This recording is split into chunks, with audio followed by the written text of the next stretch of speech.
Hey guys, welcome to Green Bean Fiction. So in today's video we are gonna see, what if Deku became special grade sorcerer? Part 1. This story is Izuku Okkotsu, the cursed hero by Dimerisreal. Before starting, make sure to hit that like button, as your one like motivates me to bring more stories, and subscribe the channel if you are new so you won't miss our latest videos. A 16-year-old teenager stood in the dimly lit room, his eyes following the complex patterns of the talismans on the shelves. Each symbol felt both familiar and disconcerting, tugging at his consciousness. The air was laden with the aroma of incense and aged parchment, fostering an environment rich in mysticism. He ran a hand through his dark, messy hair, a few strands of green catching the faint light. His teal eyes, once bright with hope, now held a weariness that spoke of years of hardship and loss. The weight of his past pressed down on him, threatening to crush his very soul. "Cursed," Izuku muttered, his voice barely above a whisper. The word echoed in his mind, a cruel reminder of the twists of fate that had befallen him.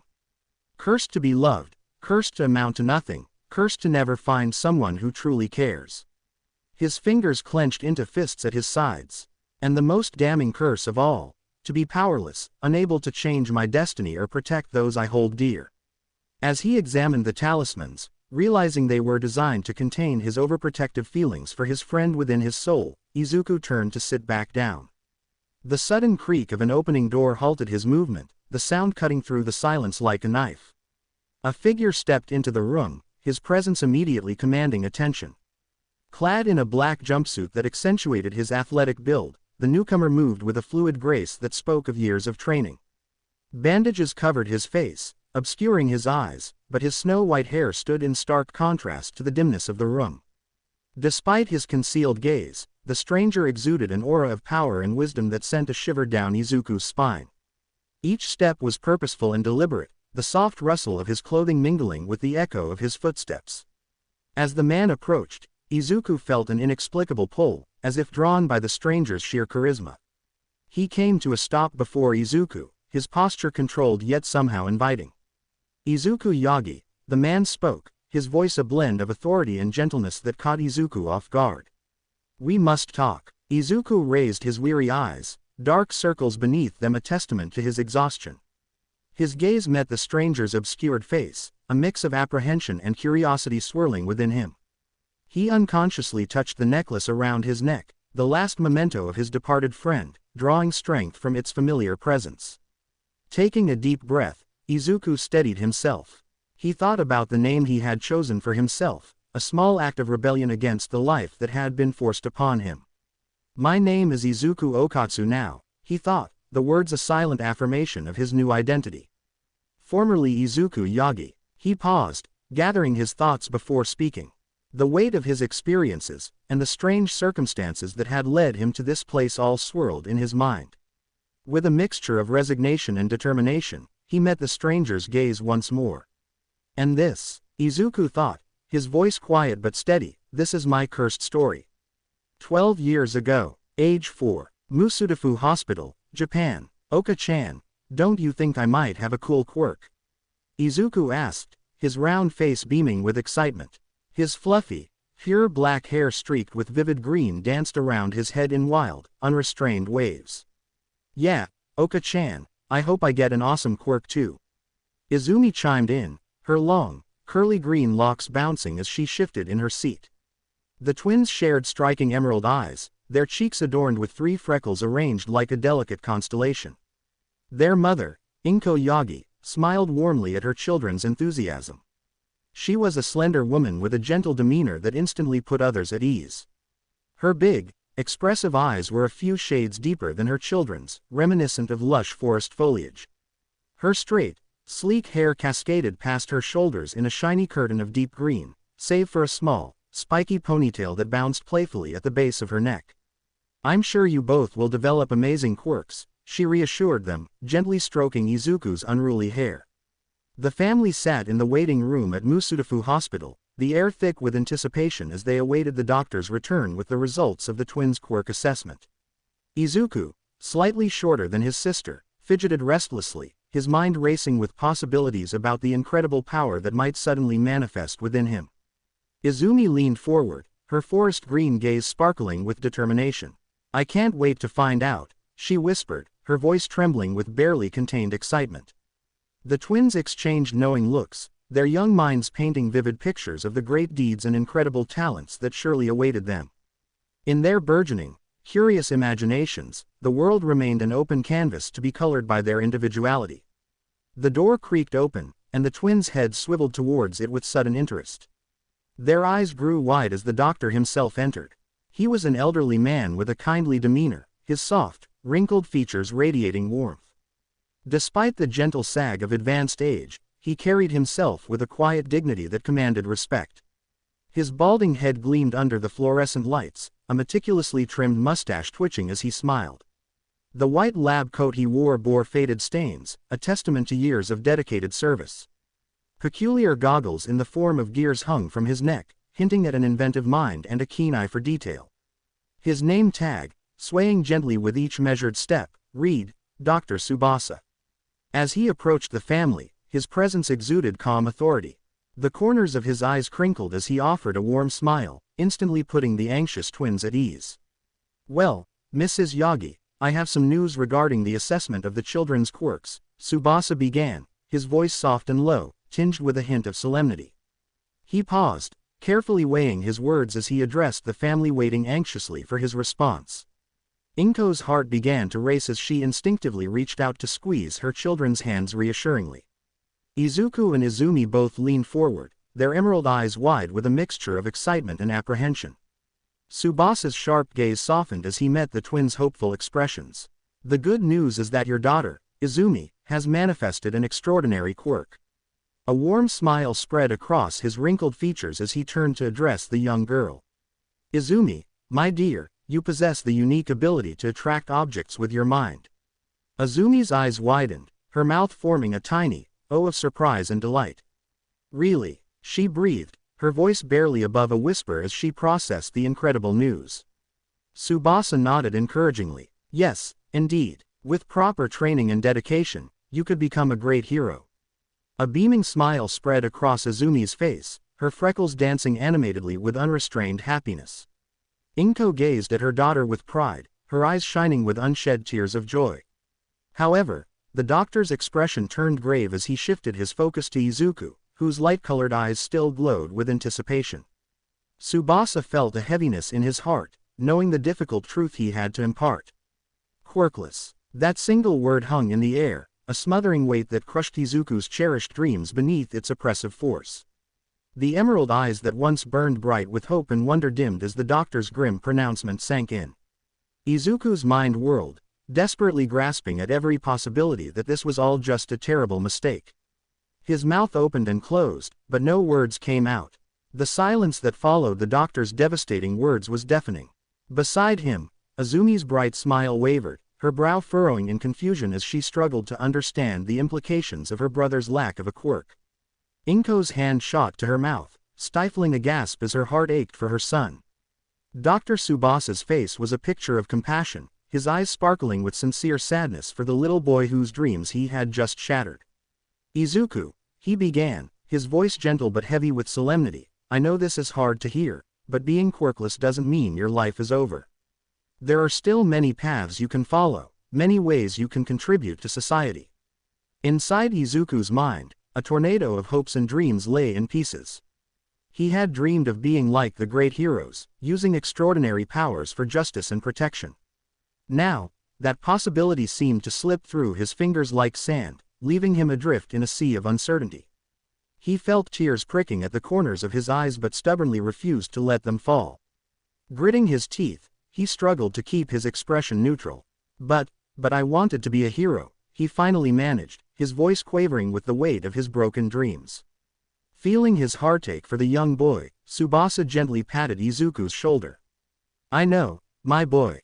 You're young, and there's so much more to life than just being a hero. There are many careers out there where you can make a difference."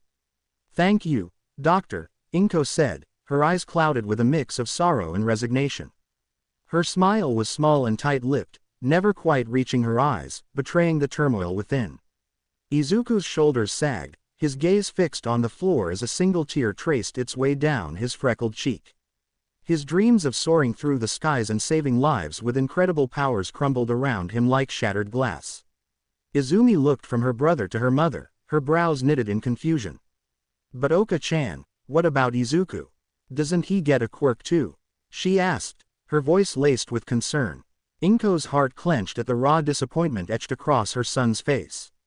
She reached out, gently ruffling his green locks in a comforting gesture. "Sweetheart, sometimes, not everyone gets a quirk. But that doesn't make you any less special or capable of achieving great things." Izuku's fists clenched at his sides, his nails digging into his palms as he fought to hold back the tears threatening to spill over. "But I wanted to be a hero, just like All Might," he whispered again, his voice trembling with barely contained emotion. Inko pulled Izuku into a warm embrace, her own heart breaking for her son whose dreams had been shattered. "I know, little hero," she murmured, pressing a tender kiss to the top of his head. "But there are so many ways to be a hero, quirk or not. You have a kind heart and a brave spirit, and that's the most important thing a true hero can have." "Thank you, Oka-chan," Izuku whispered, his voice cracking as hot tears finally streamed down his freckled cheeks. Inko stood, gathering her children close, and turned to face the doctor with a resolute nod. "Kids, let's go home." When they arrived home, Inko sat the twins down to explain what the hospital had revealed to their father, Toshinori. He was a tall, thin man with one of the kindest faces imaginable, his eyes crinkling at the edges when he smiled. He listened intently as Inko recounted the doctor's assessment. Toshinori beamed with pride as he learned about Izumi's telekinetic capabilities. He playfully ruffled the young girl's curly green locks. "That's my girl. With a quirk like that and the right training, you'll be an incredible hero one day." Izumi glowed under her father's praise, but when Toshinori's gaze fell on Izuku, his smile didn't quite reach his eyes. Izuku could sense the faint cheer behind it, the undercurrent of pity that made his heart sink even further. "Although I was quite perceptive at the time, being quirkless hit me full force in our society. I remember at preschool how the other children would mob Izumi when her abilities first manifested. Their eyes shone with wonder and admiration like she was some kind of living miracle. But then things very quickly changed the instant word spread that I was quirkless. Suddenly, I was the outcast, the target of all their ridicule and cruel whispers. I pushed on with the help of my parents and their friends at work, especially from my mother's unconditional love and encouragement. But this slowly started to change over the months. That extraordinary talent that Izumi had for her quirk gradually enthralled even my parents, and their focus started shifting away from me to cultivate her excellent nascent abilities. At first, it was small things, extra training sessions and special outings designed to hone her skills. Gradually, though, it began to manifest in stronger ways. Dinners at the table revolved around Izumi's progress, potential, and the bright future lying ahead of her as a hero in training. I'd sit there, pushing food around my plate, feeling more and more invisible with each passing day. I was trying not to let it get to me, but it was getting pretty impossible not to feel the isolation. Mom and Dad's faces would light up whenever Izumi did anything telekinetic. By the time their eyes shifted over to me, they were still just sort of dim. Like someone had turned down the brightness of their expressions. My mom, my old champion, seemed to have less and less time for me. Her attention now belonged to Izumi's training regime, researching the best methods to nurture her quirk, and planning out the inevitable choosing of some prestigious hero academy. I'd sometimes catch her looking at me with a mix of pity and disappointment, quickly masked when she realized I'd noticed. It wasn't intentional negligence, but rather a byproduct of their overwhelming pride and ambition for Izumi's success. She, in their eyes, was ordained for greatness, a hero in the making whose legend would be among the stars. I was just there. A reminder of what could have been, perhaps. I became the afterthought, a shadow in the background, fading into obscurity as the spotlight shone brightly on my sister's extraordinary abilities. The once warm hugs became perfunctory, the proud smiles reserved for Izumi's achievements. I was drowning in a sea of indifference, and no one seemed to notice. My days turned into a blur of waking up early, getting ready for school, and suffering through the isolation that came with being quirkless. Izumi had blossomed in her abilities and classmates' regard. In turn, I was met with at best indifference, and at worst, downright distaste. The whispers in the hallways, the The pointing fingers, the mocking laughter, they all became a constant backdrop to my school life. Some days were worse than others. On really bad days, Azumi's friends would crowd around her in a circle as she summoned her telekinesis powers to float some object, which would ostensibly levitate with just the flick of her wrist. And most days, well, I'll show you. Izuku lay crumpled on the grass, a sprawl of bruises and cuts all over his body. Blood oozed from his nose and the corner of his mouth, dropping onto the blades of grass beneath him, painting them crimson. His former friend, Katsuki, now one of the brainwashed followers of Izumi, sneered down at his battered form, his explosive quirk crackling menacingly at his fingertips. "Deku, you useless bastard," Katsuki spat, his crimson eyes burning with contempt. "You really think that a quirkless weakling like you can become a hero?" He let out a derisive laugh, and his cronies joined in with cruel guffaws that echoed across the schoolyard. Izuku winced, every bark of laughter a stiletto to the heart. He struggled to push himself up, his arms trembling with the effort, but Katsuki planted a foot on his back, holding him to the ground. The pressure sent a jolt of pain through Izuku's already battered body. "Stay down, Deku," Katsuki growled, his voice laced with poison. "You are nothing but a small rock in the pathway to greatness. People of our kind, gifted with wonderful quirks, will be the heroes. You're right there. Well, you're just a worthless speck clinging on to a dream that will never come true." Behind Katsuki stood his twin sister Katsumi, a spitting image of their mother, Mitsuki Bakugo. Her hands were on her hips, a smirk playing on her lips as she watched the scene unfold. Next to Izumi were the Todoroki twins, Shoto and Shoka, their heterochromatic eyes cold and indifferent to Izuku's plight.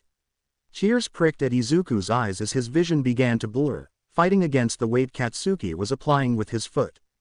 The grass tickled his cheek, a cruel contrast to the pain coursing through his body.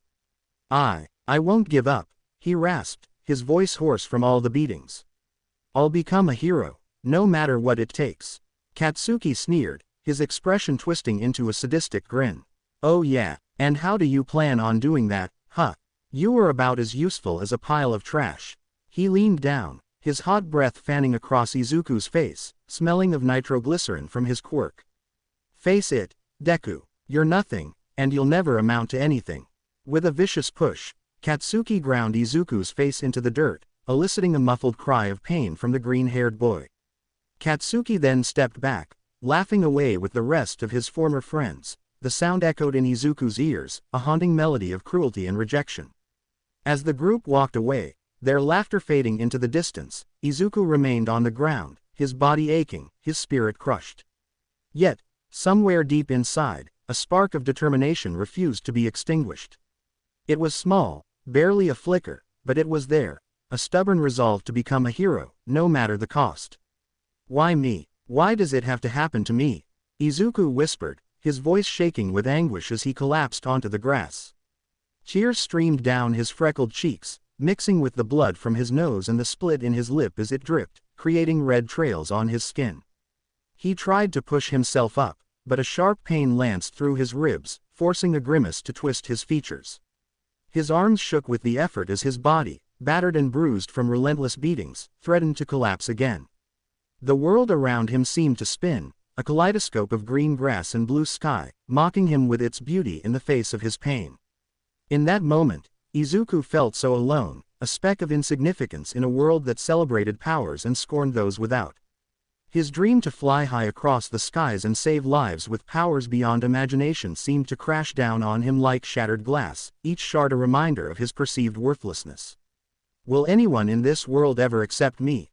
he whispered, his voice barely audible, a begging appeal to the universe that had forsaken him. The wind rustled through the leaves, carrying his words away, seemingly indifferent to his plea. It was as if his prayer had been answered when a soft rustle of fabric came through to him. Izuku lifted his gaze, his eyes widening as a slender figure materialized before him. There, standing before him, was a girl with cascading raven tresses all down her back. Soft eyes held concern and curiosity, resting on his features. Her peach-colored skin was smooth, except for a beauty mark just below her chin, like a small defect that only set off her wraith-like beauty. She was clad in a black, sleeveless dress with a white collar and small heart patterns, skinny, clinging onto her willowy frame. Her feet were shod in purple shoes, visible under the skirt of her dress, finishing off a whimsical yet endearing appearance. Izuku blinked, unsure if this vision standing before him was real or only the jolt of his battered imagination. He opened his mouth to speak, but the words caught in his throat like a tangled mess of emotions that refused to untangle. The girl slanted her head to the side, and her eyes sparkled with an unearthly quality as she gazed upon the broken boy lying before her. Her smile was soft at the corners, a silent promise of comfort and understanding in a world that had rejected him. Then, suddenly, a surge of hope came through Izuku's heart, a flame that would not quench, no matter the adversity wind. It was small, barely more than an ember, but it was there, a warmth he hadn't felt in what seemed like forever.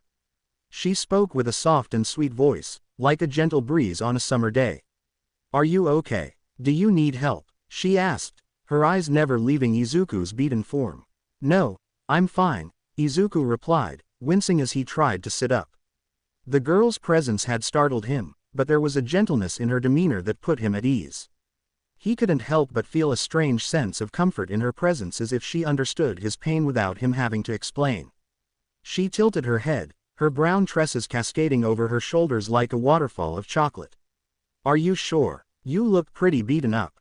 Her voice was laced with genuine concern, something Izuku hadn't heard directed at him in a long time. Izuku's gaze fell, shame burning his cheeks. "It's nothing I can't handle," he mumbled, trying to sound stronger than he felt. But even as he said it, he could feel his resolve crumbling under her kind gaze. The girl's eyes softened with understanding. "Those boys were bullying you, weren't they?"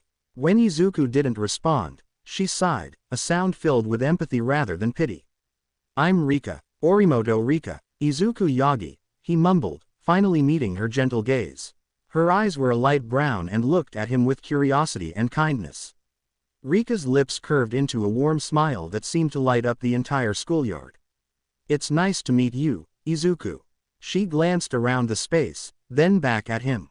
"Why don't you tell me what's going on? I'm a good listener." Izuku hesitated, unsure if he could trust this stranger. But as he studied her open expression, he felt a strange sense of kinship, as if she could understand his pain in a way others couldn't. It was like finding an oasis in the desert of his loneliness. "It's because I'm quirkless," he admitted, the words leaving a bitter taste in his mouth. "The other kids think I'm worthless because of it." He waited for the usual look of pity or disgust, but it never came. Rika's brows knitted together, her expression one of genuine concern rather than judgment. "That's terrible," she murmured. "Just because you don't have a quirk doesn't mean you're worthless. There's so much more to a person than their abilities."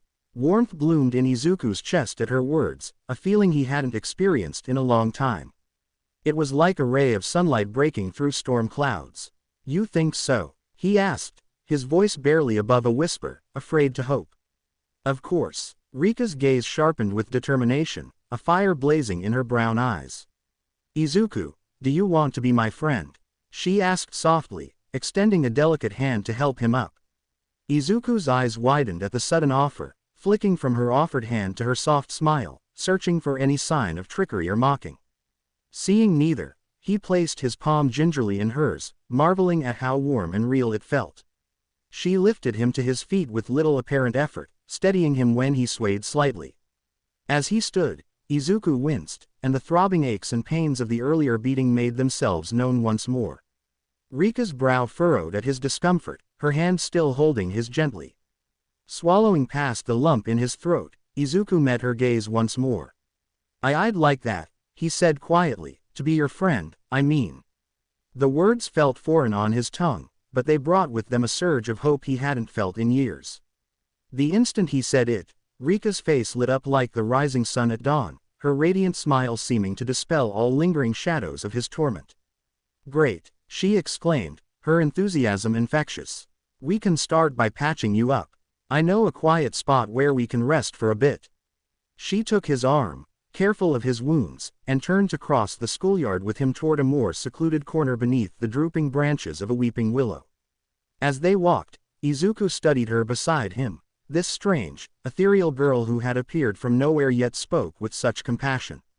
She seemed to glow with an inner light, a beacon in the darkness that had become his life. A weird warmth crept up in his chest, and the tendrils curled around his bruised heart.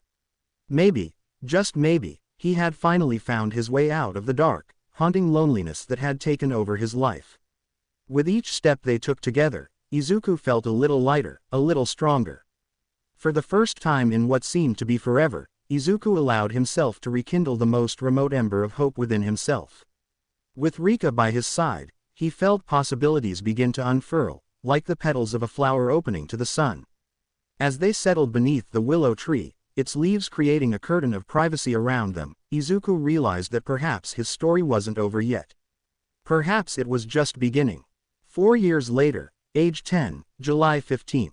The years seemed to flash by, a blend of sweetness and bitter loneliness.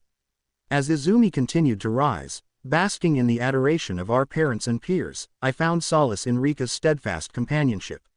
She became my beacon in the darkness, a constant reminder that I wasn't alone in this world that seemed to have turned its back on me. Birthdays, once celebrated with joy, slowly faded into afterthoughts as our parents focused on nurturing Izumi's special talent. The sting of neglect threatened to overwhelm me, but Rika's unwavering friendship kept me afloat, lightening the path ahead. On this particular day, we found ourselves in the same park where we first met. The air was thick with nostalgia and the warmth of cherished memories. We sat beneath the weeping willow, its drooping branches swaying gently in the summer breeze, creating a curtain of privacy around us. Rika's brown eyes sparkled as she reached into her pocket, pulling out a small, velvet box. "Happy birthday, Izuku," she whispered, her voice as soft as the rustling leaves above us. She opened the box, revealing a simple silver necklace with a ring pendant. My breath caught in my throat as she carefully clasped it around my neck. The metal felt cool against my skin, a stark contrast to the warmth blooming in my chest. "This is a symbol of our friendship," Rika explained, her eyes shining with an emotion that seemed beyond her years. "It's a promise that I'll always be by your side, no matter what. And someday," she paused, a slight blush coloring her cheeks, "it'll be for our marriage." I touched the ring gently, marveling at its simplicity and the depth of meaning behind it. "Rika," I managed, my voice thick with emotion, "this means more to me than you could ever know." At that moment, I realized the magnitude of her gesture. It was a childlike promise, yes, but also an oath of perpetuity against the odds. We were kindred spirits, our bond forged in the fires of loneliness but tempered by the strength of our hearts. As the afternoon wore on, we shared stories and laughter, the weight of my usual worries lifting in Rika's presence. For those precious hours, I felt truly seen and understood. But our blissful day was about to shatter. As we left the park, hand in hand, the world seemed brighter. We crossed the quiet street, lost in conversation and the joy of each other's company. Neither of us noticed the danger until it was almost too late. The screech of tires pierced the air. I turned, my heart leaping into my throat at the sight of a sleek black sedan barreling towards us. The driver's eyes were unfocused, his hands slack on the wheel. Time seemed to slow. Rika's hand slipped from mine, her eyes wide with fear and determination. Before I could react, she was moving, not away from the danger, but towards it. A small boy stood frozen in the street, paralyzed by fear. Rika threw herself towards him, her body connecting with the car in a sickening thud. She tumbled across the asphalt like a rag doll, her raven hair fanning out around her. "Rika!" My scream tore from my throat, raw and primal. I ran to her, falling to my knees beside her crumpled form. The acrid smell of burnt rubber and gasoline filled the air, mixing with the metallic scent of blood. I cradled her in my arms, her warmth already fading. Her emerald eyes flickered open, locking onto mine with an intensity that pierced my soul. "Izuku," she whispered, blood trickling from the corner of her mouth. Her trembling fingers clutched at the ring necklace, smearing it with crimson. "And never forget our promise." Tears streamed down my face as I held her closer. "Please, don't leave me," I begged, my voice cracking. "I can't lose you too. You're all I have." Rika's lips curved into a faint smile, her radiance dimming with each passing second. "You'll never be alone," she breathed. Her gaze drifted, becoming unfocused as the last vestiges of life slipped away. I howled in anguish, my cries echoing through the empty streets. The one light in my world, my tether to hope, had been cruelly extinguished. In that moment, I felt the last fragments of my battered soul shatter, leaving me adrift in a sea of darkness and despair. As I knelt there, lost in my grief, a strange sensation prickled at the edge of my awareness. Something was wrong, terribly wrong. I looked up, my vision blurred by tears, and saw it. A sludge-like creature was crawling towards me, its form as black as the void and reeking of decay. It had no eyes, no discernible features, yet I knew with certainty that it was looking at me. This was a curse, I realized with growing horror, the first I had ever encountered.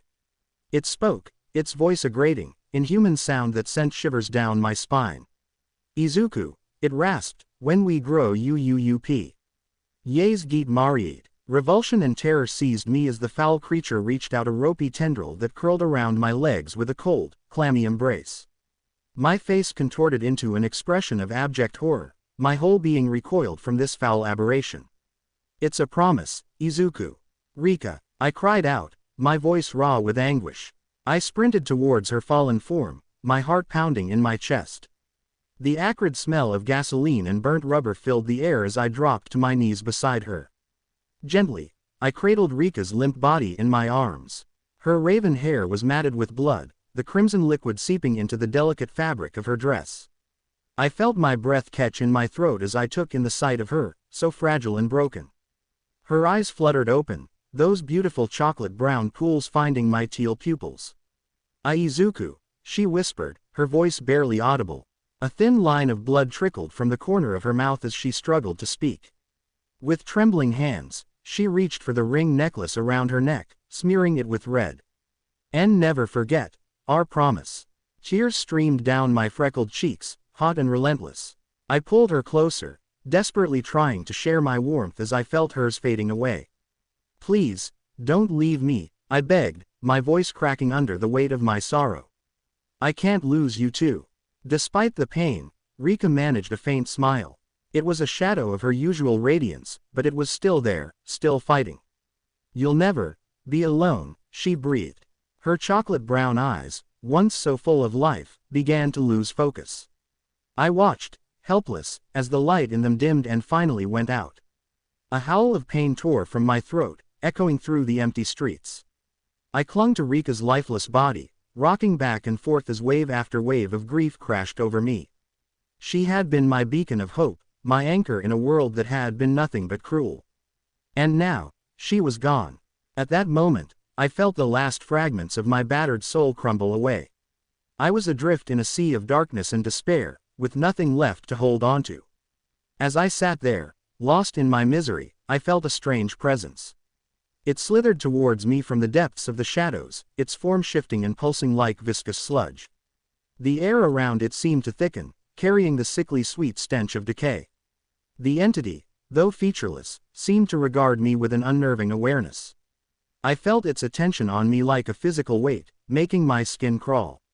Then, it spoke. Its voice was low and rasping, each word drawn out in a grotesque parody of speech. Izuku, when we're grown up, let's be married. Horror and revulsion gripped me as a ropey tendril extended from the mass, curling around my legs with a cold, clammy touch. I wanted to scream, to run, but I was frozen in place, my face contorted in terror. It's a promise, Izuku. 6 years later, age 16, July 15th, a week before. It's been 6 long years since Rika died and became a cursed spirit. I can still vividly remember her funeral. My face remained stoic and emotionless throughout the service, despite the tears that threatened to fall. By then, I had reached a point where I no longer cared about what was happening around me. Izumi and her friends had made it crystal clear where I stood in this unjust world of ours. Aldera Junior High. The classroom buzzed with the usual chatter of teenagers as the teacher entered, a stack of papers in his hands. He cleared his throat, silencing the room. Hey, third years, he called out, his voice carrying a mix of excitement and nostalgia. It's that time when you should start thinking about your future. He paced back and forth, waving the papers. I have these career forms for all of you, but, he paused, a mischievous glint in his eyes, I know you all have big dreams of becoming heroes. With a theatrical flourish, he tossed the forms into the air. They fluttered down like confetti, eliciting cheers from most of the students. Yeah, the majority of the class erupted in enthusiasm, their quirks activating in small bursts of excitement. One student's hair turned into writhing snakes, another's skin glowed like a disco ball, and yet another's fingers stretched like rubber bands. However, amidst the sea of excitement, 5 individuals remained noticeably silent.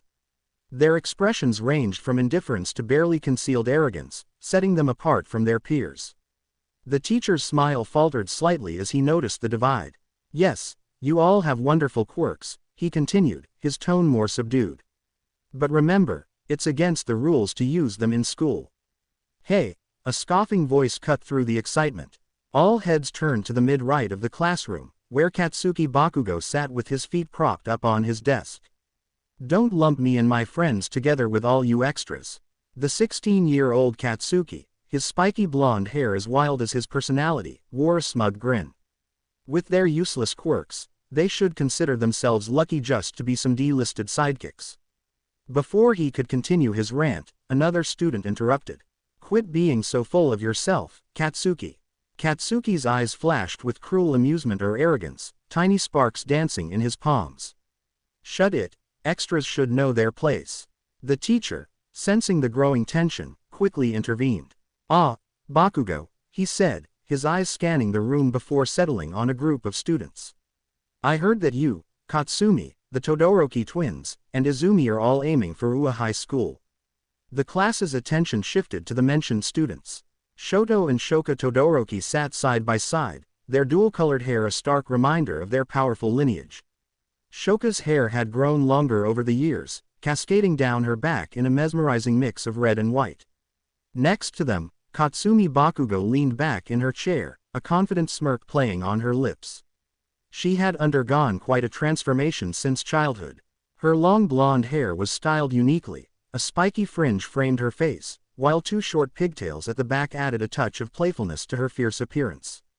Her athletic build spoke of hours of dedicated training, and her presence commanded attention. Izumi, seated nearby, gave a subtle nod of acknowledgement. Her emerald eyes, once filled with childlike wonder, now held a determined spark. She had grown into a formidable young woman, her physique sculpted from years of rigorous training under All Might's guidance. The room buzzed with renewed chatter after the announcement. Katsuki, never one to miss an opportunity to boast, hopped onto his desk. That's right, he declared, his voice brimming with confidence. We've either aced the mock exam or earned recommendations. Ua is the only place deserving of elites like us. The other schools can have the leftovers. Katsumi rolled her eyes at her twin's words but didn't argue. We've been preparing for this our entire lives, she added, her voice carrying a similar assurance but with a hint of more composure. The Todoroki twins exchanged a glance but remained silent, their thoughts about Ua concealed behind unreadable expressions. As the excitement began to die down, the teacher's eyes fell on a figure at the back of the class. Oh, Yagi, he said, his voice tinged with surprise.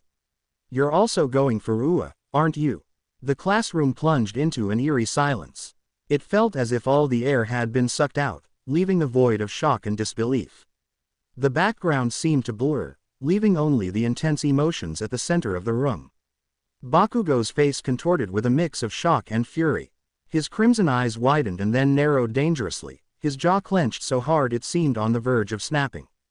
Veins bulged in his neck as he struggled to contain his explosive anger. Behind him, previously unnoticed, sat a boy who seemed to contrast the lively energy of the classroom. His jet black hair with streaks of emerald green was a stark reminder of what used to be. Until that moment, he had been slumped over his desk, seemingly asleep or lost in his own world. Upon hearing his name, Izuku Yagi slowly raised his head. His movements were deliberate, almost mechanical, as if each motion took immense effort.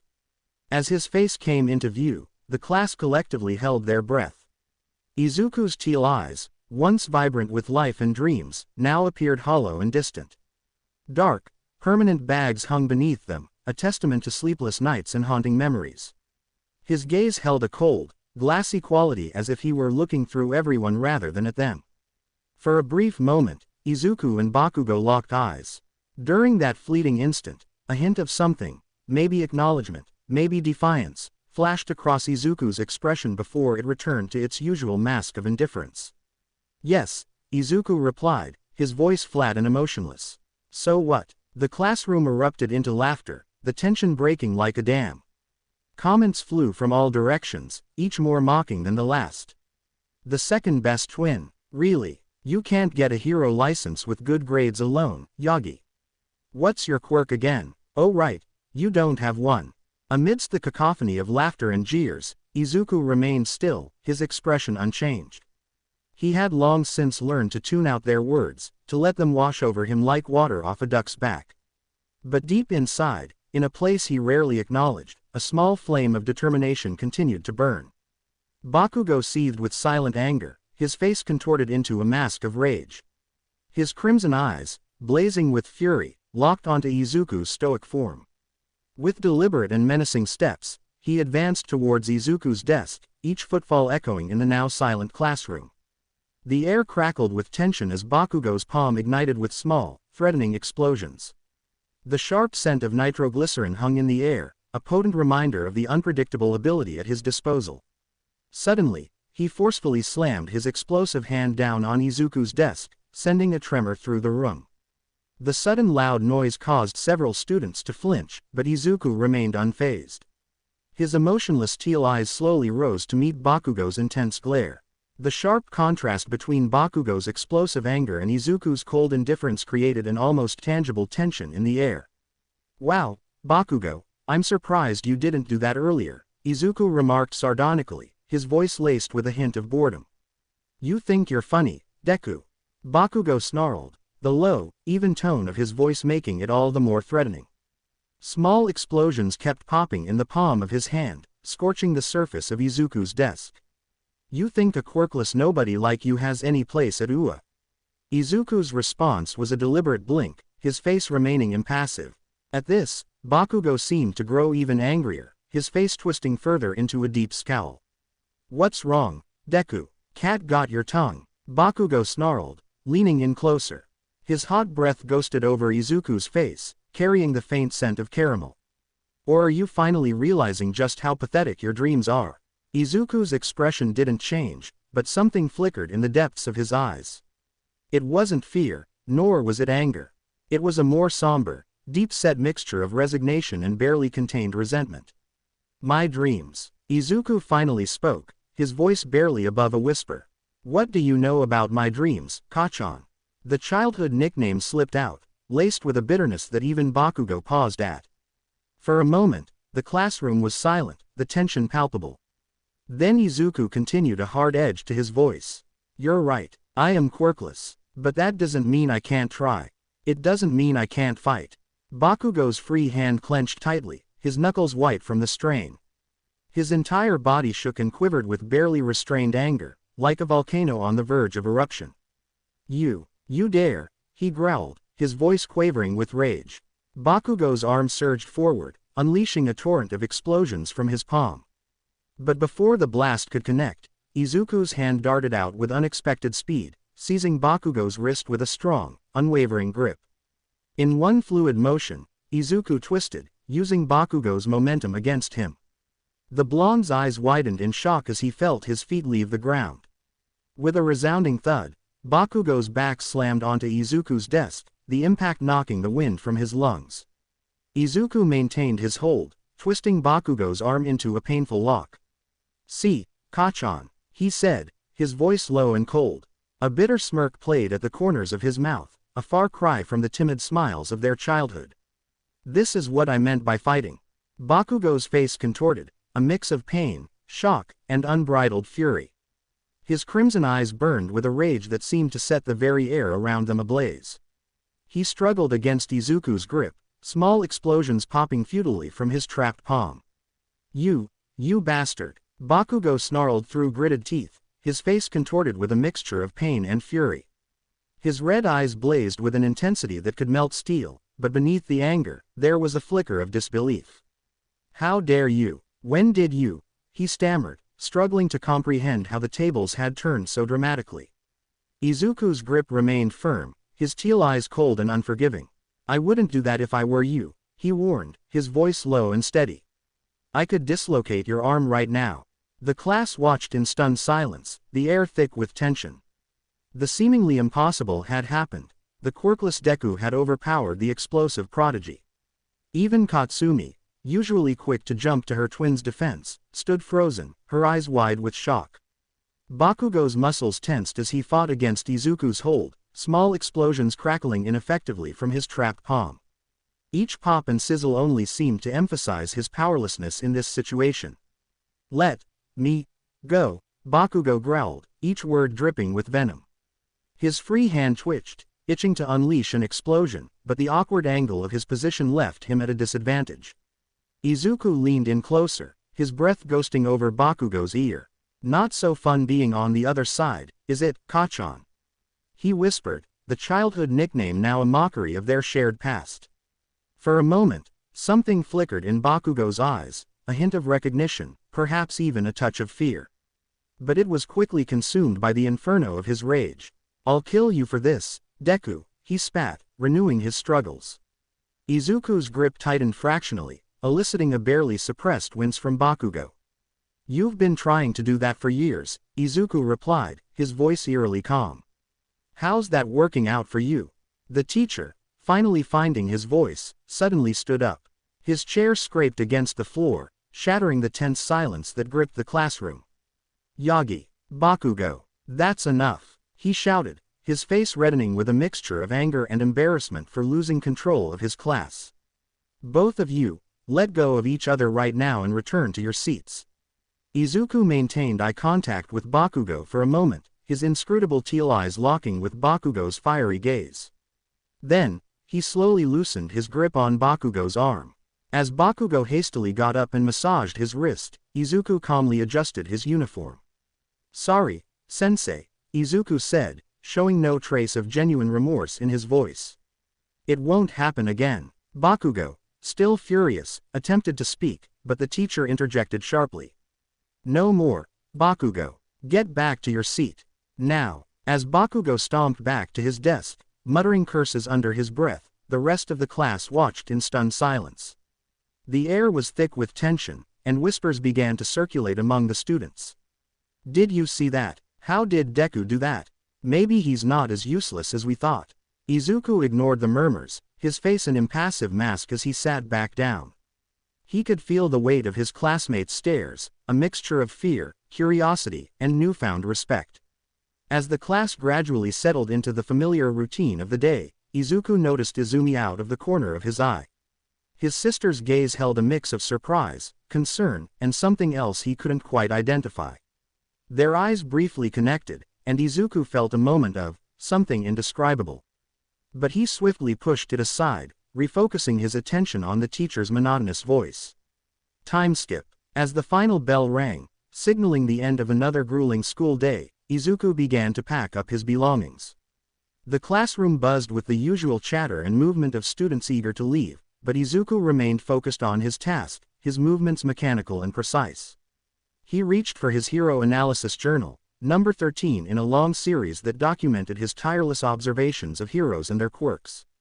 The worn notebook was a testament to his unwavering dedication, despite the constant ridicule and discouragement he faced. Its cover was adorned with carefully drawn hero emblems, each one a reminder of the dream he refused to let go. Just as his fingers grazed the cover, a hand swooped in and snatched the journal away. Izuku's eyes followed the movement, his expression unchanging despite the familiar pang of frustration that coursed through him. Well, what do we have here?" A mocking voice rang out. Izuku looked up to see Bakugo standing over him, the stolen journal dangling from his fingertips. The blonde's face was twisted into a sneer, his earlier humiliation clearly still fresh in his mind. His red eyes glinted with malice, a stark contrast to the fading afternoon light filtering through the classroom windows. "Give it back, Kachan," Izuku said, his voice low and controlled. He stood up slowly, his teal eyes never leaving Bakugo's face. The tension between them was palpable, like a taut wire ready to snap at any moment. Bakugo's sneer deepened, revealing teeth clenched in anger. "Or what, Deku? You'll flip me again." He waved the journal tauntingly, his movements exaggerated and mocking. "Let's see what kind of useless crap you've been scribbling in here." As Bakugo began to flip through the pages, his expression shifted from mockery to something else, a mix of surprise and grudging admiration. The detailed sketches and meticulous notes were far more comprehensive than he had expected. Each page was filled with intricate diagrams, precise calculations, and insightful observations that spoke volumes of Izuku's analytical skills. "Tch," Bakugo scoffed, trying to mask his reaction. "You really think this will help you become a hero? Pathetic." His voice wavered slightly, betraying a hint of uncertainty that he quickly tried to suppress. Izuku remained silent, his eyes fixed on his journal. The tension in the room was palpable, drawing the attention of the remaining students. Among them, Izumi watched the exchange with a conflicted expression, caught between concern for her brother and loyalty to her friends. Her hands fidgeted nervously at her sides, unsure whether to intervene or stay silent. Bakugo's eyes glittered with malice as he held Izuku's journal high. With an explosion of his quirk, he burned the cover, leaving dark, angry marks on the once flawless surface.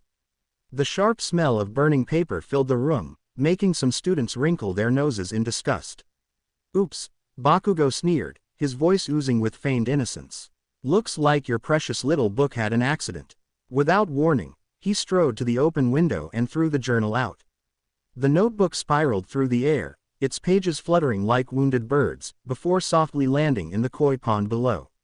The ripples it created disturbed the tranquil surface of the water, much like how Bakugo's actions disturbed the uneasy peace of the classroom. Izuku's face remained expressionless, but he clenched his fists at his sides, his knuckles turning white as he tried to restrain himself. The other students watched in tense silence. Some looked away, unable to bear witness to the cruelty, while others stared with morbid fascination. Bakugo turned to face Izuku, a cruel smirk twisting his expression. "Hey, nerd," he said, speaking in a low and menacing voice.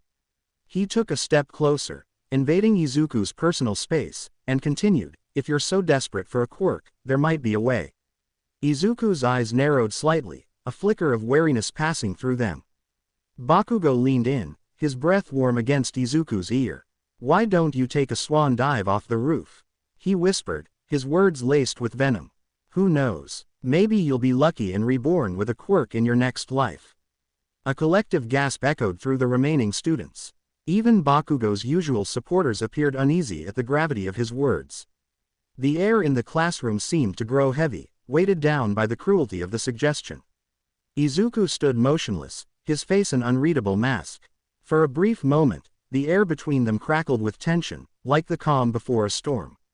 Then, slowly, deliberately, Izuku turned his head to meet Bakugo's gaze.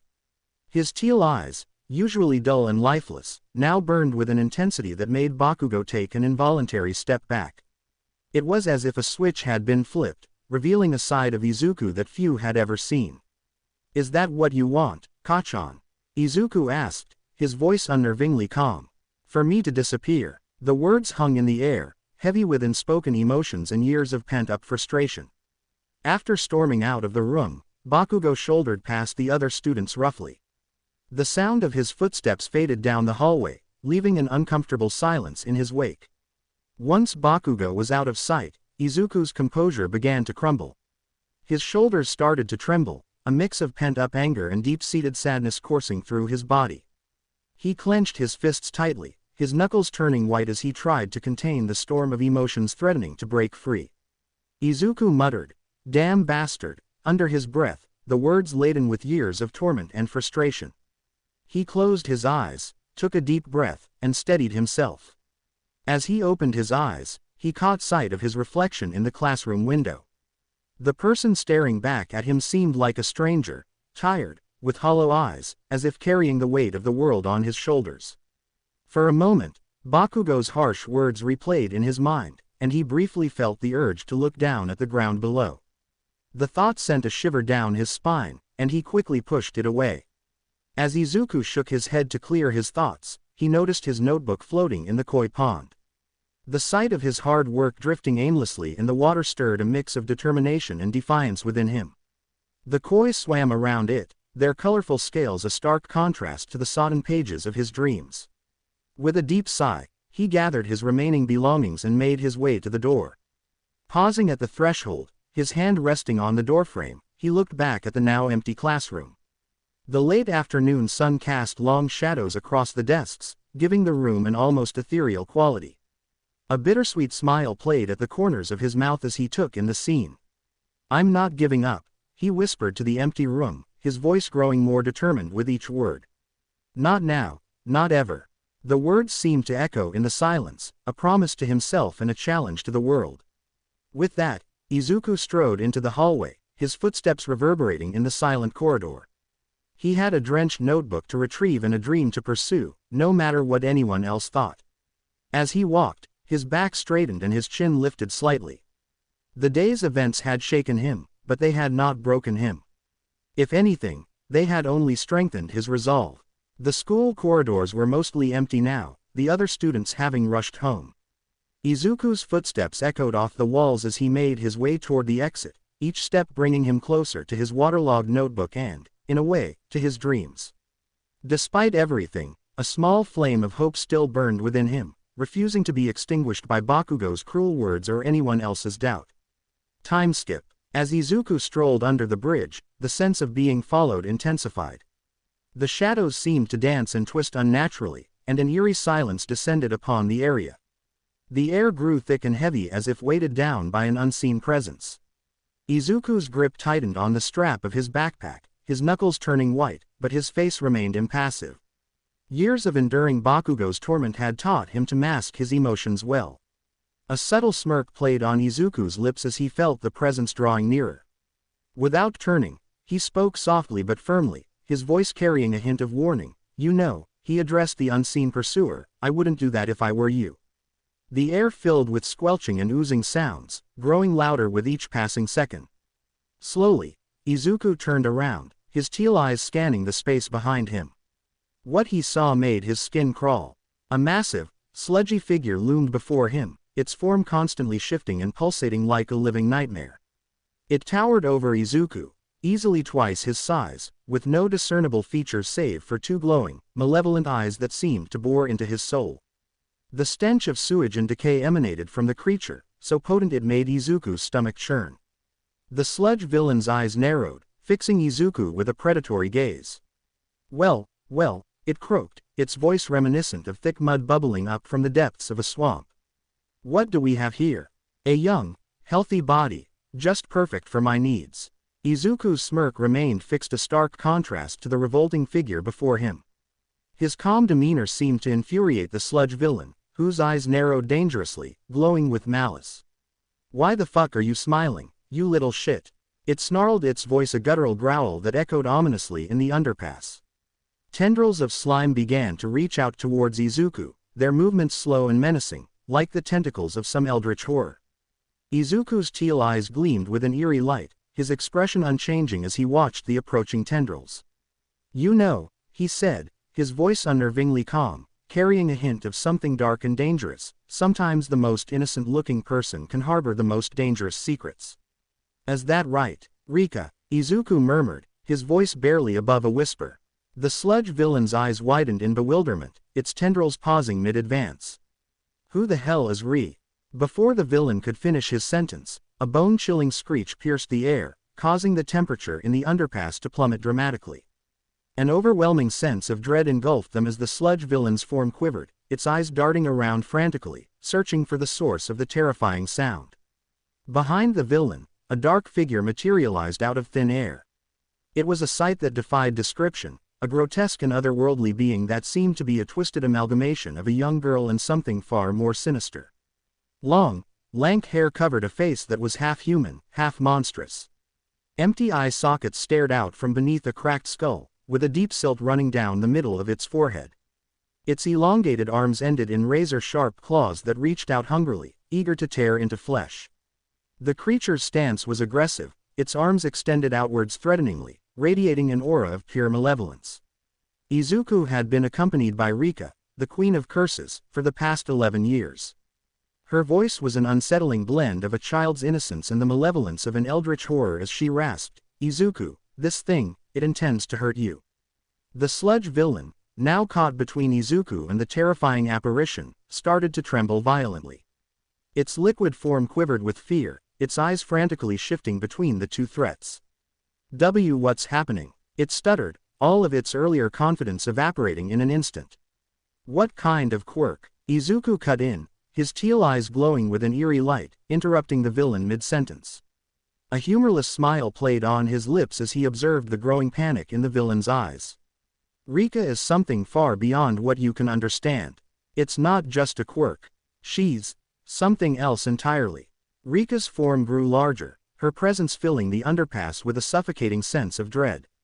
Her extended claws inched closer to the sludge villain, the air around them seeming to distort with her power. Izuku, the echoing, distorted voice of Rika asked, a mix of childlike curiosity and inhuman malevolence, shall I tear it apart? Izuku shut his eyes for a moment, considering. When he opened them again, they were cold with determination, a stark contrast to the chaos unfolding around him.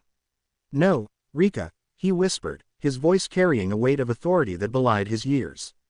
Incapacitate it. Rika's twisted figure appeared to tremble with excitement, her claws flexing eagerly at the command. Okay, Izuku, she said, her voice a chilling mix of childlike delight and sinister malevolence that sent shivers down the spine. In an instant, Rika's ghostly form surged forward, moving faster than the naked eye could follow. Her razor-sharp claws sliced through the air, cold as the void itself. The villainous sludge didn't even have time to comprehend what was happening before Rika's assault began. With surgical precision, Rika's claws tore into the villain's liquid form, shredding it into smaller and smaller pieces. The villain's agonized screams reverberated through the underpass, an echoing symphony of pain and terror that seemed to go on forever. When the cacophony finally died down, an eerie silence fell over the underpass. Izuku surveyed the scene before him, his teal eyes taking in every grotesque detail. The once clean concrete was now covered in a thick layer of green sludge, splattered across the walls and pooling on the ground like some macabre artwork. Rika hovered nearby, her form still pulsing with malevolent energy. Izuku could feel her satisfaction radiating through their connection, a twisted sense of pride at a job well done. He allowed himself a small, grim smile before his expression returned to its usual stoic mask. As he stood there, surrounded by the remnants of the villain, Izuku suddenly tensed.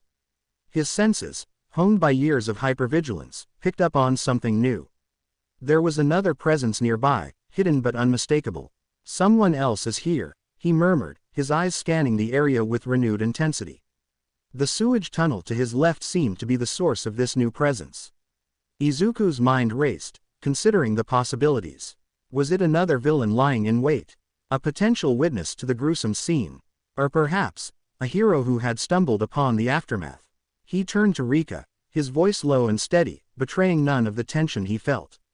Thank you, Rika. You can go now. The cursed spirit seemed to hesitate for a moment, reluctant to leave Izuku alone in potential danger. But she obeyed, her form fading away like mist in the morning sun, leaving behind only a lingering chill in the air. As Rika disappeared, Izuku took a deep breath, steeling himself for whatever might come next. He knew he couldn't linger here much longer. Whoever was in that tunnel could emerge at any moment, and he wasn't keen on explaining the scene before him or revealing the true nature of his power. With one last glance at the sludge-covered underpass, a grim reminder of what he was capable of, Izuku turned and walked away. His footsteps were quick but measured, betraying none of the adrenaline still coursing through his veins. As he left the area, his mind was already racing, planning his next move and how to handle the aftermath of this encounter. He had a long way to go, and this was just the beginning of his journey to prove himself in a world that had written him off. Time skip. Yagi residence. Izuku lay on his bed, his eyes fixed on the ceiling as his mind raced with a whirlwind of thoughts and emotions. The faint murmur of voices from downstairs caught his attention, piquing his curiosity. With practiced stealth honed from years of trying to avoid notice, he quietly slipped off his bed and crept towards the stairs.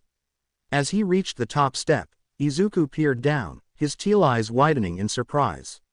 There, standing in the living room, were All Might and Lady Magnet, his parents, in their full hero regalia. The sight of them, so powerful and larger than life, made his heart clench with a complex mixture of awe and bitterness. Mom and Dad are pro-heroes. Azumi's excited voice rang out, causing Izuku to flinch involuntarily. He'd always harbored suspicions, but hearing it confirmed was another matter entirely. It felt like yet another secret kept from him, another way he'd been pushed to the periphery of his own family. All Might's booming laughter filled the room, a sound that once filled Izuku with hope but now left a hollow feeling in his chest. Indeed, young Izumi, the hero's voice resonated through the house, its warmth failing to reach Izuku. And we have an important matter to discuss with you. Izuku leaned in closer, his curiosity overriding his usual caution. He could see Izumi's face, alight with excitement and admiration. It was an expression he used to wear before years of neglect and disappointment had worn it away, leaving behind a mask of indifference. Izumi, All Might continued, his voice growing serious. The shift in tone made Izuku's skin prickle with anticipation. I want you to become my successor. To inherit my quirk, one for all. The words hit Izuku like a physical blow, knocking the air from his lungs. He felt his breath catch in his throat, his heart pounding so loudly he was sure they must hear it downstairs.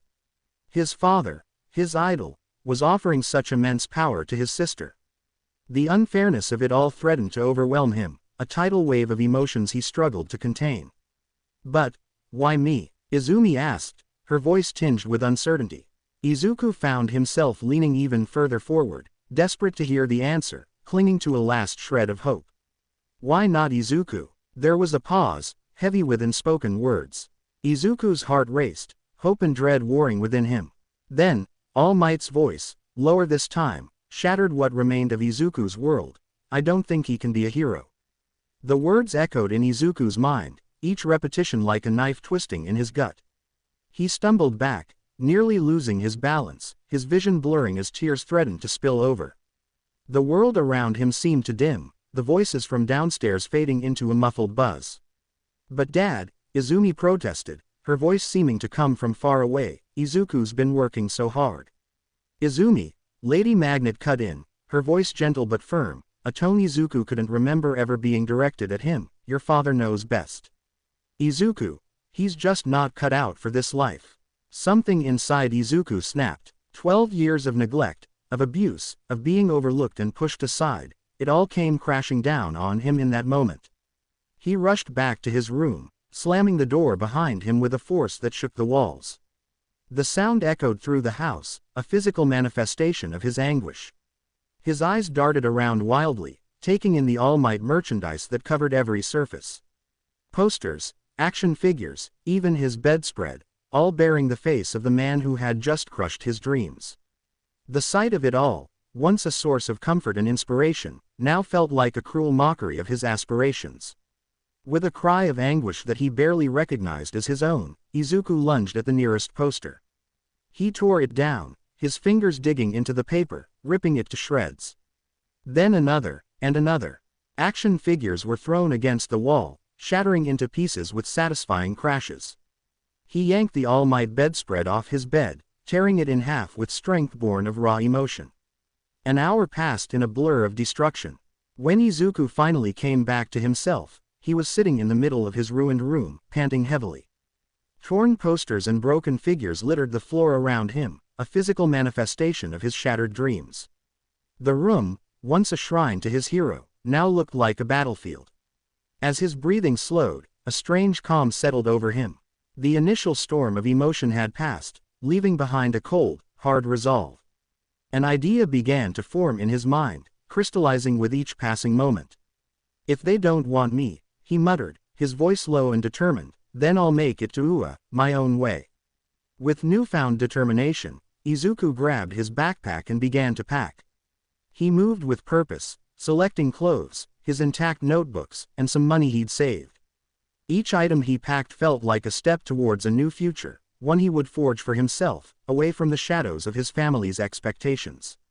As he zipped up the bag, his eyes fell on a blank piece of paper on his desk. He hesitated for a moment, then sat down and began to write. The words flowed from his pen, each one a mix of pain, determination, and a final farewell. Dear Mom, Dad, and Izumi. By the time you read this, I'll be gone. Don't bother looking for me. You've made it clear where I stand in this family, and in your vision of what a hero should be. I'm going to prove you wrong. I don't need your approval or your quirk, All Might. I'll become a hero on my terms. Goodbye, Izuku no longer Yagi. He folded the letter and left it on his desk, a final message to the family that had failed him. Then, with one last look around his destroyed room, a physical representation of his shattered childhood dreams, Izuku opened his window and climbed out into the night. As he dropped to the ground, the cool night air hit his face, bringing with it a sense of both fear and exhilaration. The streets stretched out before him, dark and unknown, but full of possibility. Izuku took a deep breath, squaring his shoulders. He didn't know where he was going or what he would do, but he knew one thing for certain: he was never coming back. This was the first step on his new path, one that would lead him to become a hero, not for his parents' approval, not for society's acceptance, but for himself. Finally, with each step that took him further from the only home he'd ever known, Izuku felt the weight of his past falling away. The future was uncertain, but for the first time in years, it felt like it belonged to him. As he walked into the night, a small, determined smile played on his lips. His journey was just beginning. "I'm free." He folded the letter carefully, his fingers trembling slightly as he creased the paper. With a soft sigh, he placed it on his desk, a final message to the family that had failed him. The weight of his words, of his decision, hung heavy in the air. Izuku turned, his teal eyes scanning the chaos of his room. Torn posters of heroes littered the floor, shredded notebooks spilled their contents across the carpet, and broken action figures lay scattered like fallen soldiers. It was a battlefield of broken dreams and shattered aspirations. Each piece of debris told a story of hope crushed under the weight of disappointment and neglect. He walked to the window, his footsteps muffled by the debris. The cool night air whispered through the gap as he eased it open, carrying with it the promise of freedom. For a moment, he hesitated, his hand gripping the windowsill tightly. The familiar confines of his room, despite everything, still held the comfort of the known. But that comfort had become a cage, suffocating his spirit and dimming his light. With a deep breath, Izuku swung his legs over the sill and dropped to the ground below. The impact sent a jolt through his body, grounding him in the reality of his decision. He was really doing this. He was leaving. The street stretched out before him, a ribbon of asphalt disappearing into the shadows. Streetlights cast pools of amber light, creating islands of illumination in the sea of darkness. The night air was crisp, carrying the scent of possibility and the faint echo of distant city life. Izuku took a step forward, then another. Each movement took him further from the only home he'd known, from the life that had become a prison of expectations and disappointments. With each step, he felt a piece of that old life fall away, like shedding an old, ill-fitting skin. Fear and exhilaration warred within him, sending his heart racing. The unknown loomed large, full of potential dangers but also brimming with possibilities.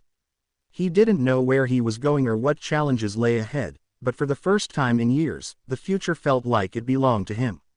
As he walked, memories flickered through his mind.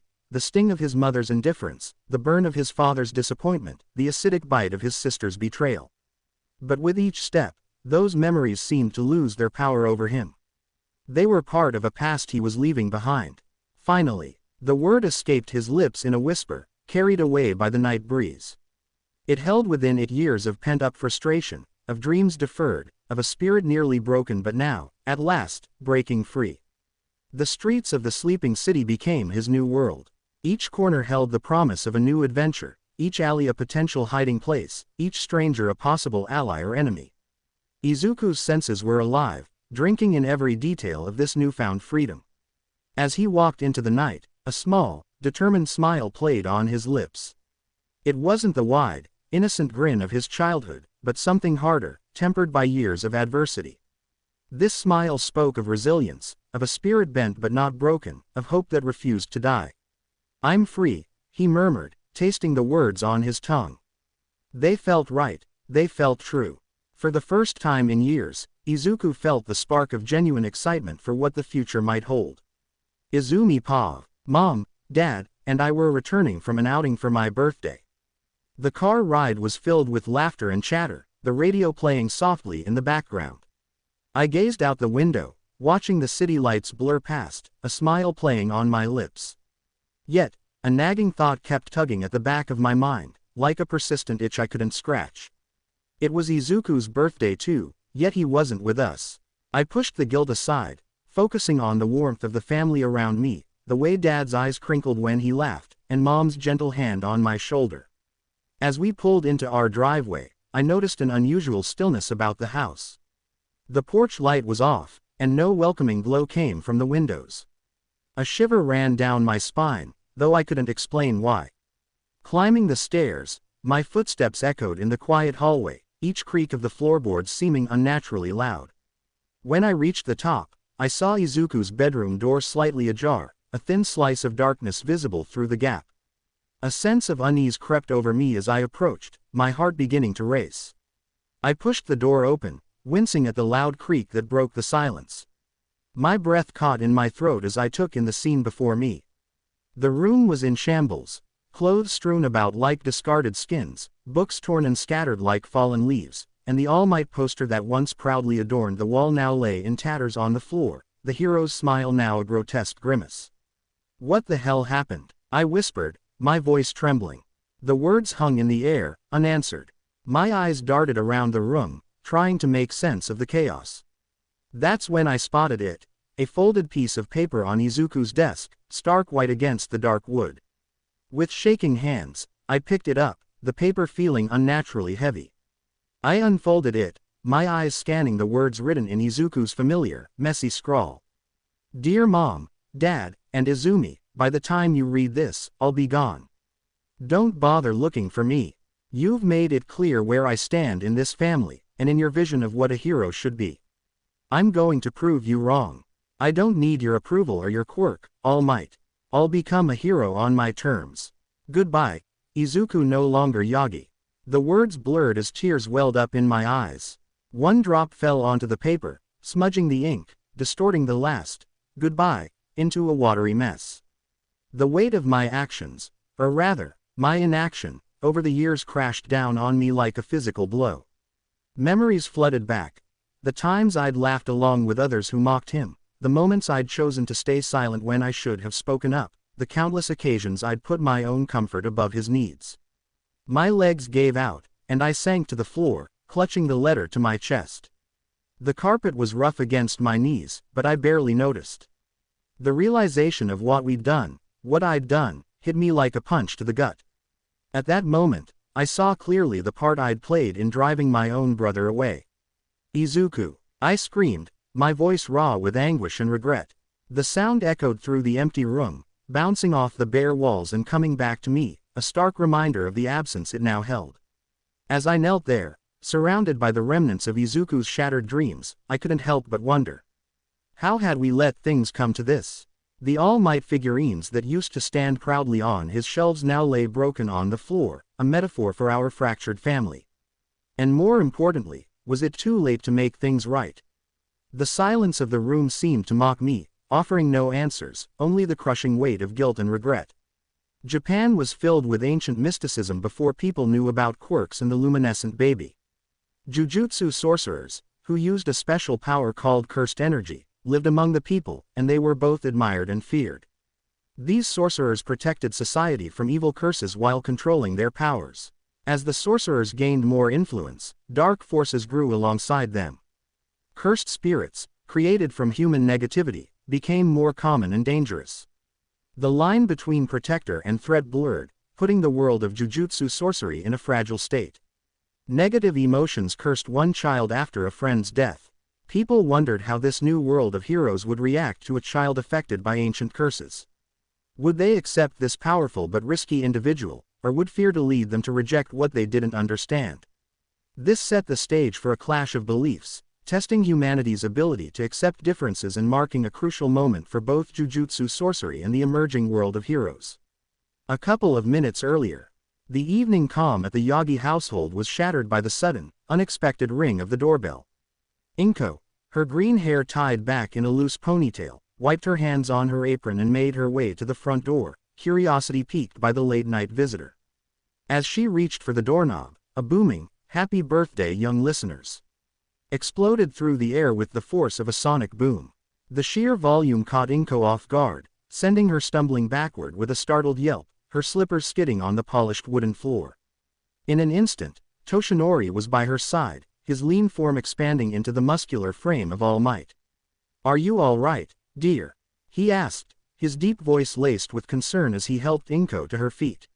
"I'm fine," Inko assured him, smoothing down her ruffled clothes. "Just a bit startled, that's all." All Might turned towards the door, his heroic instincts kicking in as he prepared to face whatever threat might be lurking outside. However, the familiar voices drifting in quickly dispelled any notion of danger. "For crying out loud, Yamada."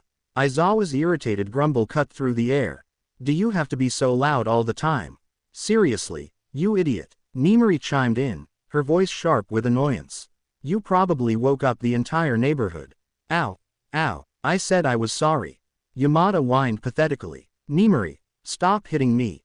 My head can't take much more abuse." As the dust settled, All Might deflated back into Toshinori, revealing the scene at the doorway. Aizawa stood with his arms crossed, looking as if he'd rather be anywhere else. Nimari was tapping her foot impatiently, while Yamada nursed two comically large bumps on his head. The sight of the pro-heroes in casual wear was almost jarring. Aizawa sported a simple black t-shirt that hung loosely on his frame, a stark contrast to his usual hero attire. Nimari had opted for a stylish blouse and skirt combo that accentuated her curves without being overly revealing. Yamada, true to his loud personality, wore a garishly bright Hawaiian shirt that seemed to scream for attention. Toshinori couldn't help but laugh at the scene, though his amusement was cut short by a fit of coughing that left specks of blood on his hand. Wiping his mouth, he asked, "What brings you all here at this hour?" Aizawa's hair began to float ominously, his eyes glowing an eerie red as he fixed Yamada with a withering glare. "We're here for the twins' birthday," he growled, his voice low and menacing. "Though I'm seriously reconsidering my decision to come along." Nimari rolled her eyes dramatically, giving Aizawa a playful nudge. "Oh, come on, Shota.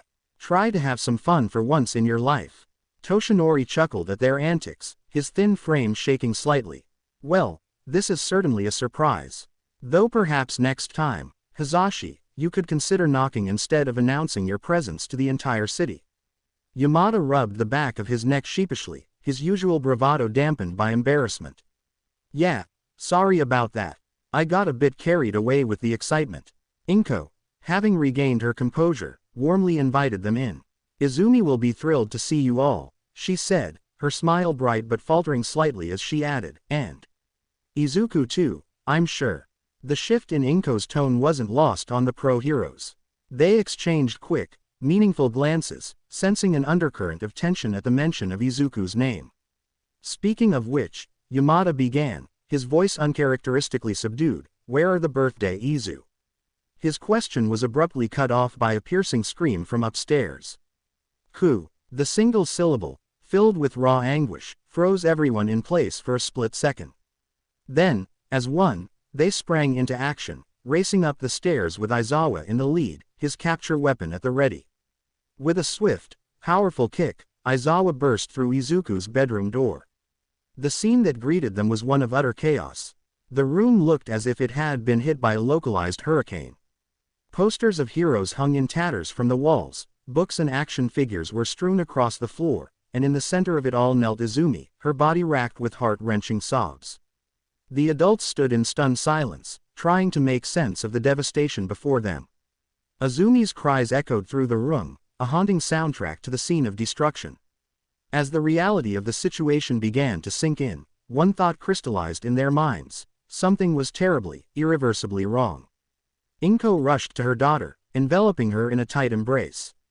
"Izumi, sweetheart, what's wrong?" she asked, her voice laced with concern. Izumi looked up at her mother, her face streaked with tears and contorted with guilt. He's gone," she choked out between sobs. "Izuku's run away." Aizawa felt his stomach plummet at the news. With gentle hands, he lifted Izumi, who immediately buried her face in his chest, seeking comfort.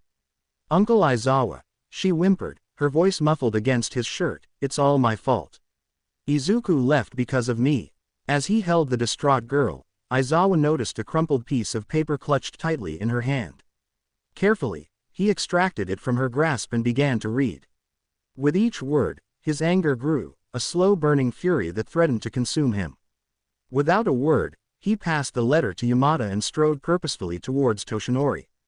In one fluid motion, He drew back his fist and landed a solid punch to the man's jaw. Toshinori stumbled backward, his eyes wide with shock. Before he could regain his balance, Aizawa's capture weapon snaked out, wrapping around him and yanking him close. I knew something was wrong, Aizawa hissed, his eyes blazing with barely contained rage. I should have pushed harder when Izuku started talking like this. The kid wanted to keep it secret, but I should have known better. He tightened his grip on the capture weapon, his voice dropping to a menacing whisper. If anything happens to my nephew, my student, because of your neglect, you'll answer to me.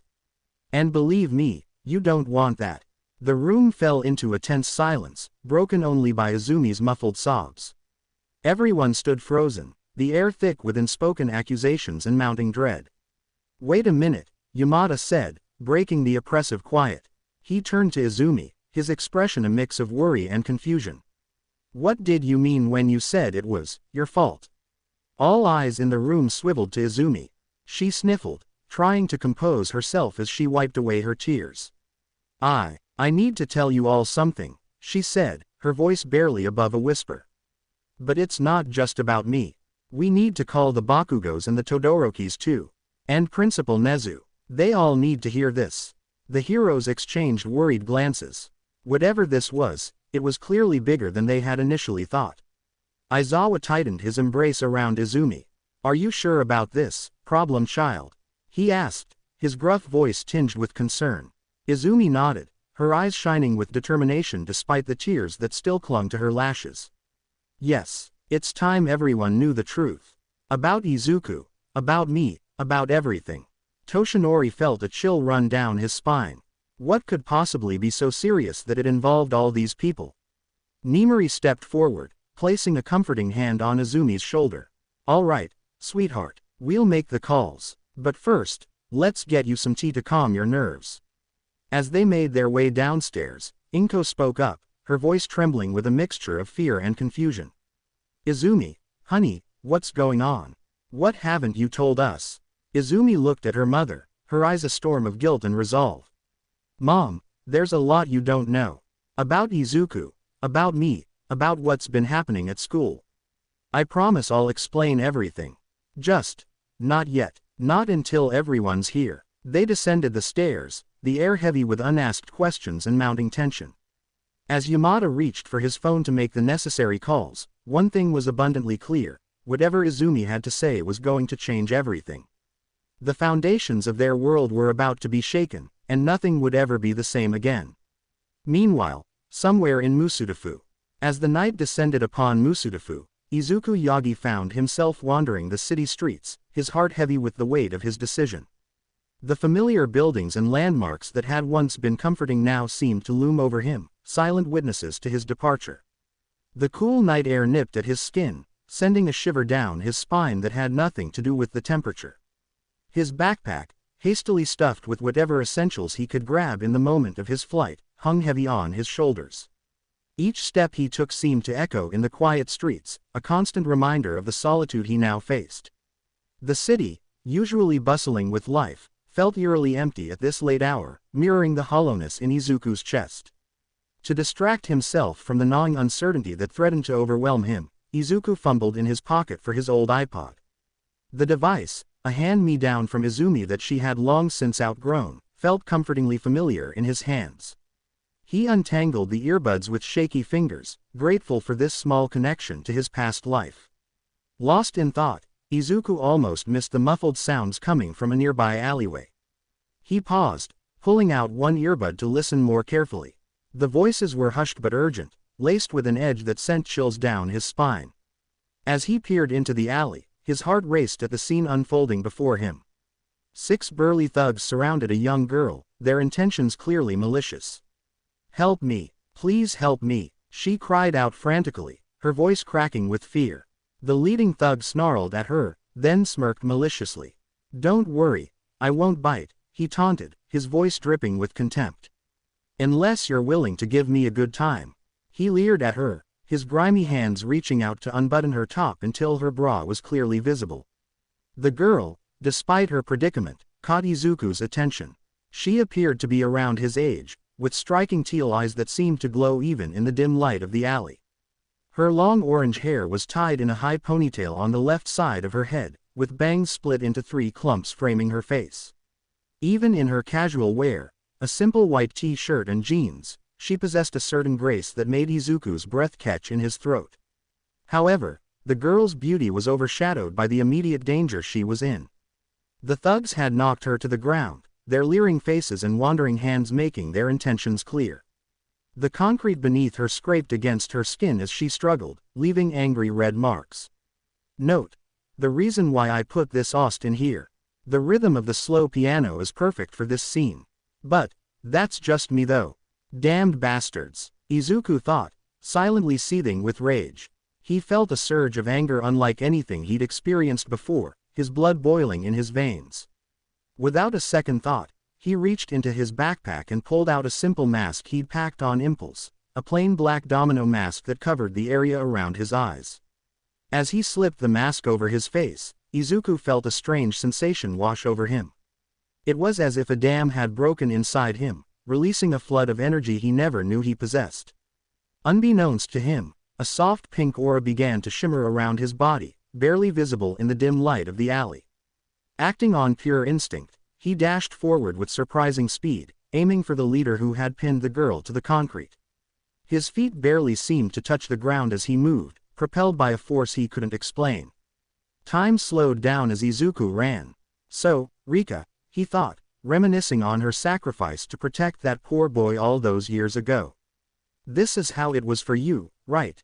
Your body just moved on its own. And never forget our promise, Izuku.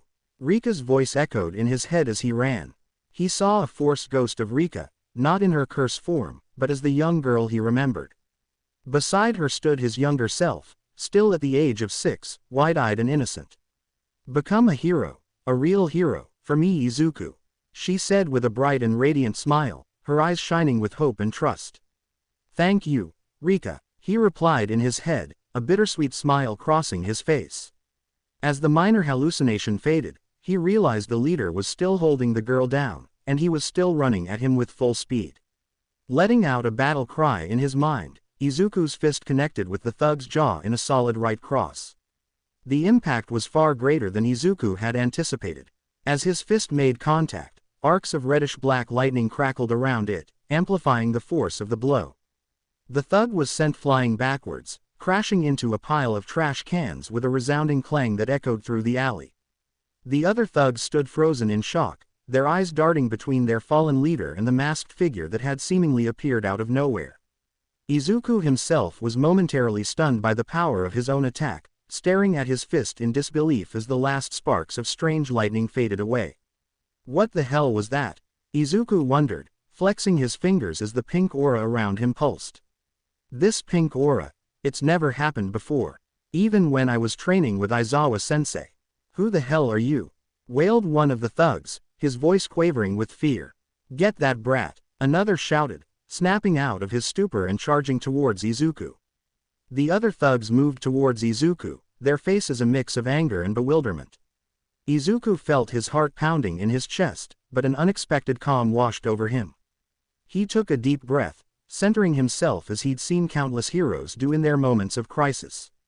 The first thug lunged forward, his meaty fist aimed straight for Izuku's face. Time seemed to slow down as Izuku's instincts kicked in.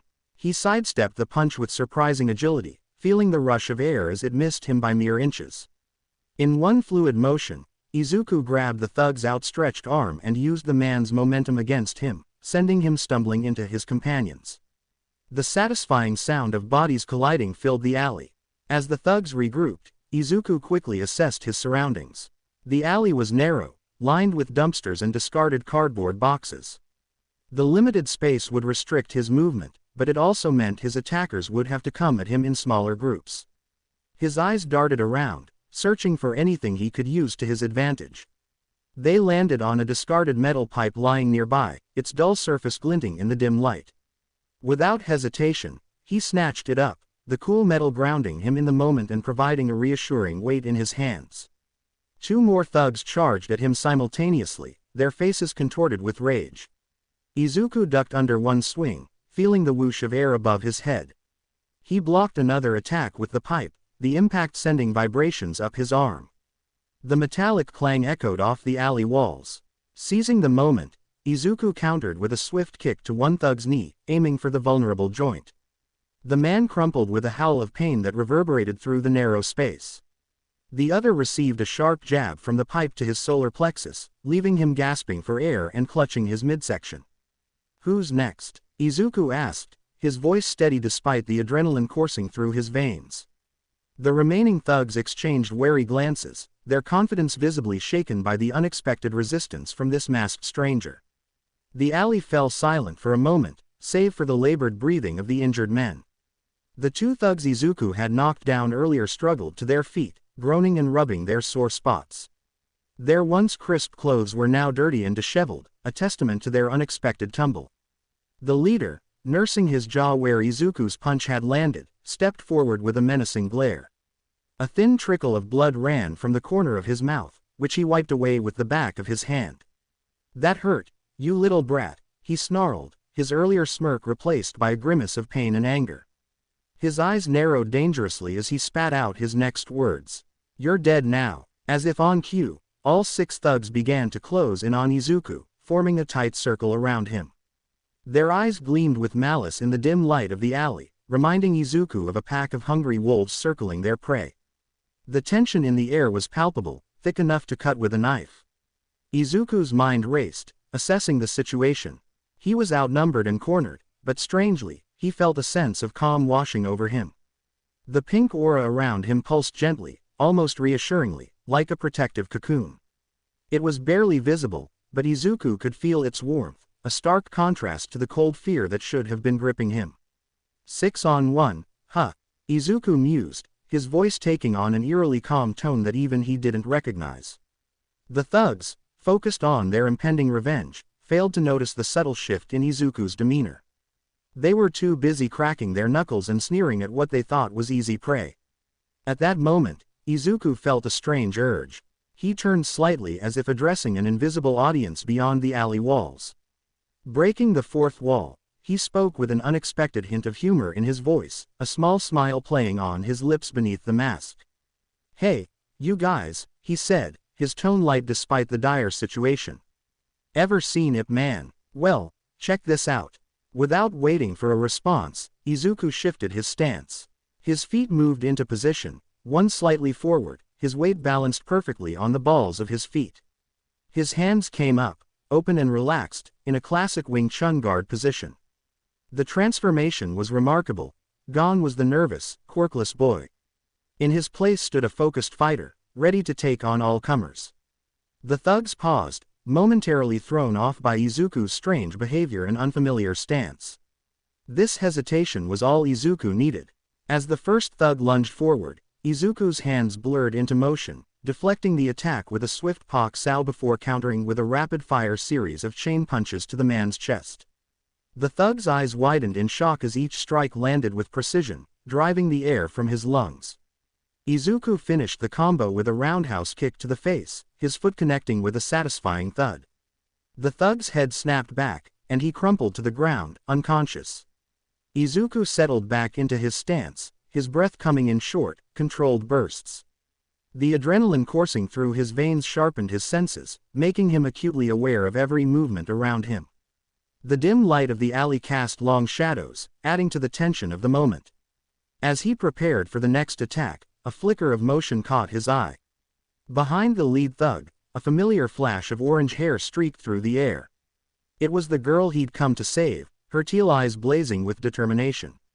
In a stunning display of agility, she vaulted over the lead thug's broad shoulders, using him as a springboard to launch herself towards a threat Izuku hadn't even noticed. Time seemed to slow as Izuku watched her sail through the air, her body twisting gracefully. Her long orange ponytail whipped behind her, catching the faint moonlight. Her leg extended in a perfect arc, connecting solidly with the face of a thug who had been sneaking up behind Izuku. The impact of her flying dragon kick echoed through the alley, followed by the dull thud of the thug's body hitting the ground. As she landed, light on her feet despite the force of her attack, Izuku felt a rush of admiration. Without a word, they moved in sync, positioning themselves back to back. Izuku could feel the warmth of her presence, a stark contrast to the cool night air. The remaining thugs circled them, their faces a mix of anger and uncertainty. "Nice moves," Izuku murmured, his eyes scanning the remaining thugs who now looked significantly less confident. "Right back at you, mystery hero," the girl replied, her voice tinged with a mix of gratitude and excitement. "I'm Itsuka, by the way. Itsuka Kendo, Izuku. Nice to meet you, Itsuka," Izuku said, a small smile playing on his lips beneath his mask. "Ready to finish this?" "Yeah, but the lead thug is mine," Itsuka replied, her eyes narrowing towards the burly man who had caused her so much distress. There was a fire in her teal eyes that Izuku couldn't help but admire. With that declaration, the two of them moved in perfect synergy, as if they had been training together for years. Izuku ducked under a wild haymaker, feeling the whoosh of air above his head. On the other side, Itsuka gracefully sidestepped a clumsy kick. In a flash, she grabbed the extended leg, her fingers wrapping around the attacker's ankle. With a strength that belied her slender frame, she brutally smashed her elbow onto the guy's kneecap. The sickening crack that followed made even Izuku wince. The thug howled in pain, his leg now useless. But Itsuka wasn't done. As he swung his arm in a desperate attempt to hit her, she ducked under, her orange ponytail whipping through the air. In one fluid motion, she locked the thug into a suplex, using his momentum against him. The impact as he hit the ground knocked the wind out of him, the sound echoing off the alley walls. Itsuka smoothly transitioned to a top mount position, her face a mask of controlled fury. She rained down a few vicious strikes, her fists connecting with precision. The thug's attempts to block became weaker with each hit, his arms flailing uselessly. Finally, Itsuka raised her elbow high, the moonlight glinting off her determined eyes, and brought it down in a devastating ground elbow smash. The thug's head snapped back, and he went limp, knocked out cold. Meanwhile, Izuku was dealing with his opponent. He clapped his hand against the thug's throat, causing the man to gasp and stumble back, eyes bulging. Seizing the opportunity, Izuku switched stances, his footwork impeccable as he transitioned into a boxing combination. Left jab, right cross, left hook, each punch landed with increasing force, driving the thug back. The sound of fist meeting flesh echoed in the narrow alley. The thug, dazed but still standing, didn't see the spinning back kick coming. Izuku's foot connected solidly with the man's solar plexus, sending him flying. He crashed into the alley wall with a dull thud, sliding down to the ground in a heap, leaving a smear of dirt on the grimy bricks. But the fight wasn't over. The last thug, seeing his companions fall, charged at Izuku from behind with a roar of rage. Izuku spun around, his fist already in motion. As it connected with the thug's jaw, that strange reddish-black lightning crackled around his hand once more, illuminating the alley with an eerie glow.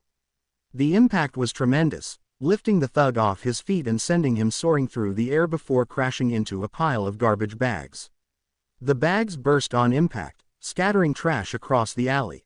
Just as Izuku thought it was over, movement caught his eye.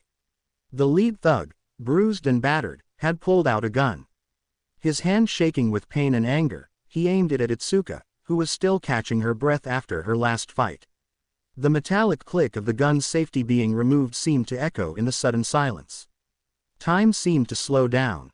Izuku's eyes darted around, looking for anything he could use.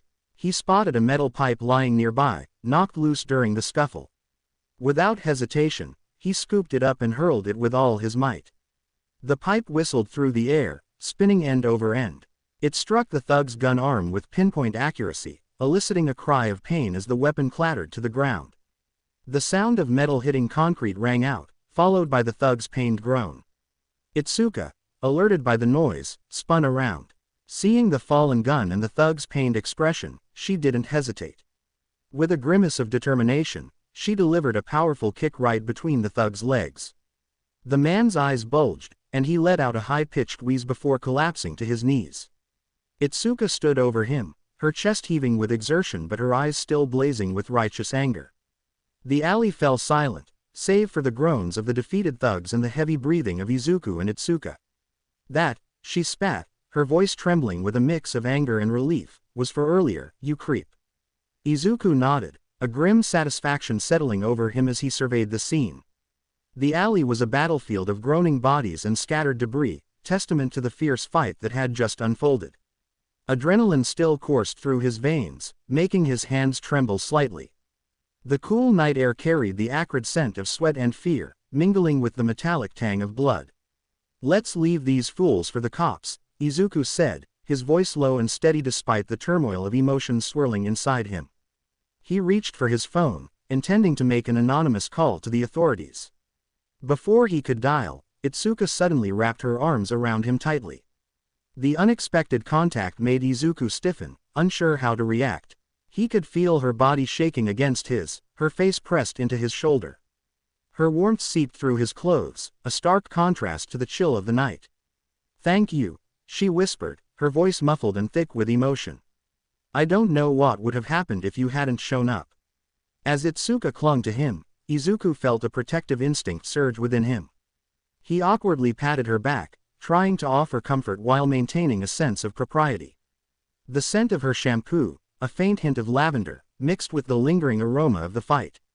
"It's okay," he murmured, his voice gentle. "You're safe now, and you were amazing back there, too. We make a pretty good team." Itsuka pulled back slightly, wiping at her eyes with the back of her hand. A weak smile played on her lips as she looked up at Izuku's masked face. Her teal eyes, still shimmering with unshed tears, seemed to glow in the dim light of the alley. "Yeah, we do, don't we?" she agreed softly. Her gaze lingered on his mask, curiosity evident in her expression. "Can I see your face?" Izuku hesitated for a moment, his heart racing. He glanced around the alley, ensuring they were alone, before slowly pulling off his mask and hoodie. The cool night air kissed his skin as he revealed his features. Itsuka's bright teal eyes met his duller shades, creating a striking contrast between them. Izuku felt a strange flutter in his chest at her smile, a warmth spreading through him that had nothing to do with exertion. He pushed the feeling aside, knowing there were more pressing matters at hand. "We should probably get out of here," he said, glancing around nervously. "I'll call the police, but we shouldn't stick around. Are you okay to walk?" Itsuka nodded, taking a deep breath to compose herself. Her hand smoothed down her disheveled clothes, a futile attempt to regain some semblance of normality. "Yeah, I'm fine, just a little shaken up." She paused, biting her lip. Would you mind walking me home? I know it's a lot to ask, but..." "Of course," Izuku replied without hesitation. His voice was firm, reassuring. "Let's go. We can call the police on the way." As they left the alley, stepping out onto the dimly lit street, Izuku couldn't help but feel a sense of pride swelling in his chest. For the first time in his life, he had truly acted like a hero. The weight of his actions, the lives he'd potentially saved, settled on his shoulders not as a burden, but as a mantle of responsibility. He walked beside Itsuka, her presence a comforting warmth in the cool night air. The city around them seemed different now, full of shadows and potential threats, but also opportunities to make a difference. As they made their way through the quiet streets, Izuku realized that this was just the beginning of his journey. Time skip. They arrived at a dojo with a sign that read, "Tetsu no Sume, Iron Claw," above the entrance. Izuku couldn't help but smile at the sight of the traditional-looking building, its warm lights spilling out onto the street, creating a welcoming glow in the darkness. "So this is your home," he said, admiring the well-maintained exterior. The wooden structure had a certain charm, with its sliding doors and tiled roof, a stark contrast to the modern buildings surrounding it. "Yep," Itsuka chirped, a hint of pride in her voice. She approached the door and knocked lightly, her knuckles rapping a familiar pattern. "Okazen, Otosan, I'm home." The door slid open quickly, the sound of wood against wood accompanied by a gust of warm air from inside. An athletic woman with fiery red hair tied back in a messy ponytail and piercing green eyes appeared. She wore a red Hanton jacket over white sweatpants, looking ready for action even at this late hour. "There you are, Squirt," she exclaimed, her voice a mix of relief and excitement. She pulled Itsuka into a bear hug, lifting the girl off her feet. "I was about to send out a search party."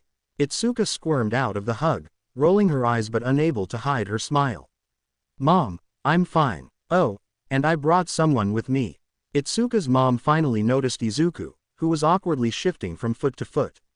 He bowed deeply, feeling like he was under a microscope as her sharp eyes assessed him.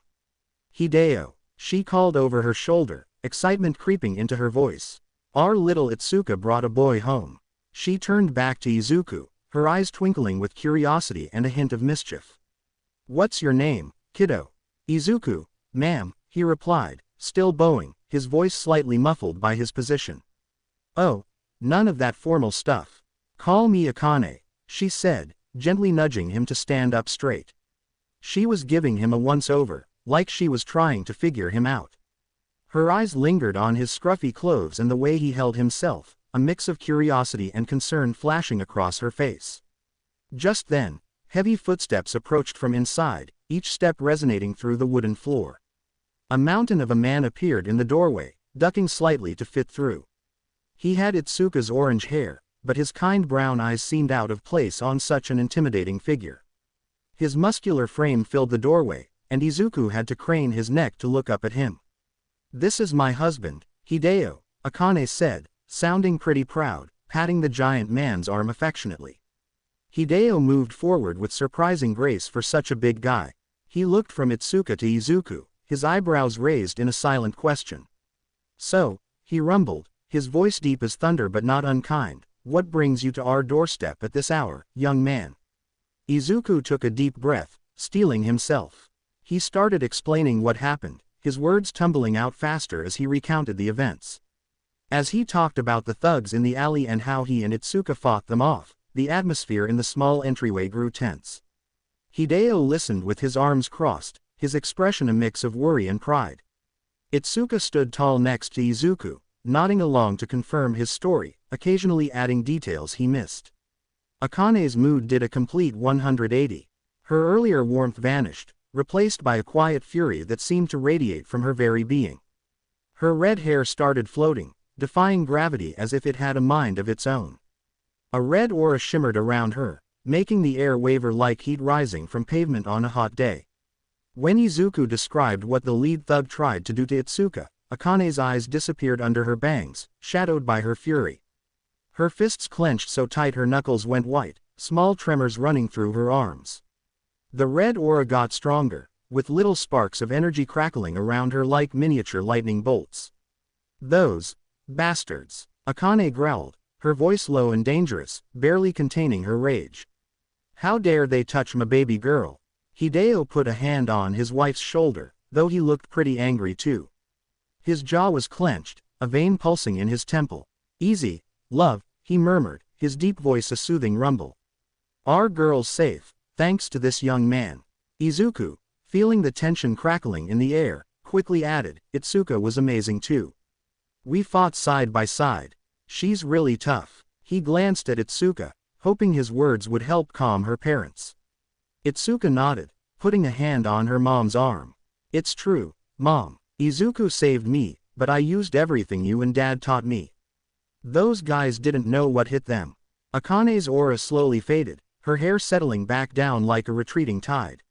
She took a deep breath, visibly trying to calm herself. When she looked up, her eyes were a mix of fierce pride and lingering anger. Thank you, Izuku, she said, her voice thick with emotion. She turned to Itsuka, cupping her face gently. And you, my brave girl. I'm so proud of you. Hideo nodded, his massive hand resting on Itsuka's shoulder. You've both shown real guts tonight, he said, his deep voice full of approval. Izuku, we owe you one. Come on in. I think we've got a lot to talk about, and you look like you could use a rest. Izuku was about to politely decline, but then Itsuka hit him with those puppy dog eyes. Man, it was like looking at his sister all over again. He felt his willpower crumbling faster than a sandcastle at high tide. Ah, what the heck? I guess I could hang for a bit, he said, rubbing the back of his neck sheepishly. Itsuka's face lit up like a Christmas tree, and Izuku felt all warm and fuzzy inside, a feeling he hadn't experienced in a long time. As they headed in, Akane's mom mode kicked into high gear. Her eyes went from soft to steel in 2 seconds flat. Tomorrow, we're having a chat with the cops about those fuckers, she said, her voice leaving no room for argument. Nobody messes with our family and gets away with it. Izuku felt a shiver run down his spine. Mama Bear was not to be messed with, that's for sure. He made a mental note never to get on Akane's bad side. Actually, Izuku piped up, feeling a bit nervous about correcting an adult. I already called the cops. Like, half an hour ago. Right after we kicked those guys' asses. Hideo's eyebrows shot up so high they almost left his face. You called the police? He asked, sounding impressed and a little surprised. Izuku nodded, fidgeting a bit under the sudden attention. Yeah, anonymous tip. Figured it was best to let the pros handle it from there. Didn't want to cause any more trouble, you know. Itsuka beamed at him like he'd just won the Nobel Prize. See, told you he was awesome, she said, elbowing her dad playfully. Akane's fierce look melted into a smile, her eyes softening as she looked at Izuku. Well, looks like we've got a smart cookie here, she said, sounding pretty pleased. Quick thinking and responsible, I like it. Izuku let out a yawn big enough to swallow Tokyo, his exhaustion finally catching up with him. Hey, Hideo-san. Got a spare bed lying around? He asked, rubbing his eyes tiredly. Before Hideo could answer, Akane jumped in with a mischievous grin. Oh, I'm sure Itsuka wouldn't mind sharing her room, she said, winking at the teens. Itsuka's face went redder than a stop sign, her freckles standing out against her flushed skin. Mom, she squeaked, mortified. Izuku wasn't doing much better, his face hot enough to fry an egg, the tips of his ears turning bright red. Hideo chuckled, shaking his head at his wife's antics. All right, let's not torture the poor kids, he said, trying not to laugh but failing miserably. We've got a guest futon in storage, Hideo told Izuku, his eyes twinkling with amusement. How about we set you up in Itsuka's room next to her bed? Separate, of course, he added with a wink. Izuku nodded, relief washing over him like a cool breeze. That'd be great, thanks, he said, fighting another yawn. Itsuka, still blushing, nudged Izuku. Sorry about my mom, she whispered, her breath tickling his ear. She's always joking around like this. Akane grinned, not sorry at all. Hey, can't blame a mom for dreaming, she laughed, her eyes dancing with mirth. You two are just too cute together. Okazen, Itsuka groaned, hiding her face in her hands. Izuku just stood there, wishing he could turn invisible or sink into the floor.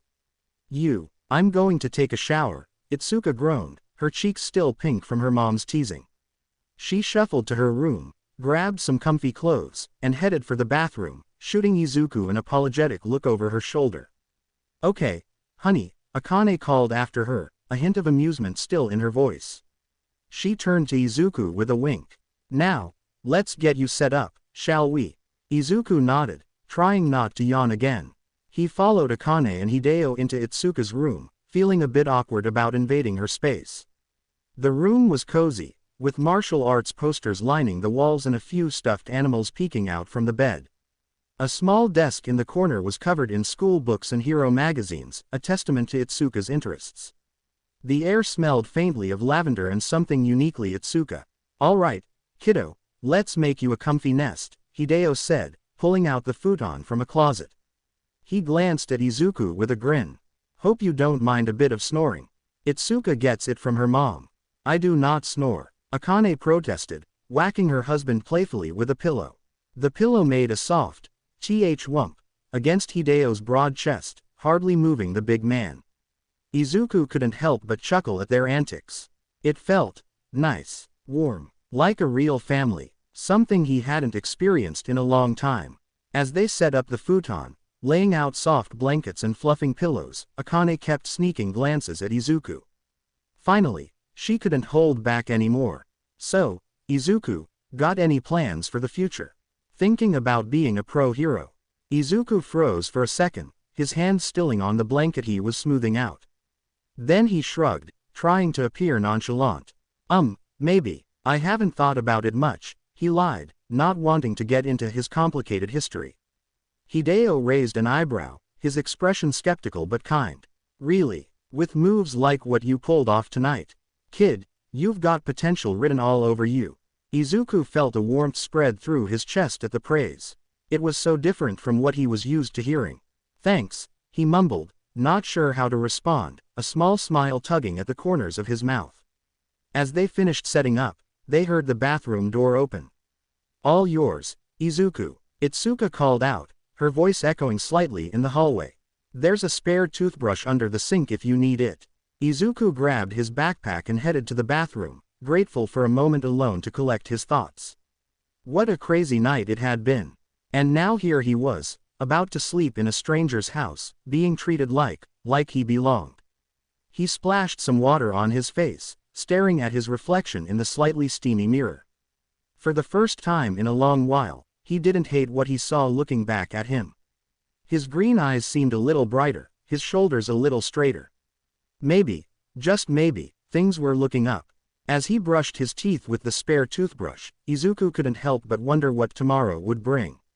For once, he found himself looking forward to finding out. Break. After his shower, Izuku sprawled out on the futon, his body clean but his mind racing. The night's events played on repeat in his head, each replay more vivid than the last. The rush of adrenaline, the fear, the exhilaration, it all swirled together, making sleep seem like a distant impossibility. An hour ticked by, marked only by the soft ticking of a clock and Izuku's restless shifting. Suddenly, a soft whimper pierced the silence. Izuku sat up, his eyes straining through the darkness towards Itsuka's bed. He could make out her form tossing and turning, clearly caught in the grip of a nightmare. Izuku hesitated, torn between the desire to help and the fear of overstepping. Another whimper, this one more distressed, made the decision for him. He rose quietly, padding across the room on bare feet.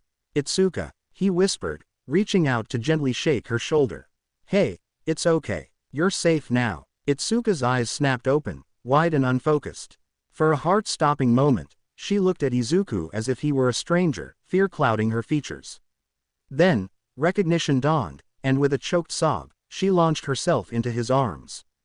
"Izuku," she stammered, her voice muffled against his chest.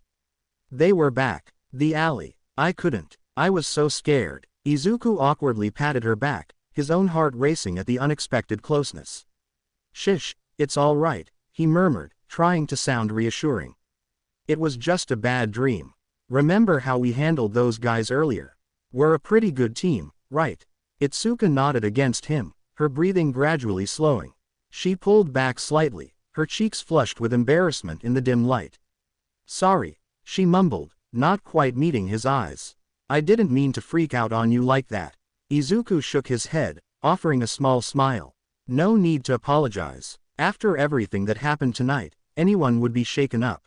They sat in companionable silence for a moment, the quiet broken only by the distant sounds of the city night.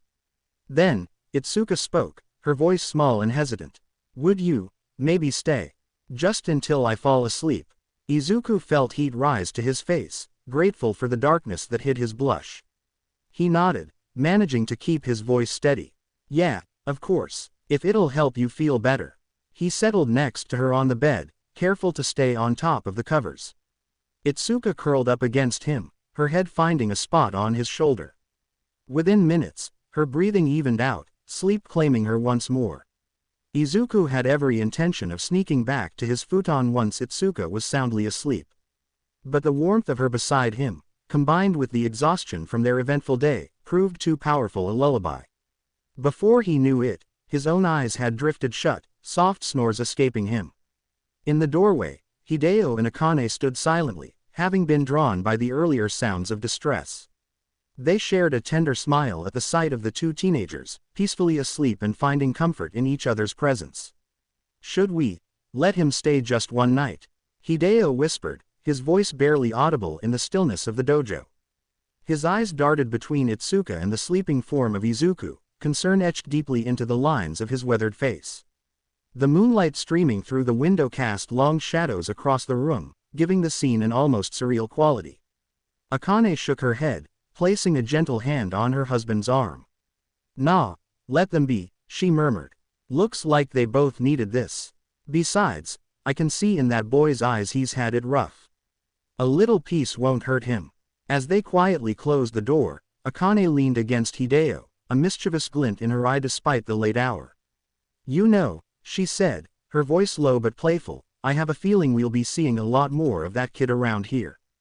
Hideo chuckled softly, wrapping an arm around his wife.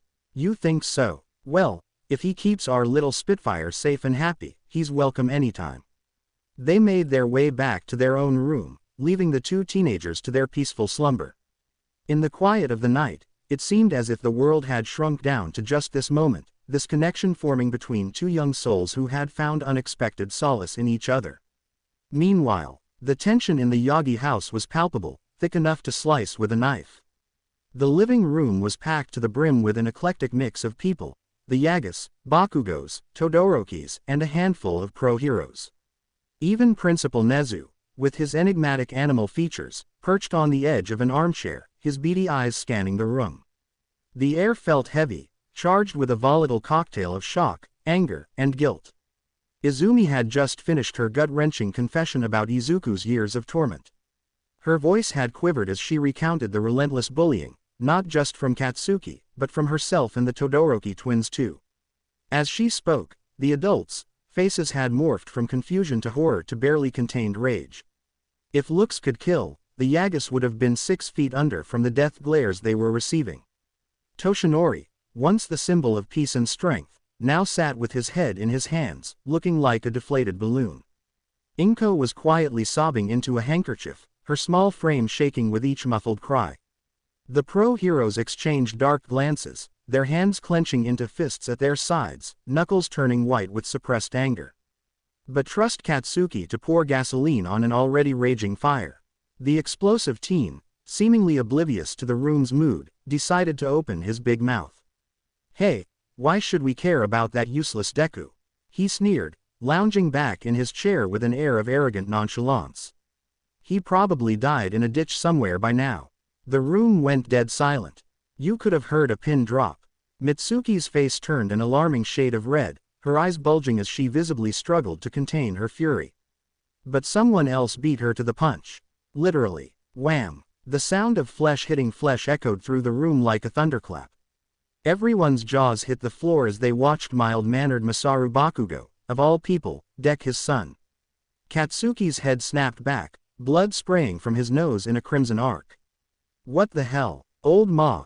Katsuki sputtered, his eyes wide with shock as he cupped his bleeding nose, crimson seeping between his fingers. Masaru stood over him, his usually gentle features twisted with a fury no one had ever seen before. His glasses were askew, and a vein pulsed in his forehead as he glared down at his son. That's something your mother wanted me to do for a long time, he growled, flexing his hand. It's about time someone put your ass in line. Damn, Masaru, Mitsuki whistled, looking at her husband with a mix of surprise and admiration. Didn't know you had it in you. Aizawa stepped forward, his capture weapon floating ominously around him like a sentient scarf and his eyes glowing an eerie red. As much as I enjoy watching the brat get what he deserves, he said, his voice low and dangerous, we have more pressing matters to attend to. Nezu nodded, his usual cheerful demeanor replaced by a grim determination. His beady eyes were sharp and focused as he turned to Izumi. Indeed. Izumi, dear, please continue. We need to know everything, no matter how difficult it may be to hear. Izumi took a shaky breath, wringing her hands in her lap. Her green hair, so much like Izuku's, fell over her face as she bowed her head. It wasn't just Kachan and us kids, she said, her voice barely above a whisper. The teachers at school, they. As Izumi continued her story, detailing the negligence and even encouragement of the bullying from the school staff, the temperature in the room seemed to drop. The pro-heroes exchanged dark looks, their expressions a mix of horror and rage. Yamada's usual grin had twisted into a snarl, while Nomori's nails dug into her palms so hard they nearly drew blood. The room listened in stunned silence as Izumi recounted incident after incident. Teachers turn a blind eye to Izuku's bruises, praising Katsuki's assertiveness when he uses his quirk on Izuku, even joining in on the Deku nickname. With each revelation, the atmosphere grew heavier, the air thick with unspoken fury and guilt. They told him to take a swan dive off the roof, Izumi choked out, tears streaming down her face. Said maybe he'd get a quirk in his next life. A collective gasp echoed through the room. Inko's sobs grew louder, while Toshinori seemed to age years in seconds. The pro heroes' faces were a study of barely contained rage, their quirks activating unconsciously in response to their emotions. Enji Todoroki, known professionally as the Flame Hero, Endeavor, was a sight to behold. His towering frame, sculpted by years of intense hero work, seemed to dominate the room even as he sat in silence. His short, spiky crimson hair stood in stark contrast to his sharp turquoise eyes, which now blazed with an intensity that matched the flames that made up his beard and mustache. Throughout the meeting, Endeavor had been uncharacteristically quiet, his massive frame radiating heat that seemed to reflect the anger simmering just beneath the surface. As the revelations about Izuku's treatment continued, the flames that made up his facial hair flickered more intensely, casting eerie, dancing shadows across his sharp features. His hero costume, a tight navy turquoise bodysuit adorned with streams of flames across his chest, upper torso, arms, and shoulders, seemed to pulse with barely contained energy. The flames around his eyes, serving as a makeshift mask, flickered and danced, mirroring the turmoil within. Suddenly, unable to contain his rage any longer, Endeavor stood up.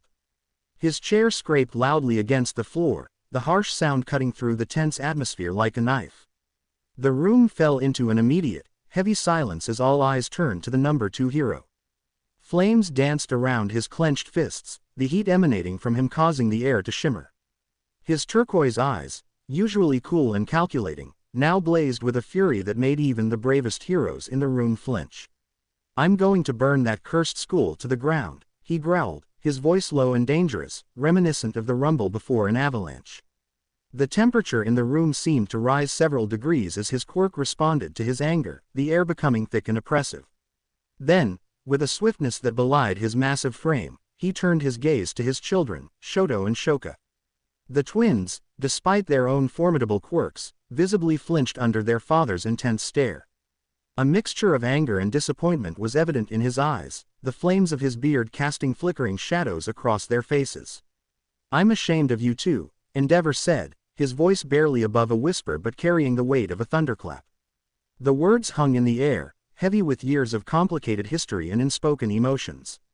Shoto, his heterochromatic eyes flashing with defiance, crossed his arms and scoffed. "Hey, like you care, shitty father." His voice dripped with disdain, years of resentment packed into those few words. "Nei-chan," Shoka exclaimed, her eyes wide with shock at her brother's boldness. Unlike her twin, she seemed torn between fear of her father's reaction and a desire to defuse the situation. In a flash that left everyone gasping, Endeavor's hand shot out, grabbing Shoto's shirt collar. The fabric began to smoke as the hero's flames intensified, licking at his son's clothes. The air crackled with tension and the smell of singed fabric. "Listen here, you little shit," Endeavor snarled, his face inches from Shoto's. The flames of his beard roared higher, the heat becoming almost unbearable for those nearby. "I know you, Shoka, and Natsuo hate me. But I'm trying, damn it. I'm trying to be a better father for you all." His voice cracked slightly, a rare show of vulnerability from the usually stoic hero. The flames around his face flickered, momentarily revealing the man beneath the inferno. "I failed so many times. Toya, Rei, Fuyumi," he trailed off, pain flashing across his face before his anger returned to full force. With a roar of frustration, he whirled to face Toshinori, his flames roaring higher, licking at the ceiling. "I spent so much trying to surpass this bastard who was nothing but disappointment." The room was thick with tension, the other heroes shifting uncomfortably, unsure whether to intervene. The heat from Endeavor's quirk was becoming oppressive, causing sweat to bead on everyone's foreheads. It was Nezu who finally broke the standoff, his calm voice cutting through the crackling of Endeavor's flames like a cool breeze. "Enji, stop using your quirk," the principal said firmly, his small frame seeming to grow with authority. "Before we resort to arson. And also, put your son down." Despite his diminutive stature, Nezu's voice carried an edge of steel that even the flame hero couldn't ignore. His beady eyes fixed on Endeavor with an intensity that matched the hero's own. "I believe we need to address the root of the problem. And that starts right here, in this room." Slowly, reluctantly, Endeavor released Shoto and extinguished his flames. The sudden absence of the fire's heat left the room feeling cold and empty, a stark contrast to the inferno of moments before. As he sat back down, his chair creaking under his weight, the other occupants of the room couldn't help but feel that a significant shift had occurred. Nezu's beady eyes swept across the room, his gaze piercing through the tense atmosphere. The fluorescent lights above cast harsh shadows on his fur, making him appear almost ominous despite his small stature. He took a deep breath, his tiny paws clasped together on the polished table. "Toshinori and Inko Yagi," he began, his voice calm but carrying a weight that made everyone in the room sit up straighter. "You have failed in your most fundamental duty as parents. The evidence before us is damning, and the consequences must be severe." He paused, letting his words sink in. "Therefore, you will both be losing custody of Izuku Yagi once he's found." Inko's quiet sobs intensified, her shoulders shaking violently as she buried her face in her trembling hands. The sound of her grief was a stark contrast to the sterile silence of the room. Toshinori, on the other hand, remained stone-faced, his jaw clenched so tight that a muscle twitched visibly beneath his skin. Nezu's gaze fixed on Toshinori, his eyes narrowing slightly. "Furthermore, when you retire as All Might, this transgression will be made public. The #1 hero spot will go to someone else." At this, Toshinori's carefully constructed facade cracked. His fists clenched at his sides, knuckles turning white, the veins in his forearms bulging with the strain. The other heroes in the room shifted uncomfortably, almost feeling the waves of anger radiating off him. It was clear to everyone present that it wasn't the loss of his son that fueled his rage, it was the threat to his legacy, his precious #1 spot. Turning to the younger generation, Nezu's voice grew even sterner, his beady eyes narrowing as he addressed them. The temperature in the room seemed to drop a few degrees. "As for Izumi, the Bakugo and Todoroki twins, your actions have consequences. You will be blacklisted from all hero schools except UA. Should you fail the entrance exam, no recommendations will be accepted. Your path to becoming heroes ends here." The room fell into a stunned silence as the weight of Nezu's words sank in. Azumi's face paled, the color draining from her cheeks as her hands began to tremble visibly. Katsuki's jaw clenched, a vein pulsing prominently in his forehead as he struggled to contain his rage, his red eyes blazing with fury. The Todoroki twins exchanged worried glances, their heterochromatic eyes wide with the sudden realization of the gravity of their situation. Nezu then turned his attention to Izumi, his voice softening slightly but still carrying an undercurrent of steel. "And Izumi, I forbid you to use one for all until Sir Night-Eye has a chance to speak with you and Izuku's half-sister about potentially transferring it to her." Azumi's eyes widened in shock, her mouth opening and closing like a fish out of water as she tried to process this new information. "Half-sister," she whispered, her voice barely audible, cracking with disbelief. Inko, who had been quietly sobbing, suddenly went still. Her tear-stained face slowly lifted, her puffy red eyes locking onto Toshinori with a mixture of disbelief and fury. The room seemed to hold its breath as she stood up, her small frame shaking with emotion. The tension in the room reached its breaking point with a resounding crack that shattered the stunned silence. Inko's palm connected with Toshinori's cheek, the force of the slap so powerful it whipped his head to the side. A bright red mark bloomed on his skin, stark against his pale complexion. "How long?" Inko demanded, her voice a trembling mix of fury and anguish.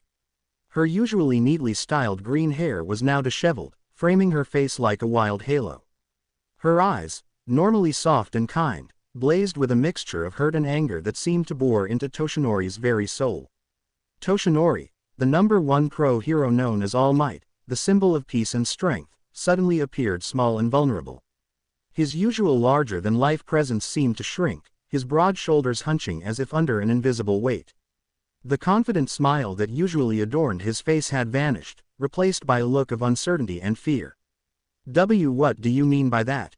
he managed to choke out, his voice barely above a whisper. The stutter in his speech was a stark contrast to his usual eloquence, betraying the turmoil within. Sweat beaded on his forehead, and he swallowed hard, his Adam's apple bobbing visibly. His feeble attempt at evasion only served to stoke the flames of Inko's rage. "Don't play coy with me, damn it," she shouted, her usually gentle demeanor completely shattered. Her voice rose to a pitch that made everyone in the room wince and instinctively lean back in their chairs. The raw emotion in her words seemed to vibrate in the air, making the atmosphere thick and suffocating. How long have you been cheating on me? The question hung in the air like a guillotine blade, poised to fall and change everything. The other occupants of the room held their breath, frozen in place by the intensity of the moment. They were unwilling spectators to this deeply personal confrontation, unable to look away yet feeling like intruders in a private tragedy. Toshinori's eyes darted around the room, desperate for an escape from the accusation that hung in the air like a toxic cloud. His gaze flitted from face to face, finding no solace in the stern expressions of his colleagues or the hurt etched into Inko's features. The walls of the conference room seemed to close in on him, trapping him with the weight of his secrets. There was nowhere to run, nowhere to hide from the truth that was about to come crashing down. His broad shoulders, usually held high with the confidence of the symbol of peace, now slumped in defeat. The fight drained from him, leaving behind a shell of the man he pretended to be. As the silence stretched on, Toshinori's appearance seemed to age before their eyes. The lines on his face deepened, etching the weight of his secrets into every crevice. His usually vibrant blonde hair seemed duller, as if the very life was being sucked out of him by the impending confession. He swallowed hard again, his Adam's apple bobbing visibly. His hands, capable of delivering earth-shattering punches, now trembled slightly as he clasped them together on the table. When he finally spoke, his voice was barely above a whisper, cracking with the strain of his admission. "Since you were pregnant with Izuku and Izumi," he said, the words tumbling out like stones, heavy and irretrievable. He couldn't bring himself to meet Inko's gaze, instead focusing on a spot on the table, as if it held the answers to fix this mess he had created. The silence that followed was deafening, a heavy blanket of tension settling over the room. Inko stood there, frozen, her eyes wide and unblinking as the full weight of Toshinori's confession crashed down upon her. The color drained from her face, leaving her complexion ashen and sickly. Her hands, which had been clenched into tight fists at her sides, now trembled visibly. For what felt like an eternity, the only sound in the room was the soft ticking of the wall clock, each second stretching out painfully. Then, Inko took a deep breath, her chest rising and falling slowly as she gathered her strength. When she finally spoke, her voice was eerily calm, a stark contrast to the storm of emotions raging behind her eyes. "After this meeting is over," she said, each word carefully measured and deliberate, "you and I are getting a divorce.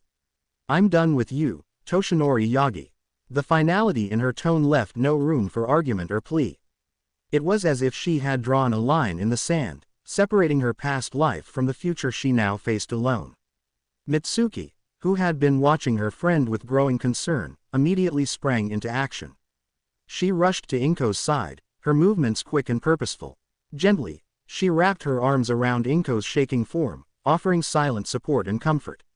As Mitsuki guided Inko back to her seat, she turned her head to fix Toshinori with a glare so intense it could have melted steel. Her red eyes, usually warm and full of life, now flashed with a mixture of contempt and righteous anger. The look spoke volumes, conveying without words the depth of her disgust and disappointment in the man she had once respected. Inko allowed herself to be led, her steps unsteady as the shock began to give way to a bone-deep weariness. As she sank into her chair, the reality of her situation seemed to crash over her anew. Her shoulders slumped, and for a moment, she looked small and vulnerable, a far cry from the strong, nurturing mother she had always been. Mitsuki kept a protective arm around her friend, her presence a silent promise of support in the difficult days to come. The room remained silent, the air thick with unspoken words and shattered trust. Toshinori sat there, his face a mask of fury, his fists clenched at his sides, knuckles turning white as he silently seethed. "Damn you, little shit," he cursed mentally, his thoughts turning to Izuku and the mess his disappearance had caused. The vein in his forehead pulsed dangerously, his teeth gritted so hard they seemed in danger of cracking. Meanwhile, Katsuki and Shoto were lost in their world of rage. Their faces were contorted with fury, fists clenched so tight their nails dug into their palms, leaving crescent-shaped marks. Though they remained silent, their thoughts were in perfect, vengeful sync. "When I find that damned Deku, I'll kill him." The air around Katsuki crackled with small explosions, while the temperature around Shoto fluctuated wildly between freezing and scorching. Mitsuki broke the tense silence, her voice uncharacteristically quiet, a stark contrast to her usual boisterous demeanor. What about Izuku? What are we doing to find him? Nezu's ears twitched a subtle movement that drew all eyes to him. I already have somebody looking for him. Every available hero will be on the lookout. He paused, his small frame seeming to deflate slightly, the weight of the situation evident in the slump of his shoulders. But, he continued, his voice heavy with implication, given the circumstances, we must prepare ourselves for the possibility that Izuku may not want to be found. A collective shudder ran through the room at the implications of Nezu's words. The weight of their actions, the years of neglect and abuse, settled heavily on their shoulders like a physical burden. The silence that followed was thick with guilt, regret, and the dawning realization of the magnitude of their failures. Back at the Iron Claw dojo, a figure hovered silently in the air, his presence undetected by the sleeping occupants below. Moonlight spilled through the window, casting an ethereal glow on his snow-white hair. He wore a dark blue zip-up jacket with a high collar that rustled softly in the night breeze. His slim-fit black pants and polished dress boots completed the ensemble, giving him an air of understated elegance. The most striking feature, however, was the white bandages covering his eyes. Despite this apparent blindness, he seemed to observe the scene below with keen interest, his head tilted slightly as if listening to something beyond normal hearing. The bandages moved slightly with each subtle shift of his expression, hinting at the eyes hidden beneath. His attention was focused on the sleeping form of Izuku, curled up next to Itsuka. A faint, pinkish aura surrounded the boy, barely visible to the naked eye but clear as day to the floating observer. The aura pulsed gently, like a heartbeat, occasionally flickering with bursts of energy. So, this is the boy that Nezu wanted me to find, the man mused, his voice barely a whisper. His cursed energy is strong. I can tell. He paused, taking in the peaceful scene before him. The dojo was quiet, save for the soft breathing of the sleeping teens and the occasional creak of the old wooden floor. He floated closer, careful not to disturb the sleeping teens. The floorboards beneath him didn't even creak, as if he weighed nothing at all. As he approached, the pink aura around Izuku seemed to respond, growing slightly brighter before settling back down. The man's lips curved into a small smile, a mix of curiosity and anticipation. Izuku Yagi, he murmured, his voice carrying a hint of both awe and excitement. You'll be interesting to train. His fingers twitched slightly, as if itching to begin molding this raw talent before him. As if responding to his words, the aura around Izuku flickered again, growing noticeably brighter for a moment before settling back down. The man's eyebrows rose behind his bandages, intrigued by this unconscious display of power. He leaned in closer, studying the aura's patterns and fluctuations. Responsive even in sleep, he noted, his voice tinged with fascination. Raw potential, but uncontrolled. We'll need to work on that. He straightened up, his mind already racing with potential training regimens and exercises. He hovered there for a few more moments, seemingly deep in thought. His head tilted from side to side, as if weighing different options or considering various paths forward. Then, with a barely audible sigh that carried both anticipation and a hint of concern, he began to float towards the window. Rest well, young Izuku, he said softly, his voice carrying a mix of encouragement and warning. Your real journey begins soon, and it won't be an easy one. With that, he slipped out into the night, his form melding seamlessly with the shadows. The only trace of his presence was a lingering sense of anticipation in the air, a promise of challenges and growth to come. The dojo fell back into silence, its occupants blissfully unaware of the watchful eyes that had been upon them, or the destiny that was slowly unfurling for the black-haired boy with green streaks sleeping peacefully below. As the mysterious figure disappeared into the night, a gentle breeze rustled through the dojo, carrying with it the faint scent of cherry blossoms. It was as if the very air was whispering of the changes to come, of the trials and triumphs that lay ahead for Izuku and his newfound family at the Iron Claw dojo. The teal eyes of Itsuka Kendo fluttered open as warm morning sunlight filtered through her curtains, casting a soft glow across her face. She stirred, stretching her arms above her head with a quiet yawn. As she attempted to rise from her bed, she noticed an unusual weight holding her down. That's strange, she mumbled, her voice still thick with sleep. The blankets weren't this heavy last night. Puzzled, Itsuka tugged at the covers, revealing a mop of messy, jet black hair resting on her pillow. Her eyes widened as she pulled the blanket back, exposing Izuku's sleeping form beside her. A deep blush rapidly spread across her cheeks as she let out a startled squeak, quickly covering her mouth to stifle the sound. Why is he in my bed? She thought, her heart racing. Then, like a flood, memories of the previous night washed over her. The nightmare that had jolted her awake, the paralyzing fear, and Izuku's comforting presence. Oh, right, she realized, her blush fading slightly as understanding dawned. Deciding it was time to get up, Itsuka carefully attempted to extricate herself from the bed without disturbing Izuku. She gingerly swung one leg over his body, trying to climb over him. However, her movements caused the bed to shift, and Izuku began to stir. Itsuka froze, caught in an awkward position straddling Izuku just as his eyes slowly opened. Their gazes locked, teal meeting emerald, and time seemed to stand still for a moment. Then, as if on cue, both faces flushed bright red. Before either of them could react or speak, fate intervened. The door to Itsuka's room creaked open, and Akane poked her head inside.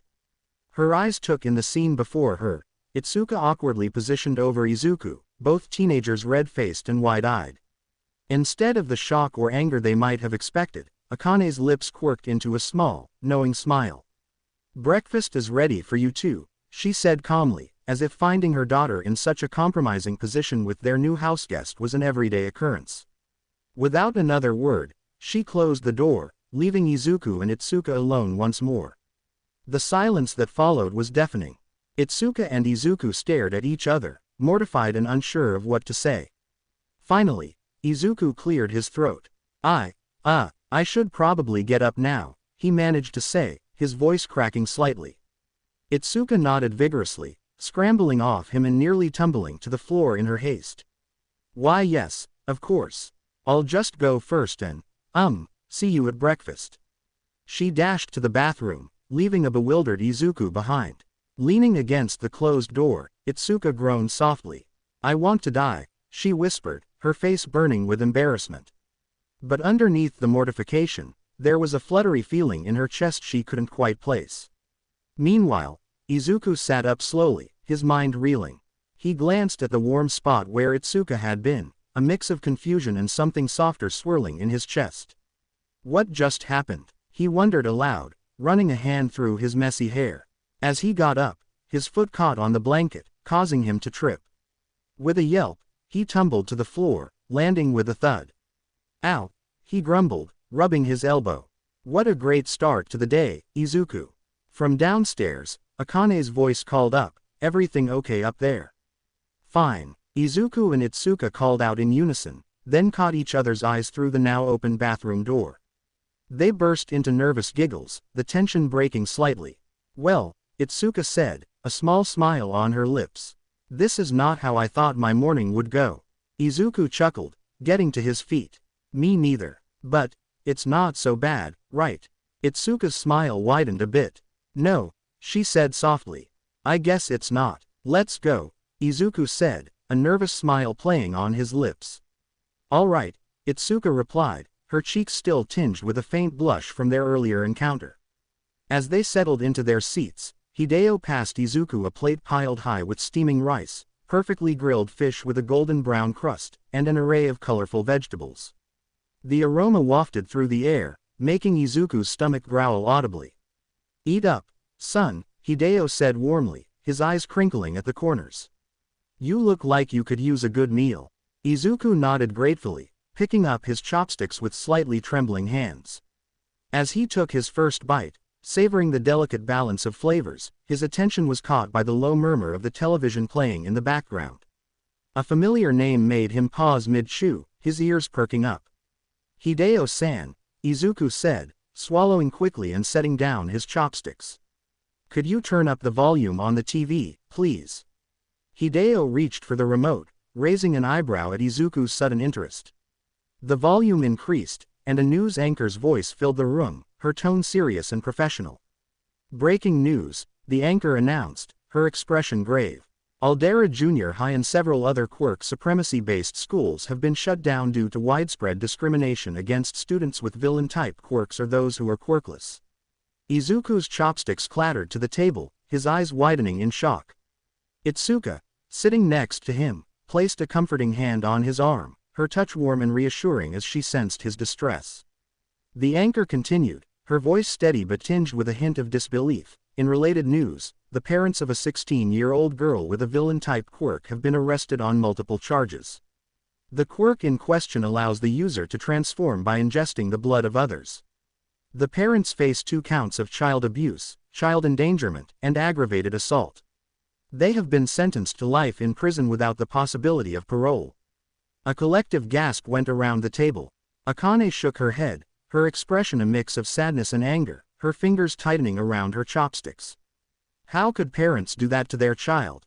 She murmured, her voice barely above a whisper.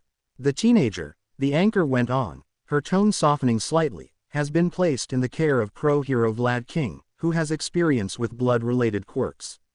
As the news segment ended, a heavy silence fell over the kitchen, broken only by the soft clink of cutlery and the distant hum of the refrigerator. Izuku stared at his plate, his appetite suddenly gone, the once appetizing food now looking unappetizing. The story of the girl with the villain-type quirk hit too close to home, reminding him of his struggles and the cruelty he had faced. Itsuka squeezed his arm gently, her teal eyes filled with concern. "Are you okay, Izuku?" she asked, her voice soft and caring. Izuku took a deep breath, trying to steady himself. He could feel the weight of everyone's gaze on him. I don't know," he admitted, his voice cracking slightly. "It's just, I can't help but think about how many other kids like me, like that girl, are out there suffering because of how society views their quirks, or lack thereof."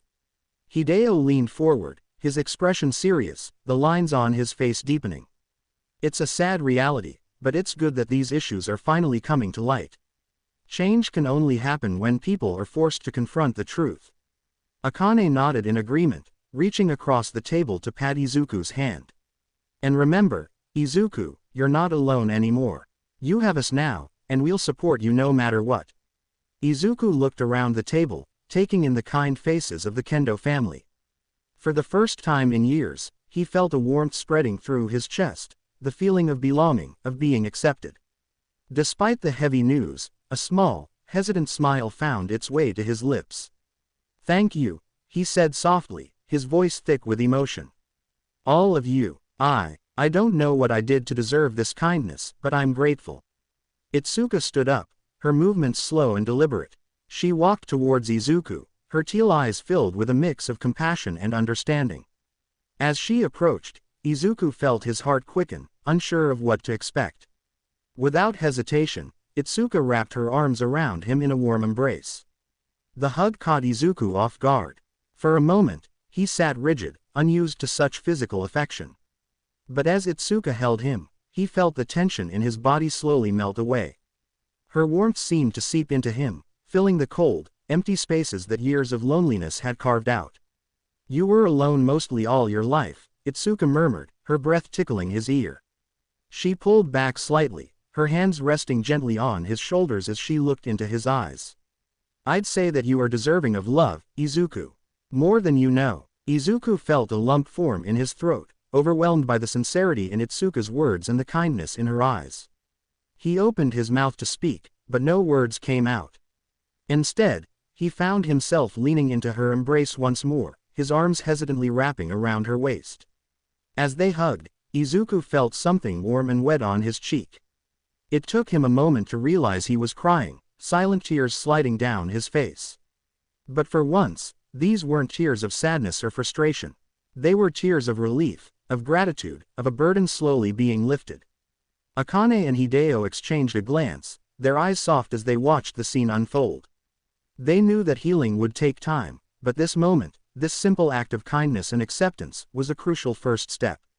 As the conversation shifted to lighter topics, Izuku found himself able to eat again, the knot in his stomach slowly loosening. He couldn't shake the feeling that this news was just the beginning of something bigger, changes that would ripple through society and perhaps, just perhaps, make the world a little fairer for people like him. After breakfast, Hideo clapped his hands together, his eyes twinkling with excitement.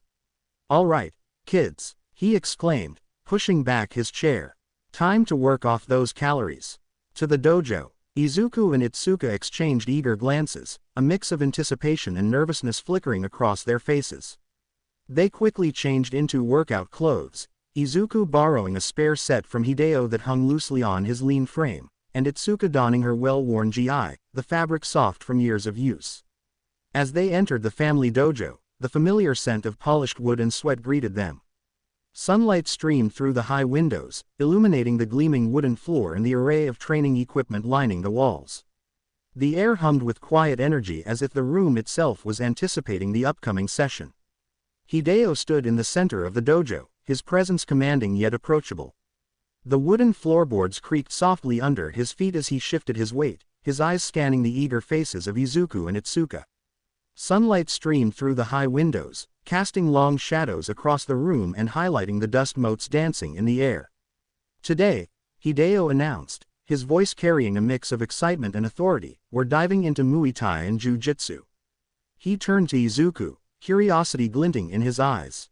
"Izuku, have you ever tried these before?" Izuku shook his head, a determined look settling on his freckled face. His teal eyes sparkled with anticipation as he replied, "No, sir. But I'm eager to learn." "That's the spirit." Hideo grinned, clapping Izuku on the shoulder. The boy stumbled slightly under the friendly pat, unused to such casual physical contact. "Let's start with some basic Muay Thai stances. Watch closely, both of you." For the next hour, the dojo was filled with the rhythmic sounds of controlled breathing and bare feet shifting on the mat.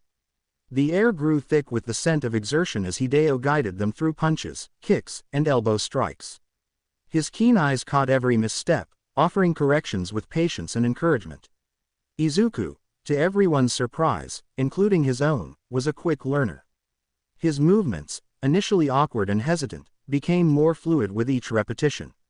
He found himself lost in the rhythm of the strikes, his mind clearing all thoughts except the next move, the next stance. "Nice job, Izuku," Itsuka cheered, wiping sweat from her brow with the back of her hand. Her ginger hair, tied back in a ponytail, was damp with perspiration. She couldn't help but feel impressed by his progress, a hint of competitive spirit rising within her. Izuku smiled shyly, his face flushed from exertion and the unexpected praise. "Thanks, Itsuka, you're amazing too." He marveled at how natural the movements felt to her, her body flowing from one stance to another with practiced ease. As they transitioned to Jiu-Jitsu, the atmosphere in the dojo shifted. The mat beneath their feet felt different, softer yet more unyielding. Hideo demonstrated various holds and escapes, his movements precise and controlled. Izuku found this more challenging, his lack of experience showing as Itsuka easily pinned him several times. But with each failure, Izuku's determination only grew stronger. He paid close attention to Hideo's instructions, his mind working overtime to memorize every detail. The feel of the mat against his back, the pressure of Itsuka's hold, the way his own body responded to each movement, he absorbed it all, storing it away for future use. "All right," Hideo announced, a glint in his eye that made both teens straighten up. "Time for some sparring. Izuku, Itsuka, you're up." The two faced each other in the center of the mat, nervous grins mirroring each other. Itsuka bounced lightly on her toes, her body coiled with anticipation. Izuku took a deep breath, trying to remember everything he'd just learned, his hands slightly shaky as he raised them into a defensive position. "Don't hold back," Hideo called out from the sidelines, his voice echoing in the now silent dojo. "Show me what you've got." Itsuka made the first move, her fist cutting through the air with precision. Izuku's eyes widened as he barely managed to twist his body, the punch grazing his cheek. The rush of air against his skin sent a jolt of adrenaline through his system. Instinctively, he dropped low, his leg sweeping out in a kick that surprised both of them with its speed and accuracy. Itsuka jumped back, a grin spreading across her face. "Not bad, Izuku." Her voice held a mix of surprise and approval. They circled each other, eyes locked, bodies tense. The wooden floor creaked beneath their feet, the sound mixing with their heavy breathing. Itsuka feinted left, then struck right, her fist connecting with Izuku's shoulder. He stumbled but used the momentum to spin, his elbow nearly catching Itsuka's chin. The dojo echoed with the sound of their rapid movements, feet shuffling on the mat, fists and legs cutting through the air. Izuku's inexperience showed in his sometimes awkward stance, but his quick reflexes and unpredictable style kept Itsuka on her toes. She found herself having to think 2 steps ahead, never quite sure where Izuku's next move would come from. Suddenly, Itsuka saw her chance. She dropped low, her legs sweeping out in a smooth arc. Izuku felt his feet leave the ground, his world tilting as he fell. But something inside him surged, a hidden instinct taking over. In a move that left everyone watching in awe, Izuku's hand shot out, fingers splayed against the mat. His body coiled like a spring, muscles tensing in perfect synchronization. Then, in one fluid motion, he pushed off with his hand, his body twisting in midair. Time seemed to slow as he completed a full backflip, the world spinning around him in a blur of colors. He landed in a perfect defensive stance, knees bent, hands raised, his eyes wide with surprise at his actions. "Whoa!" Itsuka exclaimed, her eyes wide with amazement. Where did that come from?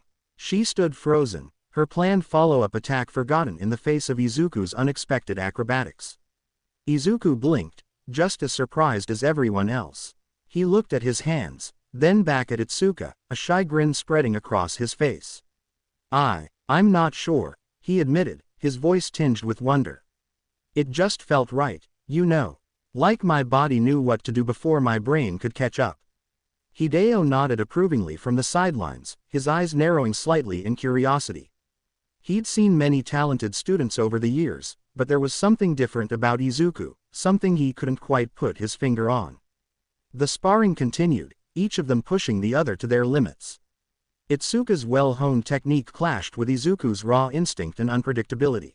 She would set up a complex series of strikes, only for Izuku to slip through her defenses in a way she couldn't have anticipated. It was like trying to catch smoke with her bare hands. As they grappled, bodies intertwined in a test of strength and skill, Izuku felt something stir within him. It was like a warm current flowing through his veins, a power he had never known he possessed. For a brief moment, his eyes seemed to glow with an otherworldly light, a faint pinkish aura shimmering around him. Itsuka gasped, feeling a sudden increase in Izuku's strength. She looked up, meeting his eyes, and for a second, she could have sworn she saw something ancient and powerful looking back at her. It was like looking into the depths of a primordial forest, wild and untamed. The moment passed as quickly as it had come, leaving Izuku feeling dazed and slightly disoriented. He shook his head, blinking rapidly as the strange sensation faded away. The world seemed to snap back into focus, the familiar surroundings of the dojo grounding him once more. Hideo, watching intently, noticed the change. His eyes narrowed slightly, a thoughtful expression crossing his face. But before he could ponder it further, the moment passed, and Izuku was back to his normal self, looking slightly confused but otherwise unchanged. Finally, Hideo called time. Both teams stood panting, their clothes damp with sweat but wide smiles on their faces. The air in the dojo was thick with the scent of exertion and the lingering energy of their bout. "Impressive, both of you," Hideo said, nodding approvingly. His voice carried a hint of pride as he continued, "Izuku, you've got natural talent.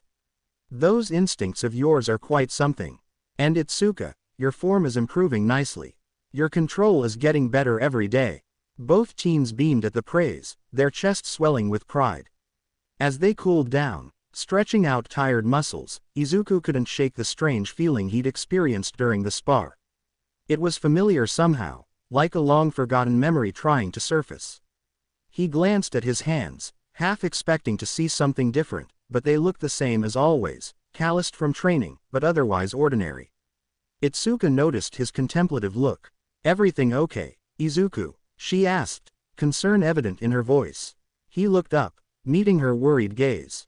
"Yeah, I'm fine," he assured her, trying to shake off the lingering sense of something more. "Just thinking about something. It's probably nothing." After their intense sparring session, Izuku and Itsuka hit the showers, the cool water a welcome relief on their overheated skin.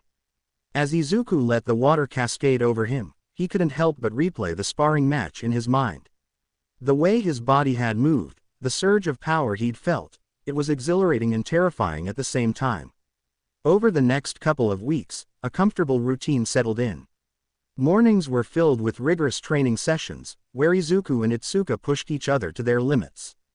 The dojo became a second home, the smell of sweat and wood polish a comforting constant. Afternoons were spent exploring the neighborhood, sharing stories, and occasionally indulging in ice cream from the local parlor. Izuku found himself opening up more, sharing bits and pieces of his past with Itsuka. She listened without judgment, offering support and understanding in a way he'd never experienced before. Evenings were reserved for family dinners, filled with laughter and warmth that Izuku had never experienced before. The Kendo's home was always lively, with conversations flowing freely and jokes being tossed back and forth. Izuku found himself joining in more and more, his initial shyness melting away in the face of their genuine affection. But as much as Izuku loved being with the Kendos, a nagging feeling in his gut told him it was time to move on. He couldn't shake the sense that his journey was far from over. The world seemed to be calling to him, whispering of adventures yet to come and challenges still to face. One sunny morning, as golden light filtered through the kitchen windows, casting warm patterns on the wooden table, Izuku broke the news. "I think it's time for me to go," he said softly, his voice barely above a whisper, his eyes fixed on his half-eaten breakfast. The Kendos fell silent, a mix of sadness and understanding crossing their faces. The clinking of cutlery ceased, replaced by a heavy silence. Hideo was the first to speak, pushing back his chair with a gentle scrape. He stood and walked over to Izuku, clapping him on the back with a firm but gentle hand. "You're always welcome here, son," he said, his eyes conveying more than words ever could. The warmth in his voice made Izuku's throat tighten with emotion. Akane, her apron still dusted with flour from the morning's baking, pulled Izuku into a tight hug. Her motherly warmth enveloped him, smelling of cinnamon and home. "Remember to eat well, okay?" she whispered, her voice thick with unshed tears. When Izuku wasn't looking, she slipped a small package of homemade cookies into his backpack, a last gesture of care. Itsuka, however, wasn't quite ready to let go. Her brows furrowed as she scribbled on a piece of paper, her handwriting a bit messier than usual due to her trembling hands. The pen scratched loudly in the quiet kitchen. "Here," she said, thrusting the paper towards Izuku, her eyes shining with determination and a hint of something more. "Take my number. You better call, or I'll hunt you down myself." Her voice wavered slightly, betraying her attempt at bravado. As Izuku turned to leave, his heart heavy with both gratitude and melancholy, Itsuka surprised him. She quickly leaned in and planted a soft, quick peck on his cheek. The sudden warmth of her lips against his skin sent a jolt through him. Her face immediately turned as red as a ripe tomato, and Izuku wasn't far behind.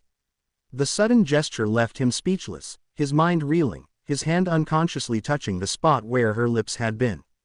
"Stay safe," Itsuka mumbled, suddenly finding her feet incredibly interesting. The tips of her ears were burning red, matching her flushed cheeks. She tucked a strand of hair behind her ear, unable to meet Izuku's gaze. With a final wave and a promise to keep in touch, Izuku set off on his own. The weight of his backpack was nothing compared to the weight in his heart as he left behind the first place he'd truly felt at home. The Kendos stood in the doorway, watching him go, their silhouettes framed by the morning light. For the next few days, Izuku wandered the streets, his mind a whirlwind of thoughts about his next move. The city bustled around him, a constant stream of noise and movement.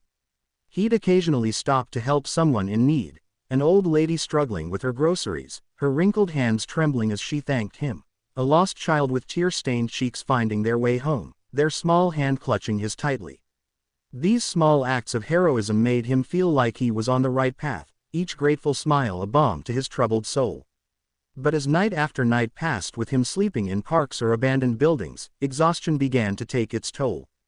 The hard ground left his body aching, and the constant vigilance required to stay safe left his mind frayed. Dark circles formed under his eyes, and his movements became sluggish. On the third night, Izuku was barely keeping his eyes open. The streetlights blurred into hazy orbs as he stumbled down an empty street, his vision growing fuzzy at the edges. The cool night air did little to clear his head, and his steps became more unsteady with each passing moment. The city had grown quiet, the usual cacophony of urban life replaced by an eerie silence. Suddenly, a shadow moved behind him. Izuku's tired mind registered the danger a second too late. The hairs on the back of his neck stood up, but before he could react, a sharp chop to his neck sent a jolt of pain through his body. He felt himself falling, tumbling into a sea of darkness, his last conscious thought a mixture of fear and resignation. As Izuku's consciousness faded, he heard a gruff voice speaking, as if from a great distance. "Yeah, I found him. Bringing him in now." The words echoed strangely in his fading awareness. The mysterious figure scooped up the unconscious boy with surprising gentleness. In the dim streetlight, there was a glint of white hair and white bandages covering the figure's eyes. With a grace that belied his burden, the figure disappeared into the night, melting into the shadows with practiced ease, leaving behind only the whisper of the wind and the faint echo of footsteps on the empty street. Time skip. In a dimly lit corridor, Nezu and the tall, enigmatic figure stood in hushed conversation, their eyes fixed on the window that revealed a somber scene. Inside, Izuku sat slumped in a chair, surrounded by a room adorned with intricate talismans that seemed to pulse with otherworldly energy. The air was thick with tension, the weight of unseen forces pressing down on them. "What?" Nezu's voice was a mix of disbelief and outrage, his usually calm demeanor shattered. "You mean to tell me that after you spoke with those stuck-up elders, they're planning to carry out a secret execution, Gojo?" The chimera's small paws were clenched into fists, his tail lashing back and forth in agitation. "Yeah," Gojo replied, his voice carrying a weight that belied his casual tone. Satoru Gojo cut an imposing figure, even in the dim light of the corridor. His dark blue zip-up jacket rustled softly as he shifted, the high collar casting shadows across his face. The slim-fit black pants and polished dress boots he wore gave him an air of understated elegance, a stark contrast to the gravity of their conversation. But it was the white bandages covering his eyes that drew the most attention, a physical manifestation of the mystery that surrounded him. "That's ridiculous," Nezu sputtered, his voice rising with each word, echoing slightly in the empty hallway. "He's just 16. The chimera's fur bristled, a physical representation of his mounting anger and frustration. Gojo's shoulders sagged slightly, a rare show of vulnerability from the usually unflappable sorcerer. He leaned against the wall, his posture betraying a weariness that went beyond physical exhaustion. "I know," he said, his voice tinged with a mix of frustration and concern. "But the truly concerning part is, he's okay with it." Nezu's eyes widened in shock, his voice barely above a whisper as he asked, "What do you mean?" The question hung in the air, heavy with implications. Gojo ran a hand through his shock of white hair, his voice low as he explained. "About 2 days before you got here, he tried to use that cursed spirit to escape the room. When that didn't work," he paused, the weight of his next words hanging heavy in the air. "He tried to kill himself. If Rika hadn't stopped him." He trailed off, leaving the grim possibility unspoken. The silence that followed was deafening, broken only by Nezu's sharp intake of breath. The gravity of the situation settled over them like a heavy blanket. After a moment, Gojo straightened, his resolve clear in the set of his shoulders. "I'll go and talk to the kid, Nezu," he said, his tone brooking no argument. The chimera nodded, worry etched into every line of his face. With fluid, controlled movements, Gojo approached the door. He paused for a moment, his hand on the handle, taking a deep breath as if steeling himself for what lay ahead. Then, with a determined push, he opened the door and stepped inside. The room was thick with an oppressive energy, the talismans on the walls seeming to writhe in the dim light. Shadows danced in the corners, and the air felt heavy, almost difficult to breathe. In the center sat Izuku, his legs drawn up to his chest, arms crossed tightly as if holding himself together. His head was bowed, green curls obscuring his face, his entire posture a picture of defeat. At the sound of the door, Izuku's head snapped up, his gaze locking onto Gojo. The boy's teal eyes were dulled with fatigue, dark circles etched beneath them speaking of relentless exhaustion. There was something else there too, a flickering ember of defiance, buried deep beneath layers of pain and resignation. It was a spark that refused to be extinguished, despite everything. Gojo moved forward, each step measured and deliberate. The floorboards creaked softly under his weight, the sound oddly loud in the oppressive silence. He came to a halt before Izuku, his towering presence filling the room. Despite the bandages covering his eyes, his gaze seemed to burn into Izuku's very soul, penetrating and intense. When Gojo spoke, his voice was low and intense, carrying the weight of unspoken truths. Izuku Yagi, he said, the name rolling off his tongue with a sense of significance that made Izuku sit up straighter. We must talk. The warm rays of the morning sun bathed the courtyard of Tokyo Metropolitan Curse Technical School in a golden glow. 3 distinctive figures stood out against the backdrop of the pristine campus. 2 students in crisp, dark uniforms, and, oddly enough, a living, breathing panda. The sight was so surreal that it almost seemed like a fever dream. The panda, his black and white fur glistening in the sunlight, turned to his human companions with an excited glint in his round eyes. "Did you hear about the transfer student starting today?" he asked, his voice surprisingly articulate for a bear. He unknowingly helped All Might stop that sludge villain. The male student, a tall boy with messy hair and a perpetually bored expression, merely shrugged. "Tuna mayo," he muttered, his mind more focused on his favorite sandwich than the topic at hand. The female student, a bespectacled fiery tomboy with sharp eyes and an intimidating aura, scoffed at the panda's words. She cracked her knuckles, a mischievous smirk playing on her lips. "So if the kid thinks he's a hot shot, I'll rough him up a bit," she declared, her tone a mix of excitement and challenge. "Fish flakes," the second male added as an afterthought, playing along with her male companion's food-themed responses. The atmosphere was charged with anticipation as they waited for the new student to arrive. Flashback. Meanwhile, with Gojo. In a dimly lit room, Gojo held up a knife, its blade noticeably dented from repeated use. He tilted his head, his bandaged eyes somehow still conveying curiosity. "That was a knife, Izuku Yagi," he said, his voice a mix of amusement and intrigue. Izuku's eyes flashed angrily, his hands clenching into fists at his sides.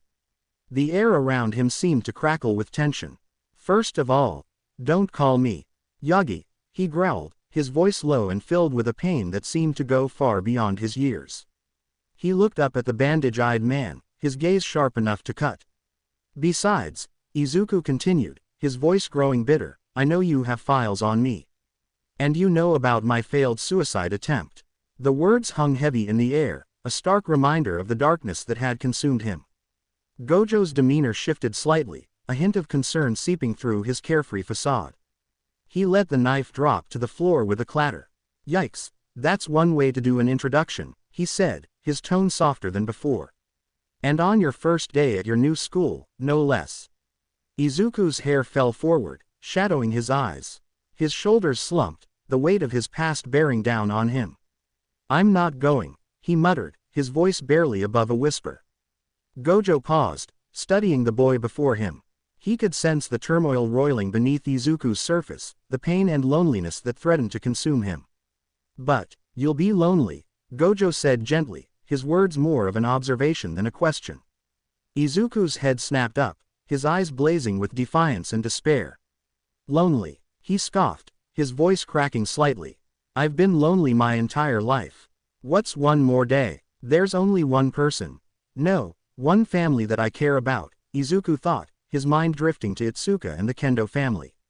Their warm smiles and kind gestures flashed through his memory, a stark contrast to the cold emptiness he felt now. He could almost feel the ghost of Itsuka's kiss on his cheek, a bittersweet reminder of what he had left behind. Gojo observed the subtle shift in Izuku's expression, sensing the conflict within him. He leaned forward, his voice taking on a more serious tone. "Listen, Izuku," he said, emphasizing the boy's first name. "The curse attached to you, it's not just a burden. Depending on how it's used, it can be a tool, a way to help people." Izuku's eyes widened slightly, a flicker of interest breaking through his despondent facade. Gojo continued, his words measured and deliberate. "Learn to control its power. Master it. It won't be easy, but nothing worth doing ever is." The white-haired man paused, letting his words sink in. Then, with a gentleness that belied his eccentric appearance, he added, "Once you've done that, then you can decide whether throwing it all away is worth it. But give yourself a chance first. You might be surprised at what you're capable of." Izuku's fists unclenched slightly, his shoulders relaxing just a fraction. For the first time since he'd arrived, a tiny spark of hope flickered in his eyes. He looked at Gojo, really looked at him, and saw not just a strange man with bandaged eyes, but someone who might understand, who might be able to help. "Fine, I'll go," Izuku said softly, his voice barely above a whisper. Time skip. Present time. Morning. Izuku woke up in one of the dorms that Gojo had assigned to him, his eyes slowly adjusting to the dim morning light filtering through the curtains. He sat up, his muscles still aching from yesterday's training, and ran a hand through his messy black hair. With a sigh, he dragged himself out of bed and shuffled to the bathroom. As he brushed his teeth, Izuku stared at his reflection in the mirror. Dark circles under his eyes betrayed his restless night, filled with memories of his past and uncertainties about his future. He splashed some cold water on his face, trying to shake off the lingering exhaustion. Returning to his room, Izuku noticed a neatly folded uniform hanging on the closet door. He picked up the clothes, running his fingers over the fabric.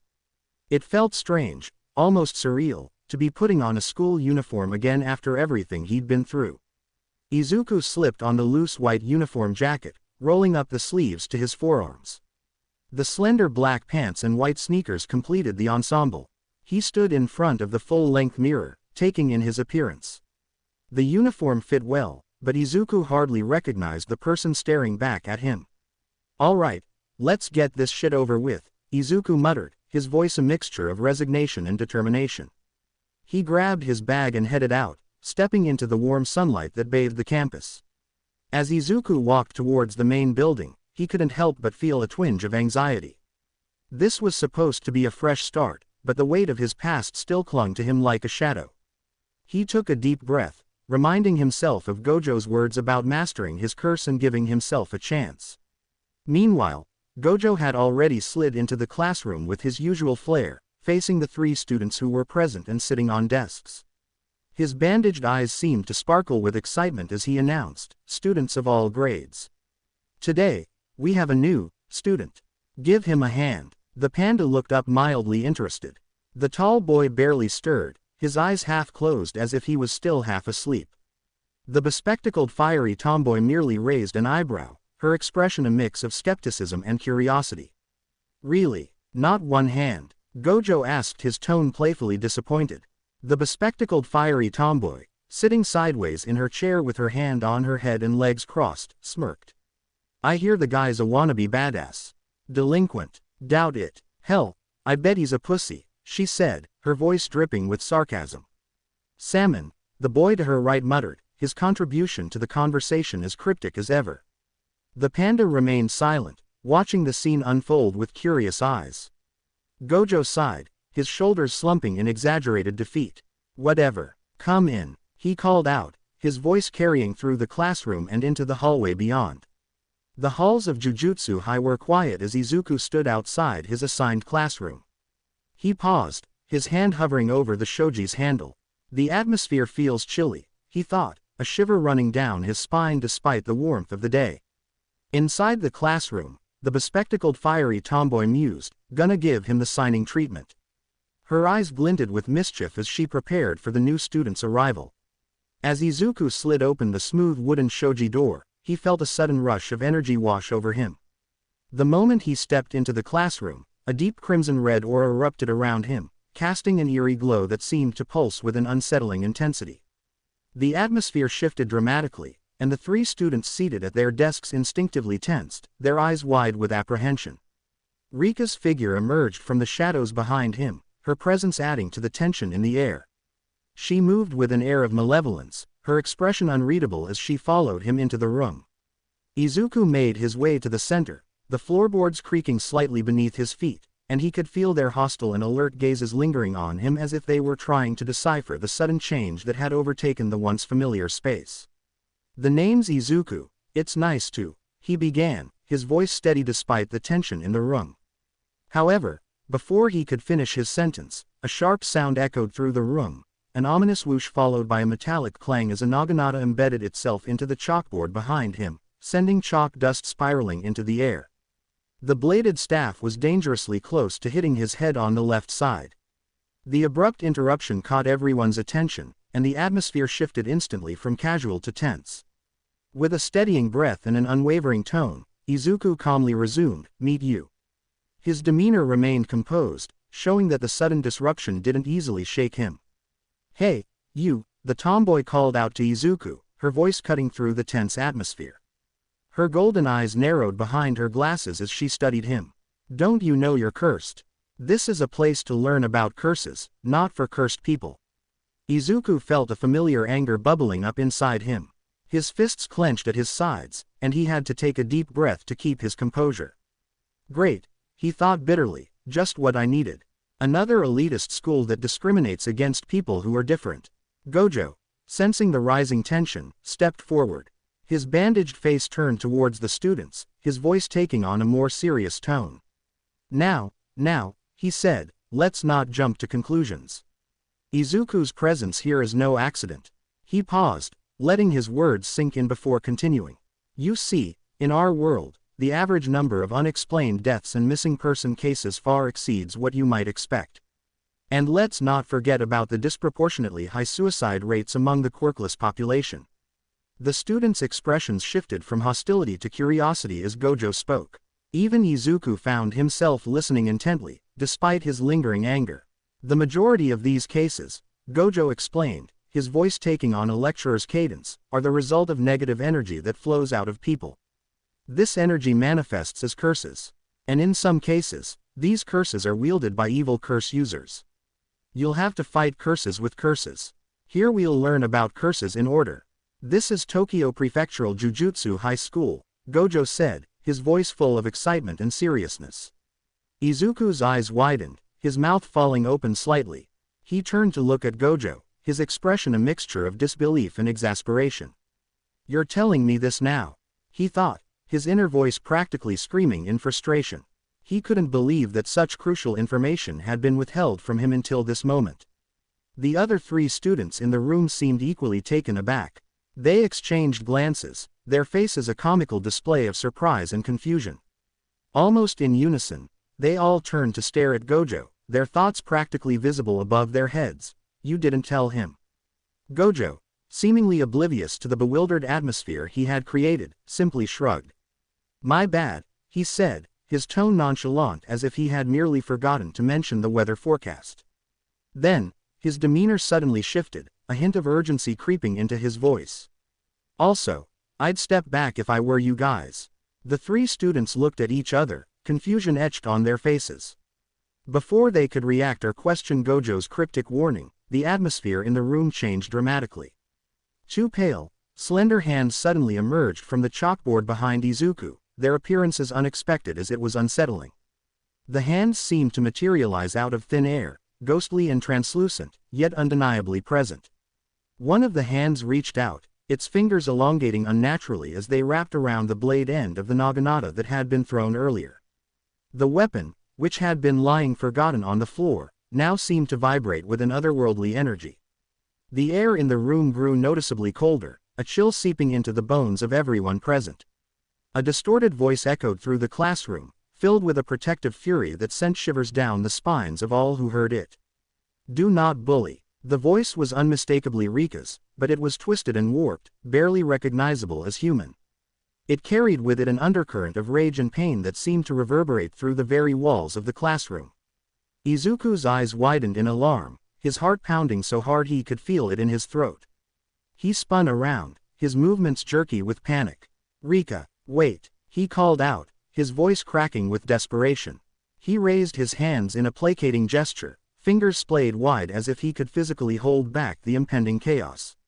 The other students stood frozen in stunned silence, their earlier animosities and jabs evaporating like morning fog under the harsh glare of this unexpected and terrifying development. Eyes that had once been filled with derision were now wide with a mix of fear and reluctant intrigue. Mouths that had been curved in sneers now hung open in shock. Among them, the bespectacled fiery tom girl, who had mocked and belittled only moments ago, now watched with a palpable tension etched across her features. Her golden eyes, previously narrowed in disdain, were now wide open, a strange blend of shock and fascination mingling in her expression. Her hands, which had been so confidently wielding her naginata, now trembled slightly at her sides. As the atmosphere thickened, hanging heavy with electric anticipation, Rika's distorted voice cut through the tension again. This time, it was laced with an edge of desperation that was almost unrecognizable beneath her simmering anger. Izuku! Her desperate scream pierced the air like a siren, reverberating around the now hushed room. Each syllable seemed to draw the attention of the three students as her ghostly, distorted pale right hand inched closer. The fingers of Rika's spectral hand elongated further, twitching and curling as if they had a mind of their own. They reached out to the students, particularly to the tom girl who had been taunting Izuku. The sight sent shivers down their spines, the chilling realization sinking in that they were witnesses to something otherworldly and profoundly unsettling. The classroom, which had been a battlefield of teenage rivalry and cruel jabs just moments ago, now felt like a different world entirely. The fluorescent lights flickered ominously, casting eerie shadows that seemed to dance in sync with Rika's ghostly movements. The air grew thick with tension, making it hard to breathe, as if the very atmosphere was waiting with bated breath to see what would happen next. Scene change. This is Izuku. Everyone get along, okay? Gojo announced with his usual enthusiasm, his voice filling the tense classroom. He gestured towards Izuku, who stood awkwardly at the front, his teal eyes darting nervously around the room. The young man's messy back hair seemed to reflect his inner turmoil as he tried to process everything that had just happened.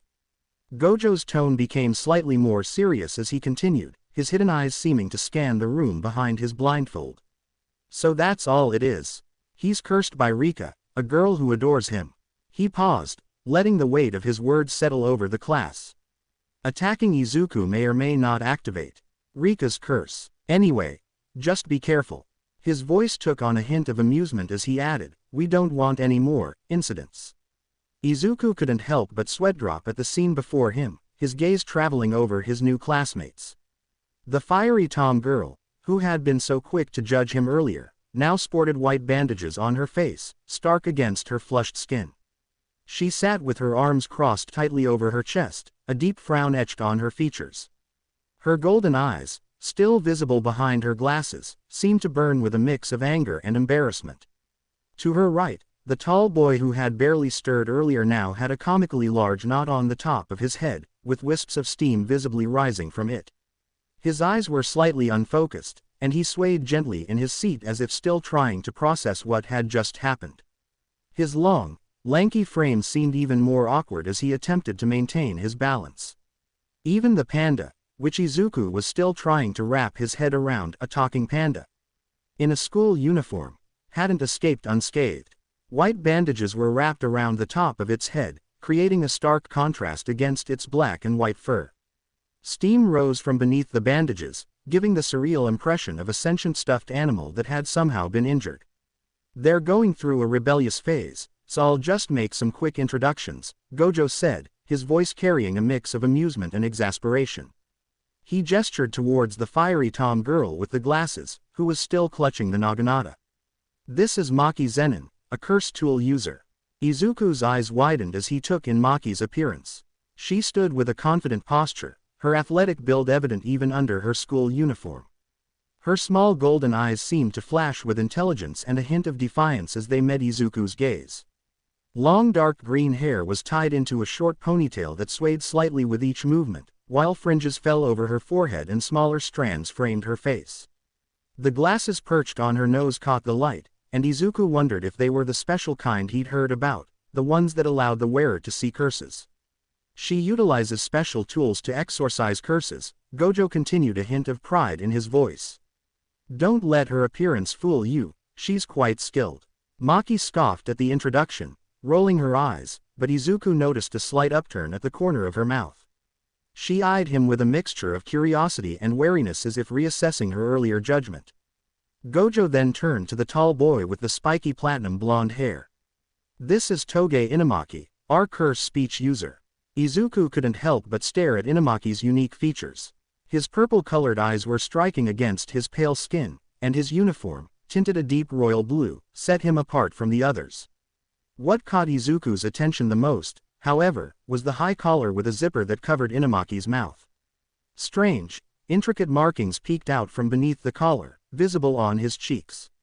Inumaki was born with the snake and fangs seal of the Inumaki clan on his tongue and both cheeks, Gojo explained, noticing Izuku's curious gaze. His vocabulary is limited to rice ball ingredients, so good luck talking to him. As if on cue, Inumaki muttered, kelp, his voice muffled by the collar. Despite the odd word choice, Izuku sensed a friendly tone in Inamaki's voice. Izuku blinked, trying to process this information. He wondered how someone could communicate effectively with such a limited vocabulary, but he was intrigued by the challenge it presented. Maybe there was more to Inamaki's speech than met the eye. Finally, Gojo gestured towards the panda. And this is, well, panda. The panda raised a paw in greeting, its movements surprisingly fluid for such a large creature. I'm Panda. Nice to meetcha, it said in a voice that was rough yet soft, a strange combination that seemed to fit its appearance perfectly. Izuku's jaw dropped slightly, his eyes widening in surprise. He had been prepared for many strange things in this new world of curses and jujutsu, but a talking panda was still enough to catch him off guard. He closed his mouth quickly, not wanting to seem rude, but couldn't hide the amazement in his eyes. Come to think about it, well, live in a world with weird-ass quirks, he thought. Well, that's about it, Gojo said, tapping his chin thoughtfully. His ever-present smile seemed to widen as he observed the bewildered look on Izuku's face. Izuku couldn't help but deadpan internally. So there's no explanation for the one I'm most curious about, he thought, his eyes still fixed on the talking panda. He had so many questions. Was Panda a cursed spirit? A transformed human? Or something else entirely? But given the day's events so far, he decided it might be best to save those questions for later. Including you. That makes 4 first years, Gojo announced, his voice carrying a hint of excitement that made Izuku both curious and nervous. Izuku glanced around at his new classmates, taking in the strange group he now found himself a part of. 3 humans and 1, well, panda. The oddity of the situation wasn't lost on him, and he couldn't help but marvel at the surreal nature of it all. Our afternoon practical jujutsu class will be conducted in pairs, Gojo continued, clapping his hands together. The sound echoed in the classroom, drawing everyone's attention. This will give you a chance to learn from each other and develop your skills together. Think of it as a buddy system but with more cursed energy and potential danger. He pointed at Inamaki and Panda, his long fingers directed at the odd duo. Toge and Panda, you two will pair up. Inamaki nodded silently, then muttered, salmon, under his breath. Izuku wasn't sure if that was an agreement or just Inamaki's usual way of speaking. Panda, on the other hand, gave an enthusiastic thumbs up, his furry face somehow managing to look excited. Then, with a mischievous glint in his eye that Izuku could somehow sense despite the blindfold, Gojo turned to the remaining students. Maki and Izuku, you'll be working together. Ga, Maki shouted, her face contorting in frustration. She glared at Gojo, then at Izuku, her golden eyes narrowing behind her glasses. The intensity of her gaze made Izuku want to shrink into his chair. Fuck me, Izuku thought, his heart sinking. He'd hoped for a fresh start at Jujutsu High, a chance to reinvent himself and leave behind the pain of his past. But it seemed like his luck hadn't changed. The universe, it appeared, had other plans for him. As they all filed out of the classroom, the tension from earlier still hung in the air like a heavy fog. Izuku's mind was racing, a whirlwind of frustration and determination battling inside him. The corridor seemed to stretch endlessly before them, the fluorescent lights casting harsh shadows that mirrored the unease in Izuku's heart. Despite his initial anger at the pairing, Izuku decided to make an effort. After all, wasn't this what he had come here for? To face challenges head-on and become stronger. Taking a deep breath, he steeled himself and turned to Maki. His teal eyes, filled with a mix of apprehension and resolve, met her golden ones. I'm looking forward to working with you, Izuku said, his voice steady despite the inner turmoil he felt. His teal eyes met Maki's golden ones, searching for any sign of friendliness. Maki's piercing gaze locked onto Izuku, studying him intently. Her eyes narrowed behind her glasses as if she were trying to see through him. The fluorescent lights of the hallway cast harsh shadows across her face, accentuating her sharp features.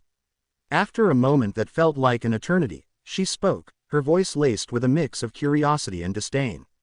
You were bullied, weren't you? The question hit Izuku like a punch to the gut. He felt a tick mark forming on his forehead as he struggled to maintain his composure. Any hope of camaraderie vanished in an instant. The hallway suddenly felt too small, too confining, as if the walls were closing in on him. The chatter of other students faded into the background, leaving only the sound of his heartbeat pounding in his ears. Thought so, Maki continued, a smirk playing on her lips. She twirled her naginata casually, the weapon glinting menacingly in the fluorescent lights of the hallway. The smooth motion of the blade through the air seemed to cut through the tension. I'd totally pick on you, too. You're being protected, so why play the victim? I wonder if it's because of the curse. You act like a good person, but it feels fake. It's gross. I bet you've been passive your whole life, without any goals. Jujutsu high ain't that easy. Izuku felt multiple tick marks appearing now, his teeth gritting as he fought to keep his anger in check. His hands clenched into fists at his sides, knuckles turning white. The fabric of his uniform crinkled under the pressure. Yup, I hate this bitch already, he thought bitterly, the words echoing in his mind. The tension in the air was palpable as Izuku and Maki glared at each other, their eyes locked in a silent battle of wills. Izuku's teal eyes blazed with a mix of frustration and determination, while Maki's golden orbs sparkled with defiance behind her glasses. The atmosphere in the hallway crackled with unspoken hostility, so thick you could almost cut it with a knife. Panda and Inumaki exchanged worried glances, sensing the brewing storm between their new classmates. Panda's fur bristled slightly, while Inumaki's fingers twitched nervously at his sides. The standoff might have continued indefinitely if not for their intervention. Panda, his large furry form surprisingly agile, stepped between the two. He placed a gentle but firm paw on Izuku's shoulder, carefully pulling him back from the confrontation. That's enough, Maki, Panda said sternly, his gruff voice carrying a note of exasperation. He turned his head, looking between Izuku and Maki with his round, expressive eyes. We're all classmates here. Let's try to get along, okay? His words were calm, but there was an underlying firmness that suggested he wouldn't tolerate any more hostility. Inumaki, who had been observing the exchange with growing concern, decided to add his thoughts. Fish flakes, he exclaimed, his words muffled by his high collar but his tone disapproving. His purple eyes darted between Maki and Izuku, silently urging them to calm down. Despite the odd choice of words, his meaning was clear, this conflict needed to end. Maki held her glare for a moment longer, her grip on the naginata tightening. The weapon seemed to hum with energy, reflecting its wielder's tension. Then, as if a switch had been flipped, she let out a frustrated sigh. She reached up and scratched her hair, mussing her neat ponytail slightly. Fine, whatever, she grumbled, crossing her arms over her chest as she kept walking. Despite her words, there was a flicker of something in her eyes, perhaps curiosity, or a grudging respect for Izuku's refusal to back down. As Maki walked away, the tension in the hallway slowly dissipated. Izuku's shoulders relaxed slightly, but his mind was still racing. He couldn't shake the feeling that this encounter was just the beginning of a complicated relationship with his new classmate.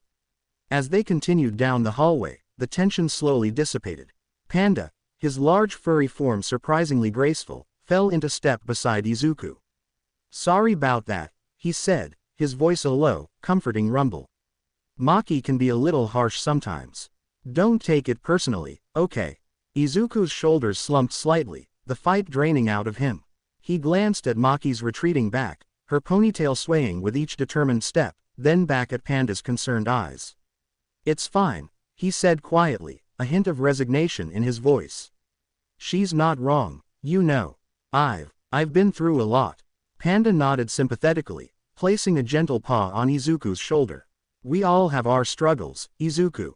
What matters is how we choose to face them. Time skip. Abandoned elementary school. The sun was setting as Izuku and Maki approached the dilapidated entrance of the abandoned school.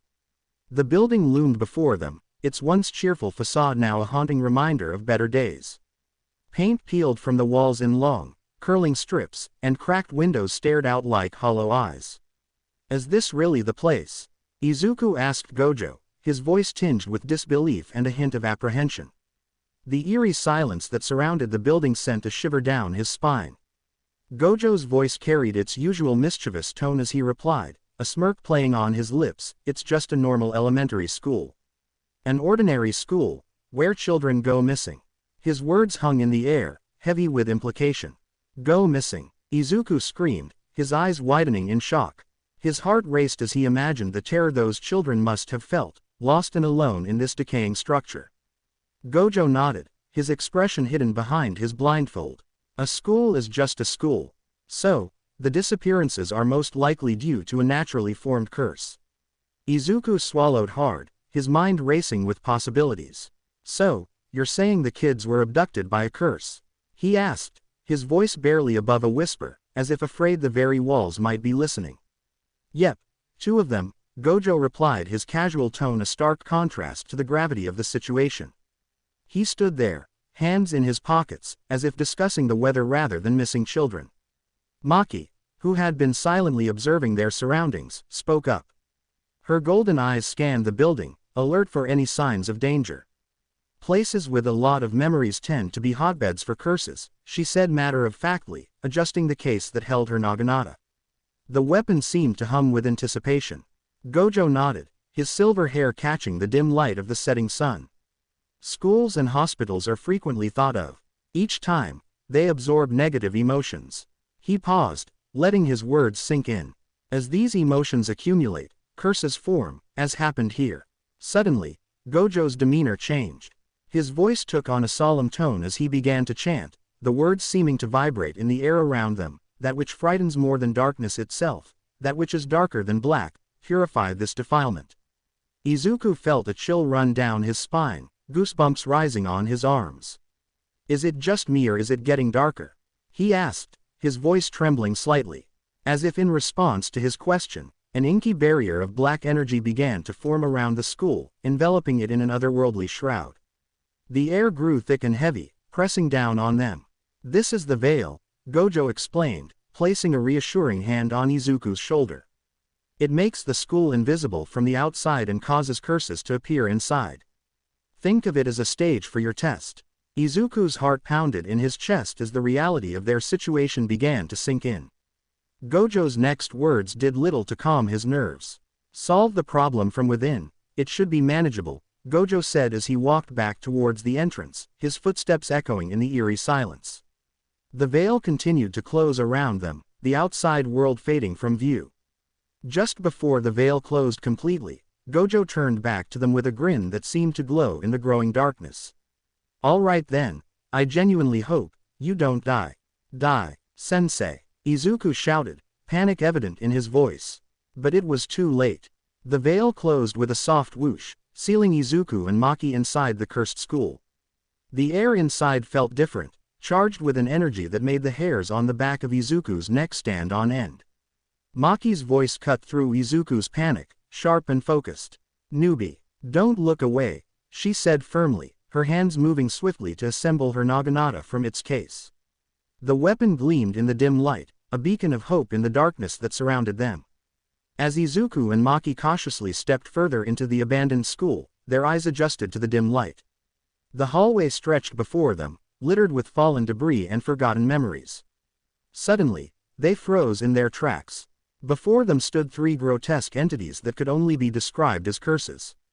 The creatures had elongated, bird-like bodies that seemed to defy natural anatomy. Their torsos were marked with stitched seams as if they had been crudely sewn together by some mad puppeteer. Thin, elongated limbs dangled from their bodies, twitching and jerking in unnatural movements that made Izuku's stomach churn. What struck Izuku the most was their heads. Unlike any creature he had ever seen, these curses lacked traditional facial features. Instead, their heads were smooth, eyeless surfaces that somehow seemed to be watching them intently. The absence of eyes made them even more unnerving, as if they could perceive their surroundings through some otherworldly sense.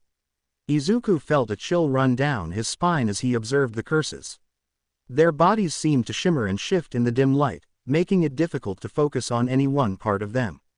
The air around them felt heavy and oppressive, charged with malevolent energy that seemed to suck the warmth from the room. What the hell are those things? Izuku whispered, his voice barely audible, fear constricting his throat. Maki gripped her naginata tightly, her knuckles turning white. Her face was a mask of concentration, but Izuku could see a flicker of concern in her golden eyes. Those are grade 2 curses, she replied, her voice low and tense. As if sensing their presence, the curses began to move towards them, their movements jerky and unpredictable. One of the curses used its elongated, skeletal hands to tear open its torso, revealing a jagged, red-tinged maw that seemed to grin at them. The sight was horrifying, and Izuku felt his stomach lurch.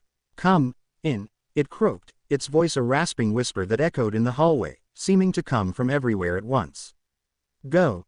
Me. In." The other curses joined in, their eyeless heads swiveling towards Izuku and Maki as they advanced, a cacophony of distorted voices filling the air. Izuku's heart raced, his palms sweaty as he gripped the hem of his shirt. The curses, grotesque forms seemed to warp and twist in the dim light, making them even more terrifying. He glanced at Maki, hoping for some guidance, some reassurance in the face of this nightmare. "They're coming this way," Izuku exclaimed, his voice cracking with fear. What should we do?" His mind raced with possible strategies, but fear clouded his thoughts. Maki, however, remained calm. Her golden eyes narrowed behind her glasses as she assessed the situation, her body tensing like a coiled spring.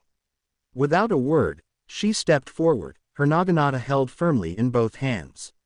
The weapon gleamed in the faint light, a stark contrast to the darkness surrounding them. "Don't yell," Maki said, her voice steady and firm. She turned her head slightly, meeting Izuku's panicked gaze. There was a fierce determination in her eyes that made Izuku stand a little straighter. "Remember this, when it comes to curses." In a blur of motion, Maki spun around, her naginata whistling through the air. The blade sliced through the first curse, then the second, and finally the third in one fluid movement. Izuku watched in awe as her form flowed like water, each strike precise and powerful. It was as if she were performing a deadly dance, her movements graceful yet lethal. The curses let out inhuman shrieks as they dissolved into wisps of dark energy, dissipating into the air like smoke. In mere seconds, the entrance was empty, except for Izuku and Maki.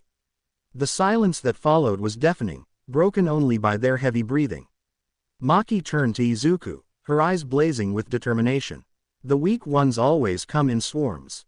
That applies to humans as well," Maki said, her voice laced with a hint of bitterness. She glanced at Izuku, searching his face for understanding, but quickly averted her gaze. Izuku's eyes widened, a mix of awe and admiration illuminating his features. "Wow, you took them out in one swing," he exclaimed, excitement bubbling over in his voice. "That was incredible, Maki-san." A faint smile tugged at the corners of Maki's lips in response to his enthusiasm. Resting her naginata casually on her shoulder, she seemed unfazed by the weight of the weapon. "Come on," she said, turning her back to him and striding toward the school building. "Let's go." Izuku hesitated, his earlier exhilaration fading into uncertainty. He looked at the imposing structure before them, its darkened windows resembling hollow eyes staring back at him. Where exactly?" he asked, a hint of anxiety threading through his voice. Maki paused and turned back to him, her expression a mix of determination and mild exasperation. "Inside the school, of course," she replied, gesturing toward the entrance with her free hand. "That's where we'll find the source of these curses." Izuku swallowed hard, his gaze flickering between Maki and the foreboding school. He clenched his fists, steeling his resolve. "Right," he said, nodding firmly as he took a deep breath, ready to follow her lead. Scene change. Izuku and Maki crept down the dimly lit hallway of the abandoned elementary school, their footsteps echoing softly against the worn linoleum floors. The air hung heavy with an unsettling stillness, broken only by the occasional creak of the old building settling. Flickering fluorescent lights cast eerie, dancing shadows on the walls, transforming innocent classroom decorations into menacing shapes. Izuku's heart thundered in his chest, each beat seeming to reverberate through the empty corridor. His eyes darted nervously from one corner to another, searching for any sign of supernatural activity. His palms were slick with sweat, and he found himself unconsciously inching closer to Maki as they walked. Aren't you scared, Zenin-san?" Izuku whispered, his voice quivering slightly. He glanced at his companion, marveling at her seemingly unshakable composure. Maki's eyes flashed with irritation, her lips pressing into a thin line. She turned to face Izuku, her gaze sharp and unyielding. "Don't call me by my last name," she snapped, her tone crisp and controlled. Despite the harshness of her words, there was an underlying note of weariness, as if she'd had this conversation many times before. Izuku flinched, his body tensing as he realized his mistake. "Oh, sorry, Maki-san," he stammered, his cheeks flushing a deep crimson. He rubbed the back of his neck nervously, his eyes darting around the dimly lit corridor. "It's just, there's this eerie feeling, you know. Like we're not alone. I can sense remnants of something." The abandoned school's atmosphere was thick with an unsettling silence, broken only by their footsteps echoing off the grimy walls. Dust motes danced in the weak beams of light filtering through cracked windows, giving the air a hazy, dreamlike quality. As they continued their cautious trek down the corridor, neither of them noticed the dark, shapeless mass that slithered silently along the ceiling. It moved with an unnatural fluidity, trailing them like a shadow given life, its presence masked by the oppressive gloom that seemed to cling to every surface. Maki's brow furrowed in concentration, her sharp eyes scanning their surroundings. The weight of her naginata in her hands was reassuring, but something felt off. Despite the veil, there aren't many curses around, she thought, her grip tightening on the weapon's shaft. The wood creaked softly under her fingers. "No, wait, there are. They just aren't attacking." Her gaze flicked towards Izuku, who was still frantically scanning their surroundings. His emerald eyes were wide with a mix of fear and determination, his body coiled like a spring ready to unleash at any moment. Sweat beaded on his forehead, glistening in the dim light. Is it because of the newbie? Maki wondered, observing Izuku's tense posture. There was something about him, an aura perhaps, that seemed to keep the curses at bay. It was both intriguing and unsettling. She watched as Izuku's gaze darted from one shadowy corner to another, his fingers flexing nervously at his sides. Despite his obvious fear, there was a steely resolve in his eyes that Maki couldn't help but admire. It was the look of someone who had faced their fears before and come out stronger. "Hey," Maki said, her voice softer than before, yet still carrying an undercurrent of authority. The sudden change in her tone caught Izuku off guard, causing him to jump slightly, his messy green hair bouncing with the movement. "Why yes," Izuku exclaimed, his emerald eyes wide with a mix of surprise and nervousness. He could feel his heart racing, unsure of what to expect from his intense classmate. Maki's gaze was steady as she asked, "What grade level are you?" Her brown eyes bore into him, searching for an answer. Izuku's face scrunched up in confusion, his freckles bunching together as his mind raced. Does she mean English proficiency? He thought, feeling a bit lost. His hands fidgeted with the hem of his uniform, a nervous habit he'd never quite shaken. Seeing his bewilderment, Maki elaborated, her tone patient but firm. The afternoon sun streaming through the nearby window cast a warm glow on her face, softening her usually stern features. Jujutsu sorcerers are assigned grades ranging from 4 to 1, with 1 being the highest. It's a measure of our abilities and potential. Izuku's shoulders slumped slightly, his earlier enthusiasm dampened by the realization of how little he knew. The weight of his inexperience seemed to press down on him. "But I just got to Jujutsu High," he said dejectedly, his voice barely above a whisper. He felt small and out of place, like a sapling among towering trees. Maki sighed, pinching the bridge of her nose. The light glinted off her glasses as she adjusted them. "Forget it. Just show me your school ID." Izuku patted his pockets, a look of mild panic crossing his face. His hands moved frantically, searching every fold of his uniform. "Don't think I got one," he mumbled, more to himself than to Maki. The rustle of fabric filled the air as he continued his search. "You ain't got one from the blindfolded idiot?" Maki asked, her eyebrow raised in disbelief. A hint of amusement crept into her voice, despite her attempts to maintain her serious demeanor. "Blindfolded idiot," Izuku repeated, a bead of sweat forming on his forehead as he realized she was referring to their eccentric teacher, Gojo. He couldn't help but picture the tall, white-haired man with his ever-present sunglasses and carefree attitude. After a moment of frantic searching, Izuku's hand closed around something in his pocket. The smooth, cool surface of plastic met his fingertips. "Oh," he exclaimed, relief washing over his features like a wave. He pulled out a small card, its surface still glossy and new, reflecting the afternoon light. Maki snatched the ID from Izuku's hand, her movements quick but not unkind. Her eyes scanned the card, a frown forming on her face. The sound of her fingers tapping against the plastic filled the brief silence. "Well, if you have no experience at all," you should be a grade 4, she said, more to herself than to Izuku. Suddenly, her eyes widened, and she inhaled sharply. The card nearly slipped from her fingers as she stared at it in disbelief. Special grade, she exclaimed mentally, her composed exterior cracking for a moment. The world seemed to slow down around her as the implications of what she was seeing sank in. Maki's mind raced as she stared at the ID, her grip on the card tightening. The plastic creaked slightly under the pressure. Special grade is higher than a grade 1. This has to be some sort of joke, she thought, her eyes darting between the card and Izuku's confused face. Zenin. Izuku's voice cracked with panic, his emerald eyes widening in terror. He pointed frantically behind Maki, his hand trembling uncontrollably. Behind you. Maki spun around, her reflexes honed by years of rigorous training. Wah! The word died in her throat as she beheld the monstrous curse that now filled the entire hallway. It was a writhing mass of darkness, its form constantly shifting and bubbling like some nightmarish liquid. The air grew thick with an oppressive aura, making it hard to breathe. Before either of them could react, the curse lashed out with tendrils of inky blackness. The force of the attack sent both Maki and Izuku hurtling through the air, debris from the crumbling school building raining down around them. The sound of shattering glass and cracking concrete filled their ears as they were propelled outside. The cool night air rushed past them, a stark contrast to the stifling atmosphere inside the cursed school.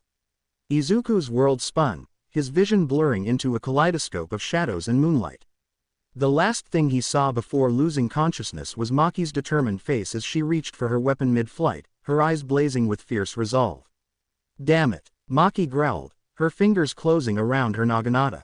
She twisted in the air, trying to orient herself as the ground rushed up to meet them. Her eyes darted between the approaching earth and the massive curse that was now emerging from the ruins of the school, its form growing more defined and terrifying with each passing second. The curse's form solidified as it moved, revealing a grotesque, vaguely humanoid shape. Its skin was a sickly gray, riddled with pulsing veins of dark energy that seemed to throb with malevolent life. But what caught Maki's attention was its mouth, a gaping maw filled with row upon row of jagged, yellowed teeth, each as long as her arm. Kinda big, aren't you? Maki shouted, her voice a mix of defiance and grim humor. She brandished her naginata, the weapon glinting in the moonlight as she readied herself to strike the moment she touched down. But the curse was faster. Its maw opened wider, impossibly wide, and Maki felt herself being pulled towards it by an unseen force. Wah! The exclamation was torn from her lips as she and the unconscious Izuku were drawn inexorably towards the creature's waiting mouth. The air around them distorted, warping like a heat haze as the curse's power intensified. Maki felt a searing pain in her leg as one of the curse's teeth grazed her, leaving a deep laceration. She gritted her teeth, fighting against the pull with all her strength, her muscles straining with the effort. The wound burned like fire, but she pushed the pain aside, focusing on survival. Thanks for the meal, the curse's voice rumbled, a sound like grinding stones that seemed to come from everywhere at once. Its breath was fetid, carrying the stench of decay and rot. With a sickening crunch that echoed through the night, the jaws snapped shut around them. Maki's last glimpse of the outside world was the starry sky, quickly obscured by rows of yellowed teeth. Darkness engulfed Maki and Izuku. The air was thick and putrid, making breathing difficult. Maki could feel something viscous and warm pressing in on all sides. They were in the curse's stomach. The darkness was almost complete, save for an eerie, pulsating glow emanating from the walls of flesh surrounding them. Let us out of here. Maki yelled, her words more a battle cry than a plea. She knew the curse wouldn't comply, but the shout seemed to bolster her resolve. Turning her attention to Izuku, Maki's eyes blazed with a mix of desperation and irritation. Where is that curse of yours when we need it? She demanded, her voice sharp with urgency. Izuku winced at her tone but replied calmly, she has selective timing. Besides, she only comes out when I'm in danger. Maki's eyebrow twitched, a visible tick mark appearing on her forehead. And what's to say being stuck inside a curse's stomach doesn't scream danger?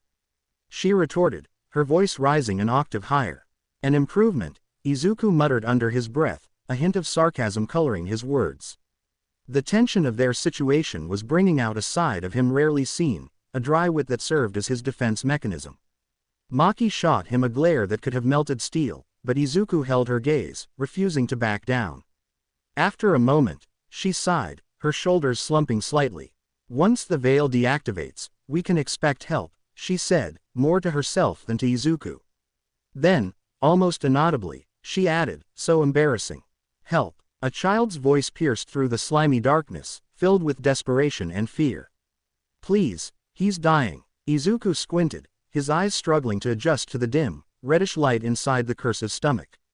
The air was thick and humid, making it difficult to breathe. As his vision cleared, he saw two children huddled together in a corner, their small forms trembling. One, a boy no older than 10, had grotesque swellings covering half his face. His left eye was swollen shut and blackened, like a bruise gone wrong. In his arms, he cradled another child who lay motionless, their chest barely rising and falling with shallow breaths. Oh no, Izuku whispered, his heart sinking like a stone in his chest. Were these the kids attacked by the curse? The two we knew about? His mind raced, trying to process the situation. The squishy, pulsating walls of the curse's stomach seemed to close in around them, making the scene even more nightmarish. At least they're alive, he thought, clinging to a shred of hope like a lifeline in a stormy sea. Maki's voice cut through his thoughts, her tone grim and matter-of-fact. Not good. Take a closer look, Izuku. The bigger kids cursed too. It's only a matter of time before they both.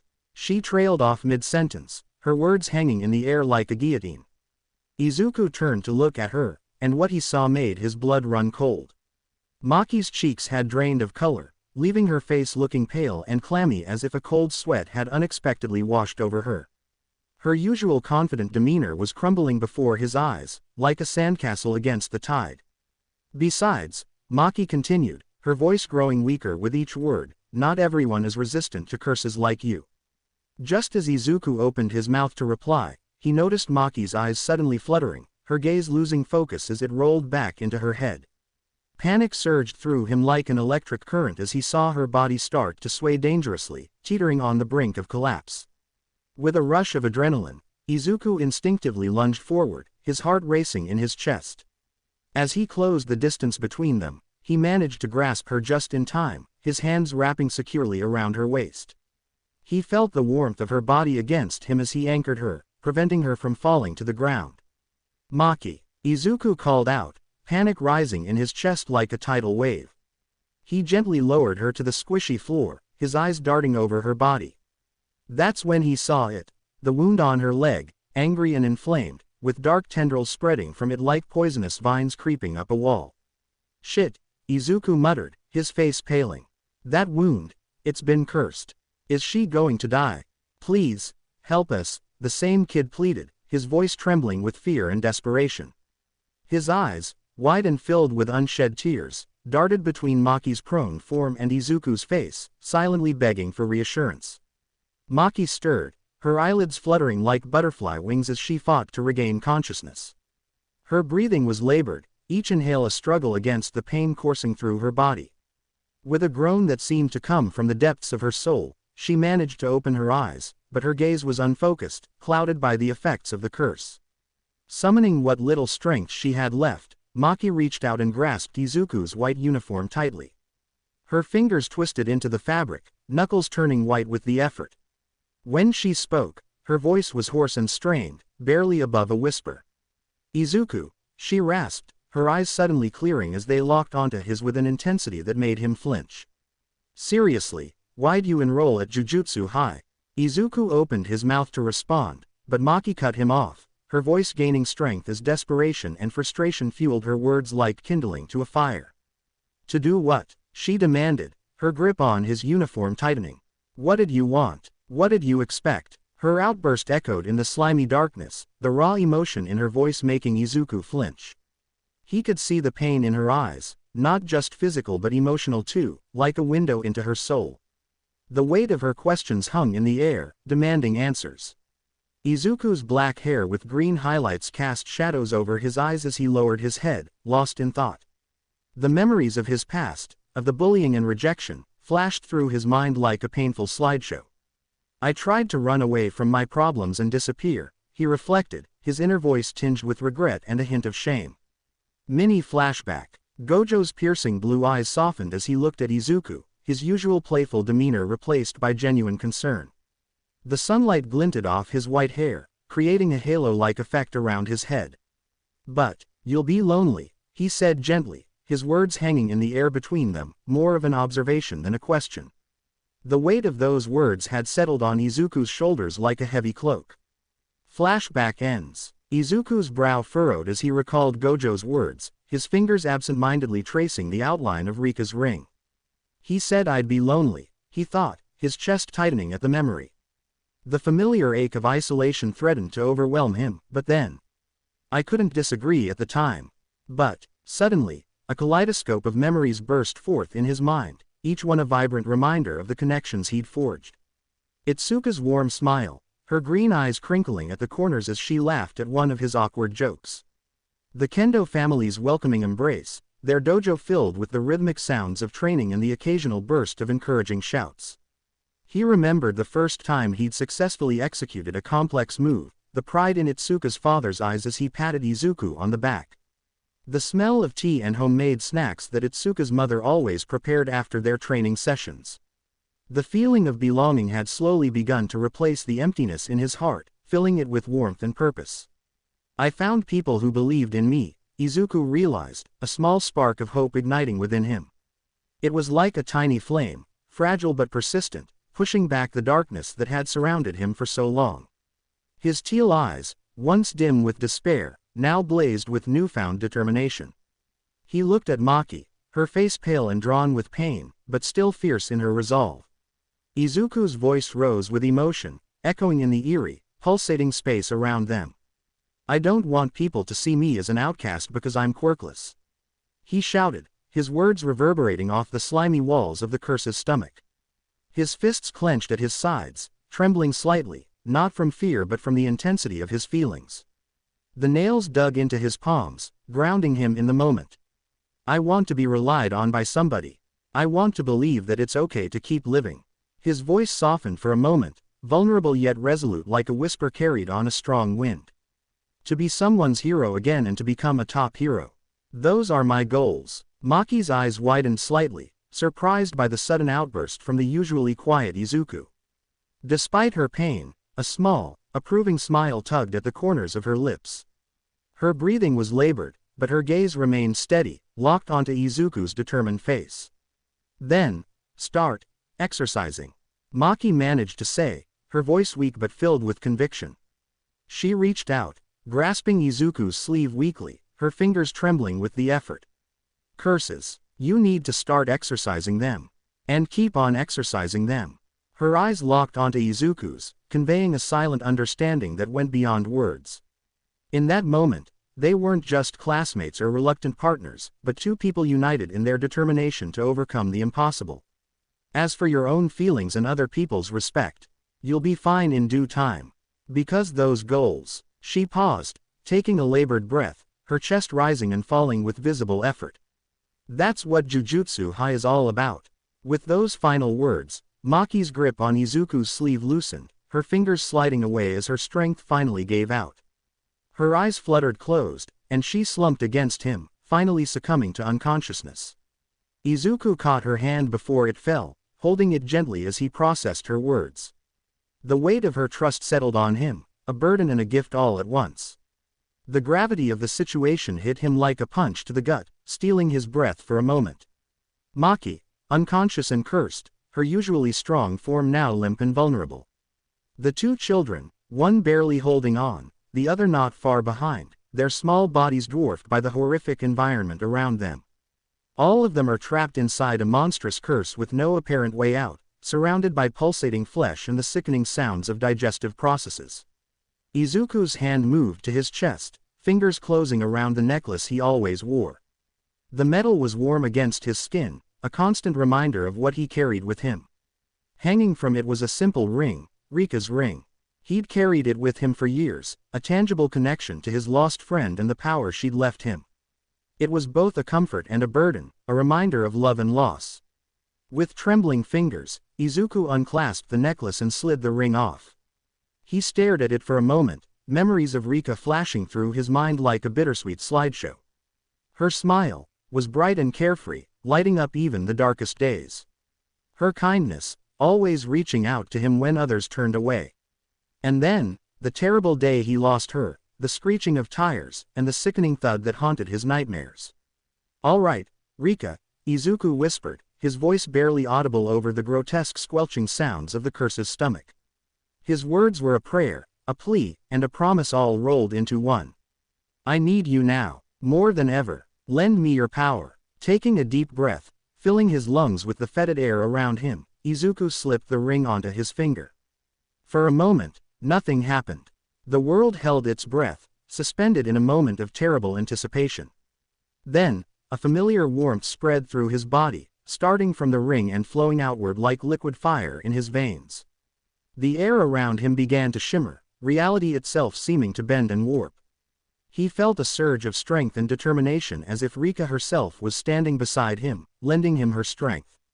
"Hang on, everyone," Izuku said, his voice steady and filled with newfound resolve. The fear was still there, a cold knot in his stomach, but it was overshadowed by his determination. He looked at his unconscious companions, their lives now in his hands. "I'm going to get us out of here." The curse's stomach erupted in an explosion, sending a shower of viscera and dark energy in all directions. From the carnage emerged Rika, her form both terrifying and awe-inspiring. Her long, dark hair whipped around her like living tendrils, each strand seeming to have a mind of its own. Her eyes, once warm and kind, now glowed with an otherworldly light that promised both protection and destruction. Rika's emergence was accompanied by a bone-chilling screech that echoed through the air, a sound that was equal parts fury and triumph. The very atmosphere seemed to tremble in her presence, the air growing heavy and charged with an electric tension. The curse, faced with this unexpected and overwhelming force, recoiled in confusion and fear. Its grotesque form quivered, and when it spoke, its voice was a guttural croak filled with uncertainty. "Whoo or you?" It had never encountered anything like Rika before, and its usual confidence was shattered in the face of this new threat. Rika's response was swift and brutal, showcasing the raw power at her command. With a speed that defied human comprehension, she lashed out. Her clawed hand, now a weapon of terrible efficiency, connected with the curse's face. The impact was thunderous, sending shockwaves rippling through the air. The sound of the collision was like a crack of lightning, followed by the rumble of distant thunder. "Shoot up," Rika screeched, her voice echoing with a power that seemed to shake the very foundations of reality. The curse reeled back, overwhelmed not just by the physical blow, but by the sheer ferocity and strength that Rika exuded. Outside the veil that separated this nightmarish realm from the normal world, Gojo stood leaning casually against a sleek black car. His white hair ruffled gently in the breeze, a stark contrast to the chaos unfolding before him. His ever-present sunglasses hid his eyes, but there was a hint of a smirk playing on his lips as he observed the scene. "So this is the true identity of the special-grade vengeful curse spirit Rika Orimoto," Gojo mused, his tone a curious mix of interest and amusement. He seemed almost impressed as he added, "Freaky." Rika, sensing a new presence, turned towards Gojo. Blood dripped from her clawed hand, each droplet sizzling as it hit the ground. Her face, once beautiful in life, was now twisted into a grotesque grin that was both alluring and terrifying. "Rika likes RRRED, she declared, her voice guttural and inhuman, each word dripping with a pang of primal hunger. Gojo chuckled lightly, seemingly unfazed by the horrific display before him. His casual demeanor was a stark contrast to the intensity of the situation. "Women sure are scary," he said, his tone light and playful, as if he were commenting on a mildly interesting TV show rather than a battle between supernatural forces. Meanwhile, within the dissipating remains of the curse, Izuku was engaged in a desperate struggle. His muscles strained to their limits as he carried his injured companions. Maki was draped over his back, her arms loosely wrapped around his neck, her usually strong frame now limp and vulnerable. Against his sides, he cradled the two children, their small bodies feeling impossibly heavy in his exhausted state. Sweat beaded on Izuku's forehead, running down his face in rivulets. His breath came in short, sharp gasps as he pushed forward, each step a monumental effort. The remnants of the curse clung to his feet, making each movement a battle against the viscous, clinging substance. "Everyone, just a little more," Izuku panted, his voice filled with determination despite his exhaustion. His eyes were fixed on the shimmering edge of the veil ahead, their gateway to safety tantalizingly close yet seeming to stretch further away with each labored step. As they neared their goal, Izuku felt his grip on his companions begin to slip. The combination of fatigue and the slick remains of the curse made it increasingly difficult to maintain his hold. "Don't fall. Not yet," he pleaded, more to himself than to his unconscious companions. He gritted his teeth, the muscles in his jaw clenching as he redoubled his efforts. With each step, the veil grew closer, but so did the overwhelming tide of exhaustion. Izuku's vision began to blur, the edges of his sight growing dark. His legs trembled beneath him, threatening to give out at any moment. But deep within him, a stubborn spark of determination refused to be extinguished. "I can do it," he shouted, his voice hoarse but filled with unwavering resolve. The words echoed in the eerie space, a defiant cry against the encroaching darkness. In a final, Herculean burst of strength, Izuku lunged forward. Time seemed to slow as they approached the veil, each second stretching into an eternity. Then, with a sensation like passing through a wall of cold water, they broke through. The veil shimmered and disappeared, leaving them sprawled on the hard ground at the entrance of the abandoned school. The sudden transition from the nightmarish realm to the normal world was jarring. The air felt cleaner and lighter, and the oppressive atmosphere of the curse's domain lifted like a heavy blanket being pulled away. Gojo approached the group, his usual carefree demeanor tinged with a hint of respect. "Welcome back," he said, looking down at the exhausted forms on the ground. His voice carried a warmth that belied his casual stance. "You did it." Izuku, his last reserves of strength finally depleted, managed a weak smile. His eyes, filled with relief and exhaustion, met Gojo's for a brief moment before fluttering closed. As consciousness slipped away, a sense of accomplishment washed over him. They had survived, against all odds, and he had protected those entrusted to him. As darkness enveloped Izuku, his final thoughts were of relief and determination. They were safe, for now at least, but he knew this was just the beginning. With that thought echoing in his mind, Izuku surrendered to exhaustion, his body finally allowing itself to rest after the harrowing ordeal. Timeskip. Hospital. The fluorescent lights flickered softly in the sterile hospital room, casting a clinical glow over the scene. The air was heavy with the scent of disinfectant and the faint beeping of medical equipment.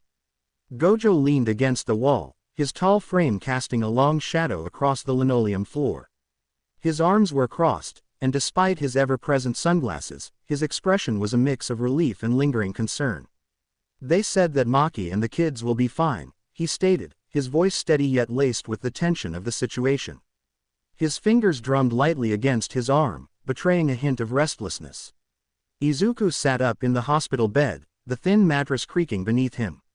His green hair was tousled, and dark circles shadowed his eyes, a testament to the ordeal they had just endured. His brow furrowed as he processed the news, the weight of recent events visible in the slump of his shoulders. "Good," he replied, but the unease in his voice betrayed his outward calmness.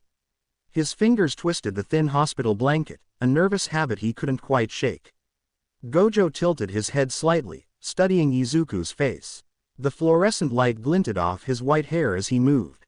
"You don't seem very relieved," he pointed out, his tone shifting to gentle curiosity. He could see the worry etched in Izuku's features, the slight downturn of his mouth, the crease between his brows. Izuku's gaze dropped to his hand, where Rika's ring glinted under the dim light. He twisted it absently, feeling the cool metal against his skin. "For the second time, I summoned Rika," he stated, his voice laced with a mix of resolve and uncertainty. The memory of their first encounter during the chaotic sludge villain incident flashed through his mind, a moment that felt both distant and hauntingly fresh. Gojo nodded slowly, aware of the weight that rested on Izuku's shoulders. "That's a step in the right direction," he replied, his tone encouraging yet laced with caution. He knew the complexities of summoning and the emotional turbulence it often brought along. His own experiences with powerful techniques flickered through his mind. Izuku's brow furrowed deeper, his green eyes clouded with thought. He chewed his lower lip, contemplating the implications of his connection with Rika. "Maybe Rika isn't the one cursing me, maybe I'm the one who is cursing Rika instead," he mused aloud, shaking his head slightly as if trying to dislodge the troubling thoughts. The guilt of the situation was evident in his voice, which cracked slightly on Rika's name. Gojo pushed off from the wall, hands sliding into his pockets as he considered Izuku's words. He moved to the window, gazing out at the city skyline barely visible in the fading daylight. "I have always believed that love can manifest the most distorted curses," he remarked, his gaze piercing yet understanding as he turned back to Izuku. The setting sun cast long shadows across his face, adding a somber tone to his words. "Sensei!" Izuku exclaimed suddenly, his voice rising in urgency. He sat up straighter, wincing slightly at the movement. His hand clenched tightly around his ring finger, the metal of the ring digging into his skin. The determination burning in his eyes was unmistakable. It was a look Gojo had seen before in those who were ready to face their demons head-on. Izuku's chest heaved with a deep breath, steadying himself before he continued. The heart monitor beside his bed beeped a little faster, matching his rising emotions. "I am going to unravel Rika's curse at Jujutsu High," he declared, his voice steady as his resolve cemented. The words hung in the air between them, heavy with promise and determination. Gojo's eyebrows raised slightly above his sunglasses, a small smile tugging at the corners of his mouth. He recognized the fire in Izuku's eyes, the unwavering determination that could move mountains. It reminded him of his own younger days, of the challenges he had faced and overcome. "That's quite the declaration, Izuku," Gojo said, his voice a mix of pride and concern. He moved closer to the bed, his tall frame casting a shadow over Izuku. "Unraveling a curse, especially one as powerful as Rika's, won't be easy. It'll take everything you've got and then some." Izuku nodded, his jaw set in determination. His hands unclenched, smoothing out the blanket across his lap. "I know, sensei, but I have to try. For Rika's sake, and my own." His voice was quiet but firm, filled with a resolve that seemed to make him appear larger than his hospital bed. Gojo moved closer, placing a reassuring hand on Izuku's shoulder. The warmth of the touch seemed to ground Izuku, providing a moment of comfort in the clinical setting. "Well then, we'd better make sure you're prepared. When you're discharged, we'll start your specialized training. You're going to need every tool in the Jujutsu arsenal if you want to tackle this." Izuku looked up at his teacher, gratitude shining in his eyes. The setting sun streaming through the window cast a warm glow across his face, highlighting the mix of determination and hope in his expression. "Thank you, sensei. I won't let you down." The early morning sun streamed through the tall windows of the Iron Claw Dojo, casting a warm, golden glow on the polished wooden floors. Itsuka sat cross-legged on a training mat, her fingers poised over her phone's screen, the light reflecting off the device. Gone was her usual side ponytail. Instead, her loose copper-colored hair framed her face, accentuating the worry etched across her features. She scrolled through her contacts, her heart sinking as she found Izuku's name. A wave of hesitation washed over her, and she stared at his number, her mind racing with thoughts. With a heavy sigh, she glanced at the calendar hanging on the wall, its pages marking yet another day of silence between them. "It's been 3 months since he last called me," she thought, her brow furrowing deeper with concern. What could he possibly be doing? Closing her eyes, she tried to recall their last meeting. She could almost see his determined smile, hear his promise to stay in touch, and feel his excitement as he spoke about finding a new house. But now, all she had was silence, a void that felt increasingly heavy in her heart. Rising to her feet, Itsuka stretched her arms high above her head, the morning light glinting off her senior student armband. She walked over to the window and gazed out at the peaceful street below, where the world outside seemed blissfully unaware of her turmoil. "Maybe I should call him," she murmured, her voice barely above a whisper, as if speaking too loudly might shatter the fragile calm. "But what if he's just busy? What if I'm overreacting?" With a renewed sense of determination, she picked up her phone once more, her finger hovering hesitantly over Izuku's number. The moment stretched out, filled with uncertainty, until she finally set the phone down again, her resolve wavering. "I hope you're staying safe, Izuku," she said softly, her words echoing in the stillness of the empty dojo. "And I hope you still remember us." As she turned away from the window, Itsuka felt a flicker of hope amidst her worry, a quiet belief that perhaps, one day soon, she would hear from him again. Scene change. A soft, ethereal glow enveloped the room, reminiscent of a whispering moonlight, crafting an atmosphere steeped in calm and serenity.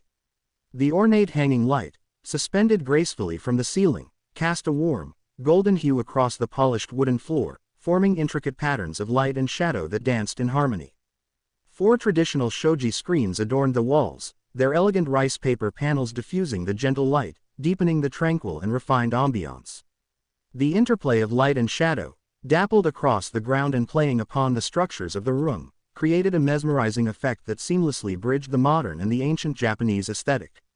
In the heart of this serene environment stood Gojo, a striking figure exuding power and confidence, a marked contrast to the calm that surrounded him. His sleek black aviator sunglasses, concealing his eyes, reflected only a mysterious gleam, adding to his enigmatic presence. A fitted black zip-up jacket, sleek and exuding sophistication, hugged his athletic frame, the fabric glistening slightly in the soft light. Beneath it, a simple yet stylish black t-shirt accentuated his form, enhancing his effortlessly cool demeanor. His tailored dark blue jeans completed his look, carefully chosen to allow him to blend seamlessly into any urban setting while maintaining an air of refined elegance. The tension in the air was almost tangible as one of the elders spoke, his voice grave, filled with a palpable concern. Complete manifestation in 422 seconds. Special grade vengeful cursed spirit Rika Orimoto, he announced, a grim weight behind each word. Another elder quickly followed, his tone sharp and accusatory. We entrusted that boy to you specifically to prevent such a situation, Gojo. The discontent was unmistakable, their disappointment hanging heavily in the air. Gojo's hand drifted casually to the back of his head, scratching idly in a gesture that suggested both ease and a tinge of discomfort. Well, to be honest, he began, his voice laced with an air of nonchalance that only served to infuriate the elders further, I wasn't planning on making any promises. The third elder's patience snapped, his expression shifting from concern to fury. Enough of your flippancy, Gojo, he thundered, his wrinkled face contorting with unrestrained anger. If Rika Orimoto's rampage had continued unchecked, an entire town could have been reduced to rubble. The gravity of the situation was undeniable, and for the first time, the serene glow of the room felt overshadowed by the looming threat that lay just beyond the fragile boundary of their peace. Whoa, easy there, Gramps, Gojo said, raising his hands in mock surrender, a playful grin dancing on his lips. The tension in the room felt almost tangible as laughter hung in the air, but it evaporated quickly when he saw the elder's face turn an alarming shade of crimson. This is not a joke, Gojo. The elder barked, his voice trembling with indignation. Gojo shifted from his jesting tone to something far more somber, his expression becoming serious. Never said it was. We're facing unknowns here. He paused, allowing the weight of his words to sink in before continuing. How did a girl with no family history of sorcery become such an immensely powerful curse? It's unprecedented. His eyes narrowed as he contemplated the implications, the gravity of the situation pressing down on them like a heavy fog. But I can assure you of one thing. I would have risked my life to stop it if it became necessary. That's not good enough, the second elder interjected, his voice sharp, cutting through the air like a knife. We need a plan, not your bravado. Frustration seeped into Gojo's voice as he replied, you're all trying to control something you don't understand. The only way we can learn about this phenomenon is through trial and error. So, I suggest you leave it alone and let me handle it. And how do you propose to handle it? The first elder asked, his skepticism dripping from every word like thick molasses. By doing what I do best, Gojo said, flashing a cocky smirk that betrayed his confidence. Winging it with style. As he turned to leave, his movements smooth and deliberate, the final elder spoke up. His voice held a chilling weight that momentarily froze the room. Don't forget, Gojo, Izuku Yagi's secret execution has only been postponed. Those words were like a punch to the gut, stopping Gojo in his tracks. He turned his head slightly, casting a sidelong glance at the elder. Even through his sunglasses, the warning was palpable, simmering just beneath the surface. And don't you forget, Gojo replied, his voice low and filled with quiet intensity, if it comes to that. I'm on Izuku's side. You would defy us? The elder asked, his voice a mix of disbelief and fury, eyes flashing with anger. In a heartbeat, Gojo replied without a moment's hesitation. That kid's got potential you can't even imagine. And I'm not about to let you snuff it out just because you're scared of what you don't understand." With those parting words echoing in the air, Gojo strode out of the room, leaving a trail of tension and unspoken threats. As the door clicked shut behind him, the elders exchanged uneasy glances, each grappling with the weight of their precarious situation. "What do we do now?" one of the elders finally asked, breaking the silence that had enveloped them. "We wait," the final elder replied, his gaze settling on the door through which Gojo had just exited. "And we watch. Gojo may be powerful, but even he can't protect the boy forever." With Gojo. As Gojo stepped out of the meeting with the school directors, he exhaled deeply, a heavy sigh escaping his lips. The crisp morning air filled his lungs, a refreshing contrast to the suffocating atmosphere he had just left behind. "Sheesh. Those old geezers are incredibly rude," Gojo grumbled under his breath, shaking his head in frustration. He reached up, swiftly removing his signature sunglasses, revealing his striking blue eyes that sparkled like the sky above. With effortless grace, he slicked back his unruly white hair and began to wrap the familiar white bandages around his eyes, a ritual that shielded him while also marking the unwavering resolve he carried. As he worked through the motions, his mind drifted. "I have to be vigilant. I never want to end up like them." His voice, though soft, held a fierce determination. "Don't they understand? No one should rob youth from the young." Gojo's feet carried him down the concrete staircase, each step echoing in the tranquil morning air. Halfway down, he paused, captivated by the scene unfolding before him. The school's track field stretched out like a canvas below, bathed in the warm, golden light of the rising sun. 4 figures were out on the track, their breaths visible in the cool morning breeze. Panda lounged on the grass, while Maki, Toge, and Izuku sprinted around the track. Maki and Toge led the pack, their long strides full of confidence as they began their third lap, muscles coiling tightly with each powerful step. Meanwhile, Izuku trailed behind, giving it his all. Sweat plastered his black hair to his forehead, and his chest heaved with effort, a testament to both fatigue and tenacity. Despite the obvious struggle, determination blazed in his emerald eyes as he pushed himself relentlessly to catch up to his classmates. A small, genuine smile crept onto Gojo's lips as he witnessed the youthful energy of their endeavor. "No one should take their youth away," he murmured, almost as if reaffirming a promise to himself. "I'll make sure of that." With a renewed sense of purpose, he descended the stairs, ready to embrace the vibrant life he aimed to protect. Time skip. Gojo led Izuku to a small shed tucked away in a quiet corner of the school grounds. The wooden structure stood unassuming, its weathered exterior belying the treasures within. With a mischievous glint in his eye, Gojo produced a key from his pocket and unlocked the door, sliding it open with a dramatic flourish. "After you, kiddo," he said, gesturing with a sweeping bow. Izuku stepped inside, his eyes widening as he took in the sight before him. "Whoa," he breathed, his voice barely above a whisper. The room was a veritable treasure trove of mystical artifacts. Swords of various styles and sizes lined the walls, their blades gleaming in the dim light. Staff of different woods and lengths stood in neat rows, their surfaces etched with intricate symbols that seemed to whisper ancient secrets. Scrolls, some yellowed with age and others pristine and new, were stacked on shelves that reached the ceiling, hinting at countless stories waiting to be uncovered. Gojo sauntered in after him, hands casually tucked in his pockets. "So, here's the deal," he said, his tone light but carrying an undercurrent of seriousness. "Exorcising Rika, not gonna happen. She's too strong, too deeply intertwined with you. But unraveling the curse, that's our ticket out of this mess." Izuku tilted his head, confusion knitting his brow. "Unraveling?" he asked, the term rolling off his tongue like a foreign language. "Yep," Gojo nodded, a hint of a smile playing on his lips. "Think of it like untying a bunch of knots of cursed energy. Thousands of them, all tangled up. We're gonna undo them one by one." As he spoke, Gojo meandered over to a wall lined with katanas.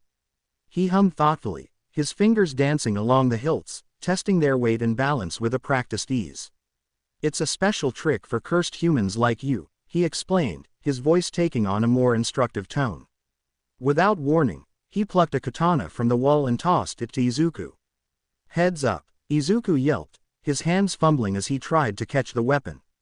He managed to grasp it, but not before nearly dropping it twice.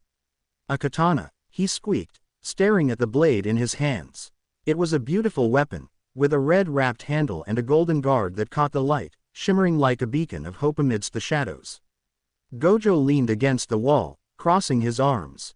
So, curses-like things. Objects, you know, he began, his voice taking on a more serious tone. Your connection to Rika, it's through that ring you wear. Think of it like a pipe that's already there, connecting you two. Izuku nodded slowly, his teal eyes fixed on Gojo as he tried to absorb the explanation. What you gotta do, Gojo continued, pushing off the wall and pacing the room, is channel Rika's curse into the katana. Learn to control it, to direct it. Then do it again, and again, with different objects. Eventually, you'll have the whole curse under your thumb. Then boom, you're both free. He stopped his pacing and leaned in closer to Izuku, poking him in the chest with a long finger.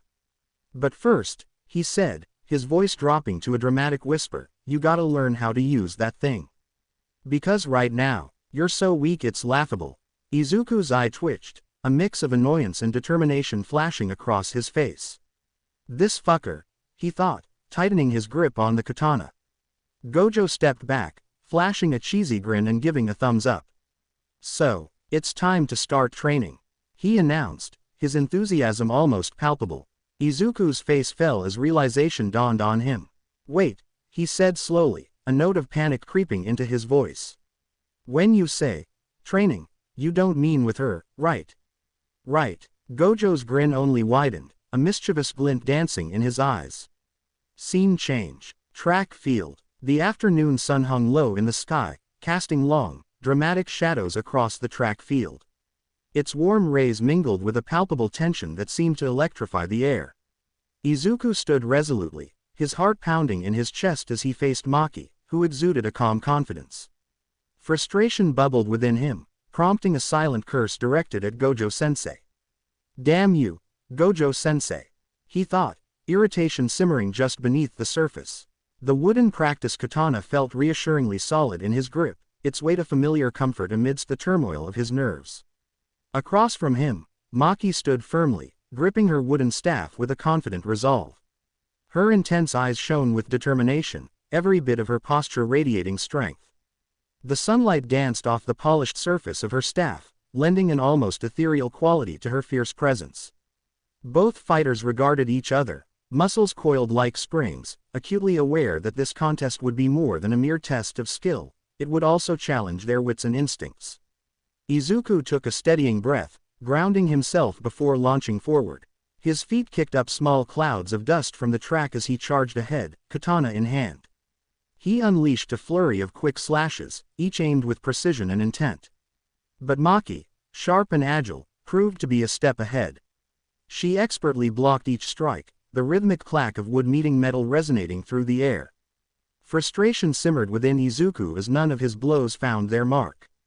He gritted his teeth, pushing himself to his limits, each movement growing more frantic in its intensity. Maki, in stark contrast, remained calm and calculated, her gaze constantly scanning for an opening in his defense. Then it happened. Maki spotted her opportunity as Izuku overextended during a particularly aggressive swing. Sensing the weakness in his stance, she deftly stepped forward, jabbing her staff toward his exposed shoulder with a fierce determination. Izuku's eyes widened in surprise. At the last possible moment, he managed to raise his katana and deflect the blow, but the impact reverberated through his arm, forcing him to stumble back a step. As the sparring continued, a flicker of movement at the edge of the field caught Izuku's attention. He glanced over to see Gojo ambling toward them, hands casually tucked into his pockets and a lazy grin plastered across his face. Hey, everyone, how's it going? He called out, waving nonchalantly, his carefree demeanor starkly contrasting the intensity of the duel. Oh, Izuku started to respond, his concentration momentarily broken, a mix of surprise and irritation flashing across his face. That fleeting moment of distraction was all Maki needed. With lightning precision, she swung her staff, landing a crisp thwack across Izuku's cheek. The sting of the impact jolted him back to the present, reminding him of the stakes in this battle of skill and strategy. Izuku yelped in pain, stumbling backward as he instinctively raised a hand to his stinging face. Maki lowered her staff, her expression was stern yet not unkind. "Don't get distracted, newbie," she said firmly, her voice cutting through the air like a whip. Izuku winced, rubbing his cheek where Maki's staff had struck him. The sharp sting served as a harsh reminder of his inexperience. He took a deep breath, struggling to calm his racing heart and regain his focus. "Yeah, right," he muttered under his breath, more to himself than to Maki, feeling a mix of embarrassment and determination. Maki's voice sliced through his thoughts again, firm but not unkind. "Don't just stand there. Get back in your stance." Nodding quickly, Izuku dropped into a fighting position, his muscles tensing with anticipation. "Right, sorry," he replied, tightening his grip on the wooden katana. A sweat drop formed on his brow as he thought, "Sometimes I wonder if she and Aizawa-sensei are related because of how strict they both are." Maki raised an eyebrow, a hint of challenge glimmering in her eyes. "Are you going to land a blow on me sometime today?" she asked, settling back into her stance, staff held at the ready like a coiled spring. Determination ignited in Izuku's teal eyes. He felt a surge of energy, a potent mix of frustration and resolve. "Yeah, right now," he declared, his voice ringing with newfound strength. They resumed their sparring, but this time, Maki took the offensive. She launched a flurry of strikes with her staff, each one a blur that tested Izuku's defenses. Now more focused, he began to block her attacks with increasing confidence, his movements becoming smoother and his reactions sharper. Spotting an opening, Izuku feinted to the left, then quickly changed direction, aiming a horizontal slash at Maki's right side. But Maki, ever agile, saw through his deception. With graceful precision, she executed a side flip over Izuku's blade, the wooden katana whistling harmlessly beneath her as she soared above. Izuku's eyes widened in surprise. She dodged that, he thought, his mind racing. But she's off balance. I can catch her before she lands. As Maki descended, Izuku swung his katana upward, hoping to catch her midair. But she was one step ahead. The moment her feet touched the ground, she dropped into a perfect split, his upward slash passing harmlessly over her head. Before Izuku could recover from his missed attack, Maki sprang into action. She hooked her leg around one of Izuku's, simultaneously grabbing the shoulder of his shirt with her free hand. In one fluid motion, she executed a skillful takedown, pulling Izuku off balance and sending him crashing to the ground. As Izuku fell, Maki brought the end of her wooden staff down, stopping just short of striking his forehead. The move was so quick, so precise, that Izuku barely had time to blink. The world around him spun as he lay there, a mix of awe and frustration coursing through him. He knew he had much to learn, but he also felt a flicker of excitement at the challenge ahead. "Second out," Maki declared with a calm exterior, though satisfaction laced her voice. She got off Izuku, her small triumphant smile illuminated by the afternoon sun. At this moment, she reveled in her victory once more, remaining undefeated. Izuku lay on the ground for a moment longer, his face flushed and his forehead throbbing where Maki's staff had nearly struck him. "Did you have to do that?" he grumbled, wincing and rubbing the sore spot. The adrenaline of the practice fight began to ebb, leaving behind the ache in his muscles, a reminder of just how close he'd come to defeat. Maki regarded him, her expression stern yet softening with a flicker of understanding in her eyes. "Don't get complacent," she said, her tone firm but not devoid of compassion. "Treat this like a real fight. We improve more quickly when there are real consequences." She turned to walk away, but Izuku's voice caught her attention, halting her steps. "Maki, wait," he called out as he scrambled to his feet, his muscles protesting with each movement. Determination blazed in his green eyes, banishing the fatigue. "One more round." Maki hesitated, her gaze drifting back to Izuku. She saw the resolve etched into his features, the way his brow furrowed and his jaw clenched, driven by an unyielding spirit. After a moment's contemplation, she nodded, a smile teasing the corners of her lips. "All right, one more. Show me what you've got." As she spoke, her heart raced with the thrill of their challenge, ready to push the boundaries of their skills once more. As they squared off once more, taking their fighting stances, a playful voice drifted over from the sidelines. Panda observed the scene with thoughtful eyes, breaking the tension. It's been 3 months since Izuku joined us, he remarked, a hint of pride in his tone. Salmon, Inumaki added cryptically, his curse speech as enigmatic as ever. Panda nodded appreciatively as if Inumaki's words made perfect sense in this context. He's moving a lot better, he noted, keenly watching as Izuku and Maki began to circle each other, their muscles coiling with anticipation. Gojo, usually the center of attention with his charismatic presence, spoke up unexpectedly. He's more positive too, he noted, a flicker of pride lighting his eyes as he observed Izuku's growth. Inumaki chimed in again, saying simply, salted fish roe. Maki seems somewhat happier these days, Panda mused, his gaze fixated on the sparring match. There used to be no other weapon user around. Suddenly, inspiration struck him, and his panda face transformed into an expression of mischief. Eureka! He exclaimed, eyes gleaming with excitement. Izuku, get over here, Panda shouted, waving his fluffy arms wildly, causing a few onlookers to turn their heads in surprise. Startled by the sudden call, Izuku jogged over, still catching his breath from the intense training session. Yeah, Panda, he asked, wiping the sweat off his brow, his heart still racing. Panda leaned in close, his voice dropping to a conspiratorial whisper that instantly piqued Izuku's interest. Listen up, it's something super important. Do you like big boobs or smaller ones? Izuku's face turned beet red as shock washed over him. Why now? He screamed inwardly, glancing around frantically to see if anyone heard the brazen question. I don't really have a preference, but, he stammered, his embarrassment palpable. At that moment, a whimsical pink background seemed to materialize behind them, complete with the kanji for sexy talk, floating comically in the air. Panda, unfazed by Izuku's blushing cheeks, slung an arm around his shoulders, pulling him closer to the ridiculousness of the situation. The tension of the sparring session melted away, replaced by an unexpected camaraderie that had blossomed amidst training and challenges. Panda nodded sagely, somehow managing to blush despite being, well, a panda. His playful demeanor was infectious, and it added a lightheartedness to the training session. Izuku clutched his wooden katana closer to his face, using it as a makeshift shield, as if trying to hide behind it.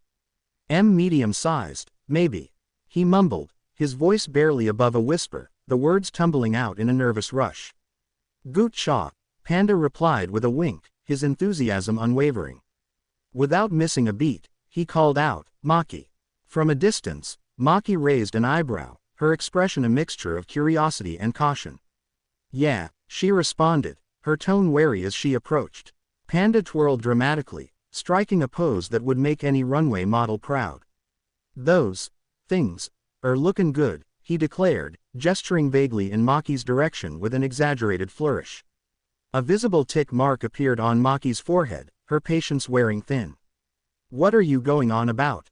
She exclaimed, her grip tightening on her staff as she braced herself for Panda's antics.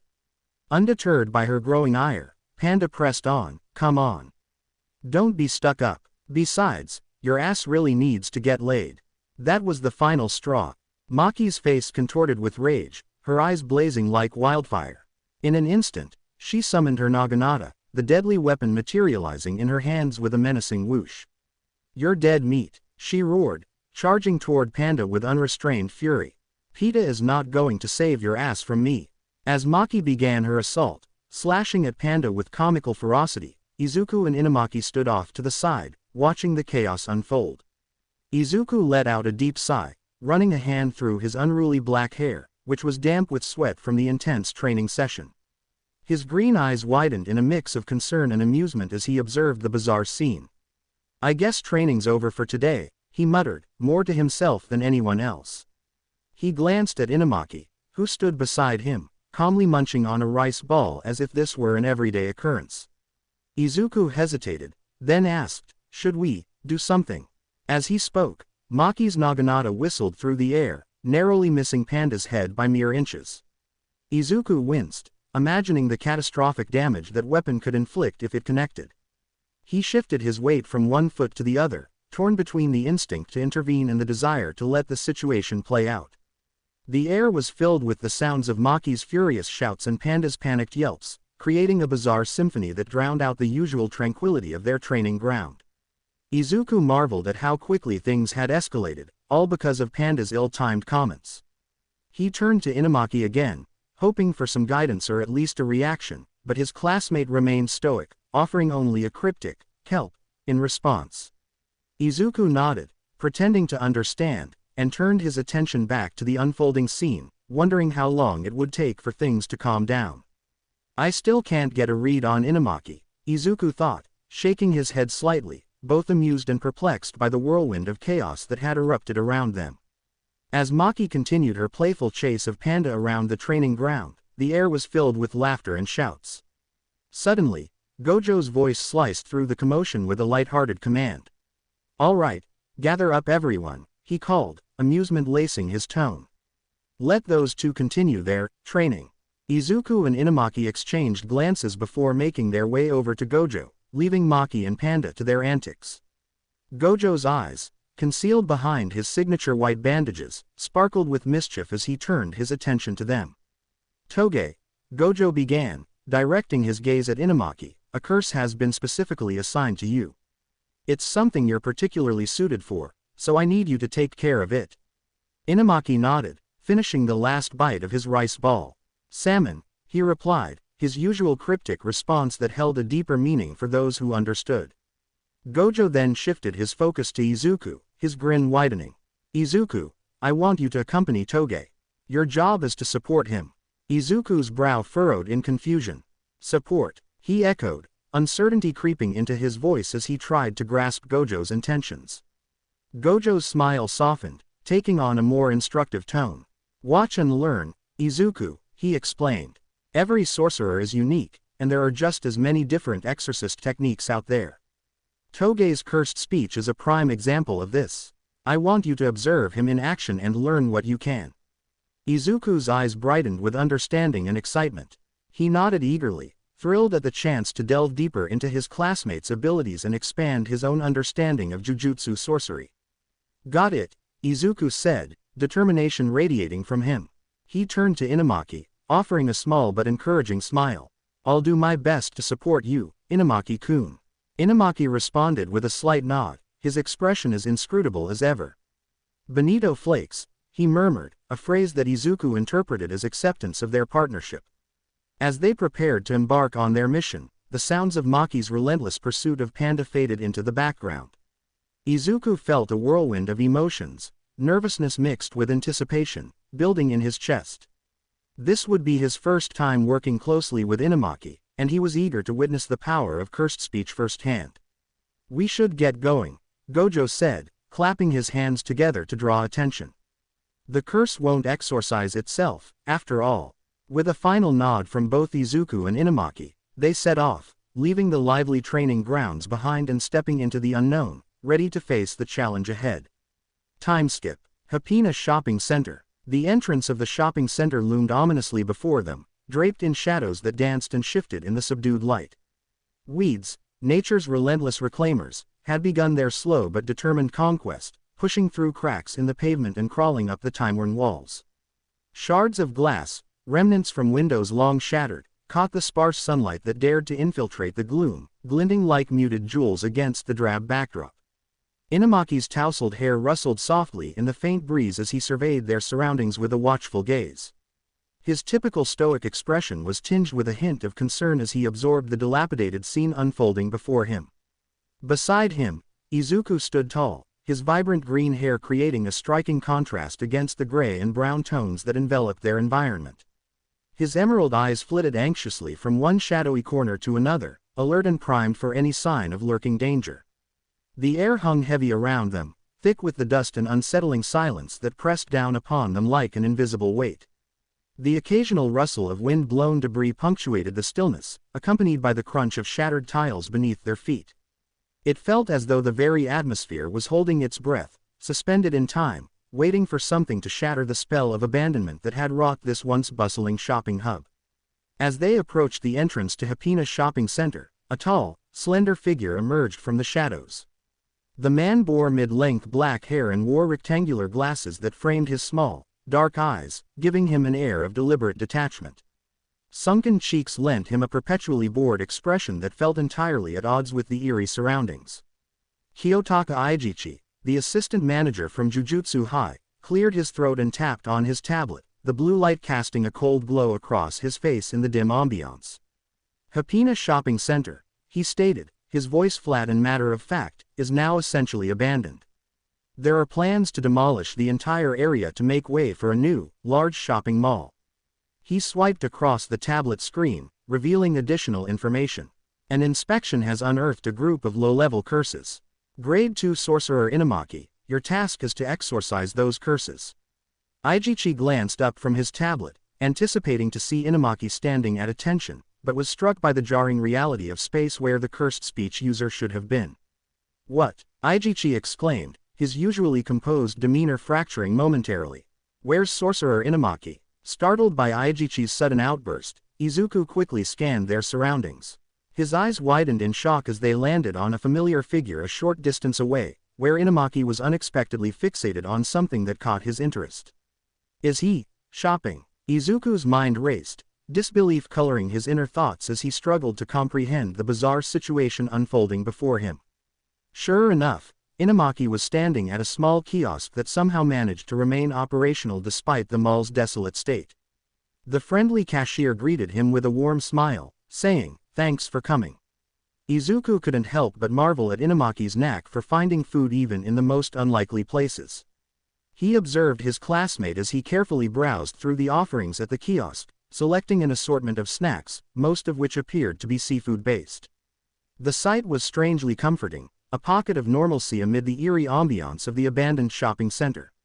Aijichi-san, Izuku said hesitantly, pointing towards the kiosk. I think I found him. Aijichi followed the direction of Izuku's gesture, his eyebrows rising in surprise as he took in the scene. He let out a long-suffering sigh, pinching the bridge of his nose in exasperation. Of course, he muttered, shaking his head. We're here to exorcise curses, and he's busy buying snacks. As they observed, Inumaki concluded his transaction and returned to the group, a small paper bag carefully cradled in his hands. His expression remained as impassive as ever, as if impromptu food runs during missions were completely routine. Kelp, Inumaki said, lifting the bag in explanation, his voice crisp yet calm. What did you buy? Izuku inquired, curiosity bubbling within him as he leaned closer to glimpse the contents of Inumaki's bag. Inumaki, his face a picture of neutrality, reached into the bag and retrieved a small cylindrical container. He held it up for Izuku to inspect. The label was visible in the dim light surrounding them. Throat medicine, Izuku read aloud, furrowing his brow in confusion. He glanced from the medicine back to Inumaki, struggling to connect the dots. Why would he need throat medicine in the middle of a mission? Aijichi, having watched the exchange with a blend of exasperation and amusement, couldn't resist stepping in to provide clarity. He adjusted his glasses, pushing them up the bridge of his nose with an air of reluctant authority. In short, he began, his tone tinged with mild fatigue, they want to exorcise the curses now before this building develops a reputation for curse energy. He paused for a moment, letting his words resonate. A place like this, abandoned and on the brink of demolition, can quickly become a hotspot for curses if left unchecked. Understanding dawned on Izuku's face as he absorbed Aijichi's explanation. He looked at Inumaki with newfound respect, recognizing that his classmate had been thinking ahead, preparing himself for the strain that utilizing his cursed speech might impose on his throat. Aijichi cleared his throat again, drawing their attention back to him. I'll put up a veil now, he said, his hands already moving through the familiar motions of the technique. As he chanted incantations under his breath, a shimmering barrier began to materialize around the perimeter of the shopping center. Turning back to Izuku and Inumaki, Aijichi's expression softened slightly, a glimmer of encouragement lighting up his eyes. Good luck, gentlemen, he offered, nodding at each of them in turn. The atmosphere felt charged with a mix of determination and camaraderie as they prepared to face the challenges ahead. As Izuku and Inumaki walked through the abandoned shopping center, their footsteps echoing in the eerie silence, Izuku's mind wandered back to Gojo's words. The dim light filtering through broken windows cast long shadows, adding to the unsettling atmosphere. Flashback to their arrival at Hapina Shopping Center. Izuku stood at the entrance, his fingers tightly gripping the hilt of his katana. A sheen of sweat coated his palms, and his heart raced in his chest, pounding like a drum. My first fieldwork. Wait, no, my second. He thought, desperately trying to calm his nerves. The reality of the moment settled in, and he couldn't shake the feeling of anxiety creeping up on him. Either way, I'm so nervous. Just then, a hand tapped his shoulder, causing Izuku to jump in surprise. He spun around to find Inamaki standing there, his expression as stoic as ever, but something about the shadowy light cast an ominous air around him. Salmon, Inamaki said, his wide, pupil-less eyes locking onto Izuku's with an intensity that sent shivers down his spine. The fog swirling around them only heightened the tension, wrapping the scene in an eerie atmosphere. Izuku let out a startled yelp, stumbling backward as he tried to regain his composure. "Oh, sorry," he blurted, catching his breath.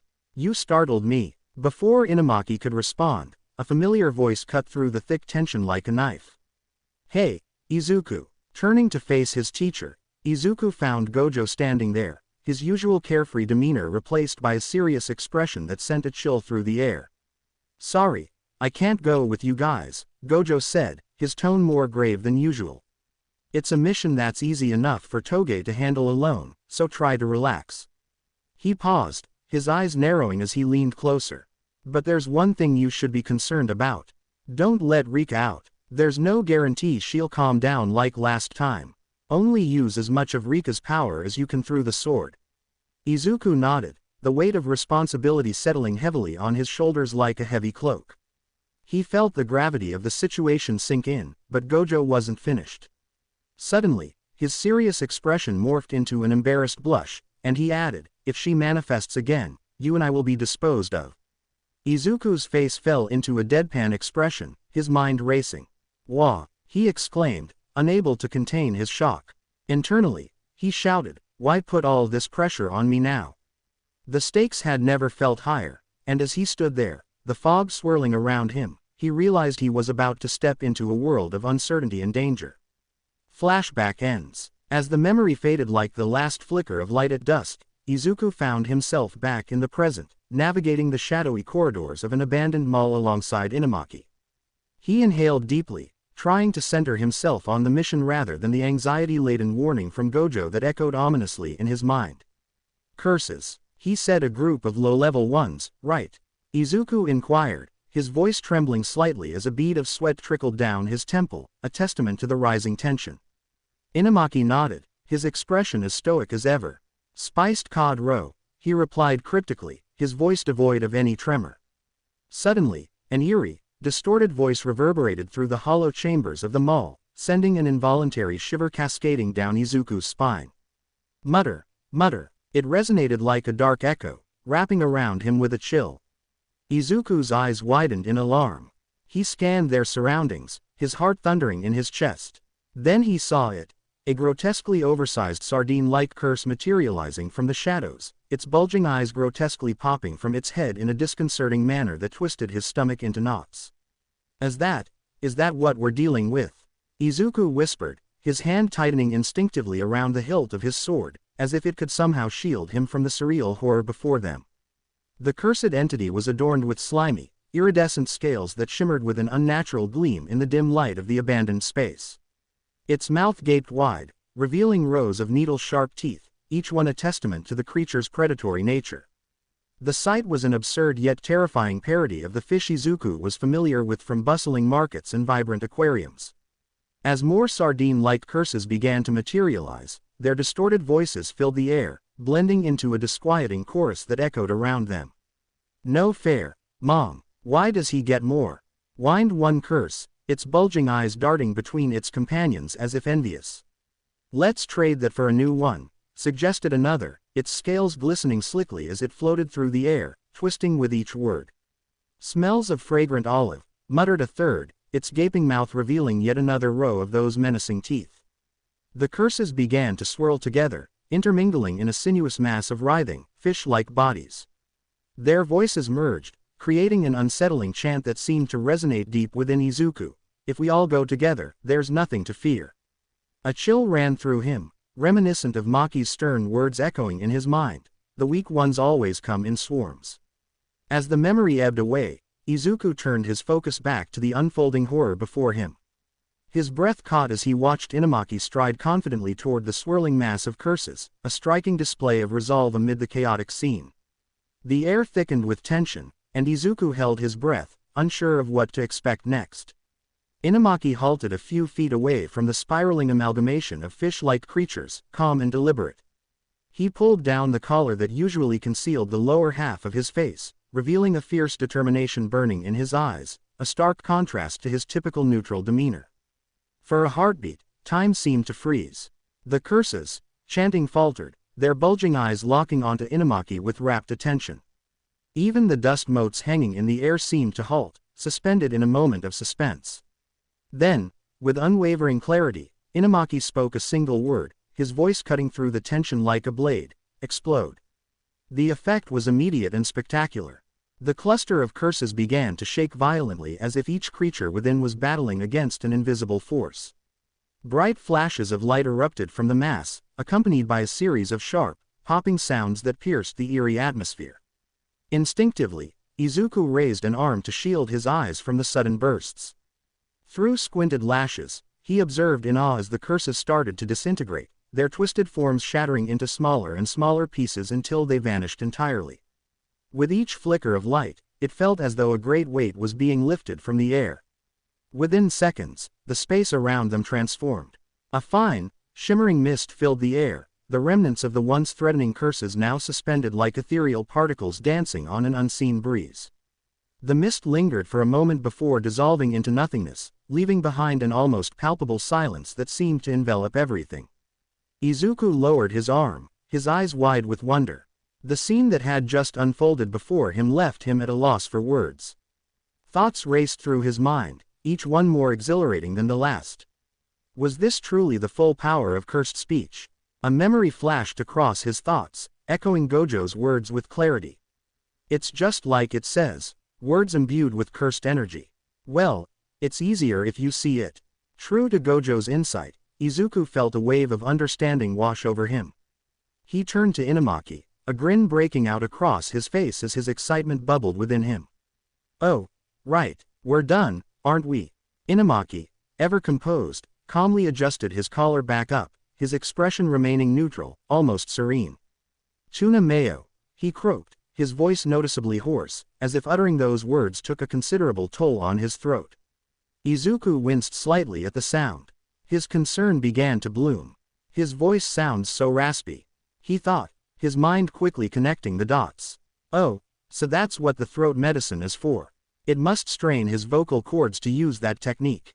Hidden within the shadows of the abandoned mall, a figure observed Izuku and Inumaki with keen interest. A sly grin unfurled across their lips as they took in the young sorcerer's impressive feat. As they stood there, catching their breath, a nagging feeling tugged at Izuku's instincts. He swept his gaze around, brow furrowing in confusion. That's odd, he murmured, more to himself than to Inumaki.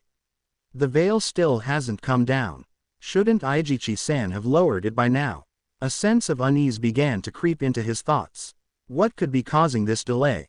The air around them buzzed with unspent tension, and Izuku felt the thrill of uncertainty wash over him, urging him to stay alert for whatever might come next. Inumaki responded with, "Fish flakes," his voice laced with an undertone of apprehension that Izuku had not perceived previously. All at once, the atmosphere around them grew dense. A burdensome presence filled the deserted shopping center's clearing, triggering a prickling sensation on the nape of Izuku's neck. He experienced a shiver darting down his spine, his instincts sending loud warnings of imminent danger. Unexpectedly, a curse materialized behind them.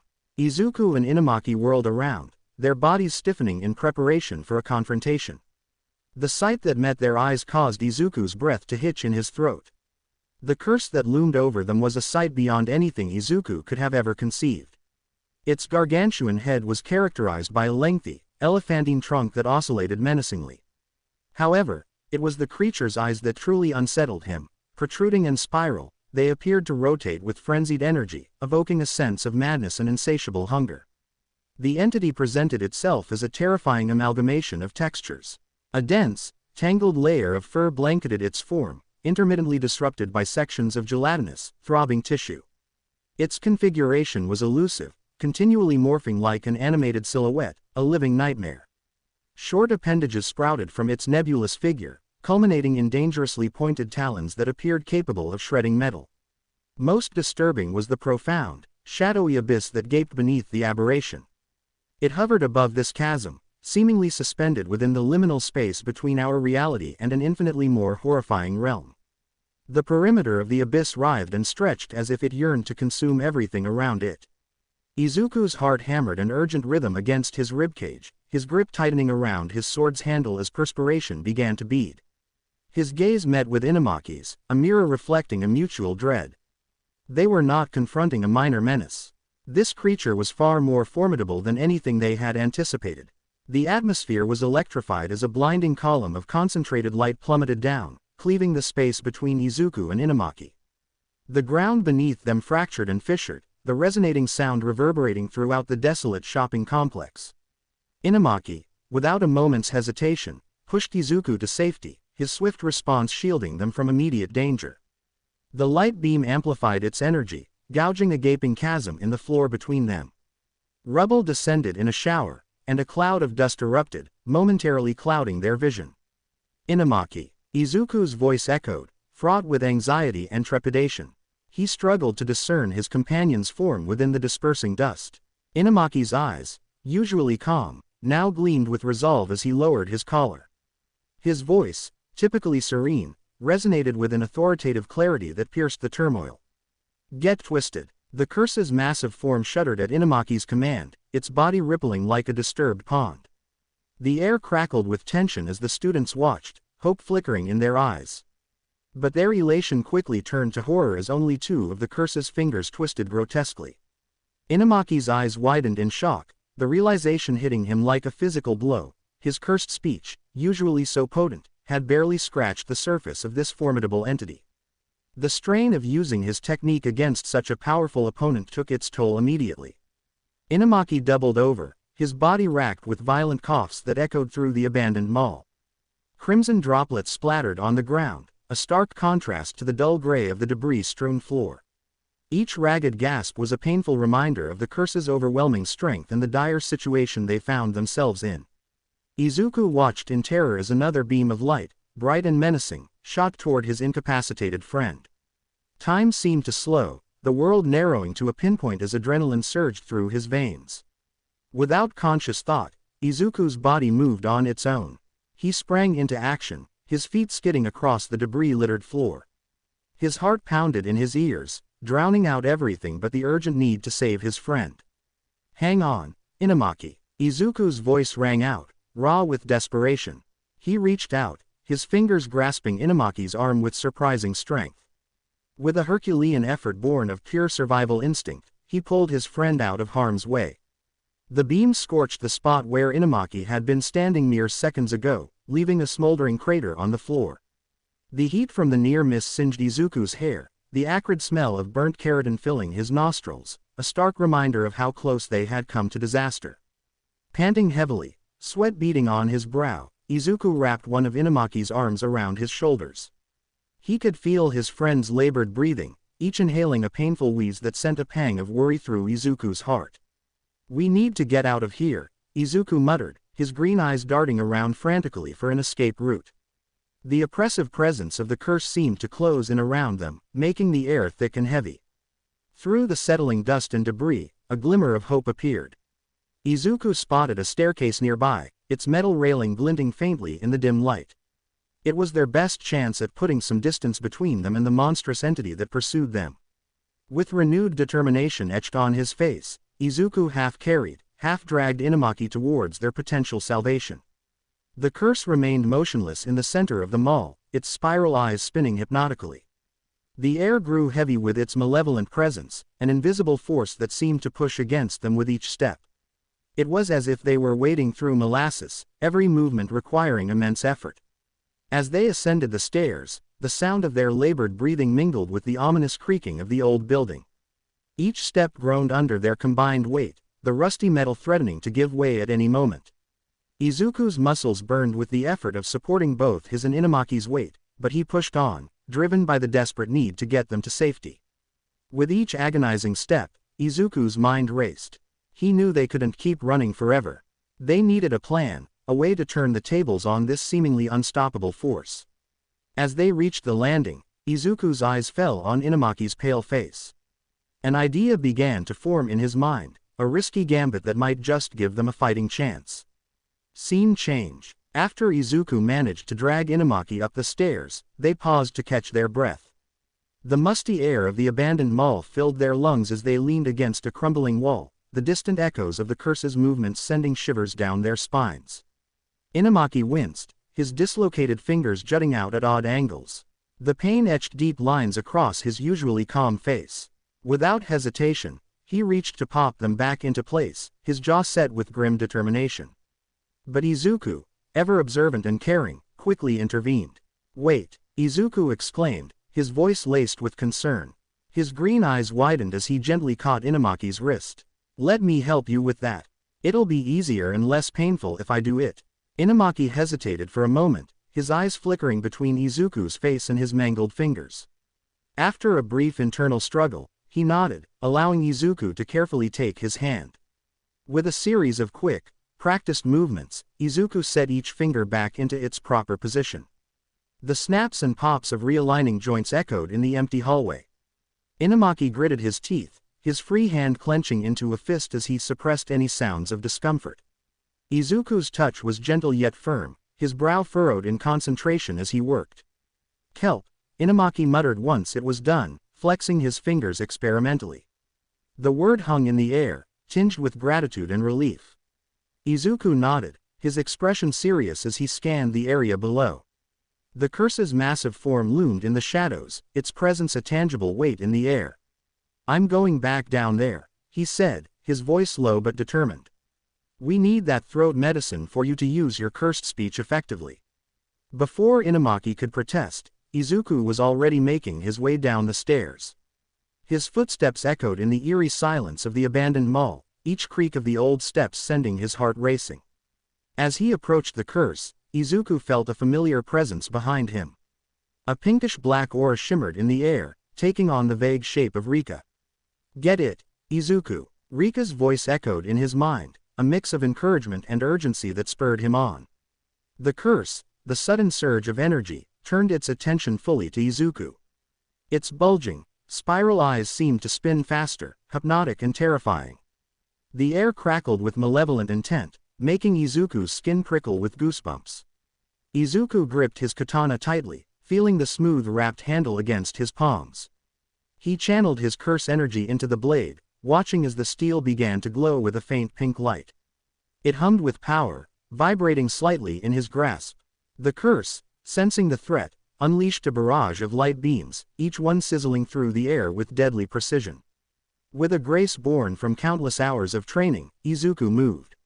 He twisted his body, narrowly avoiding a beam that singed the edge of his uniform.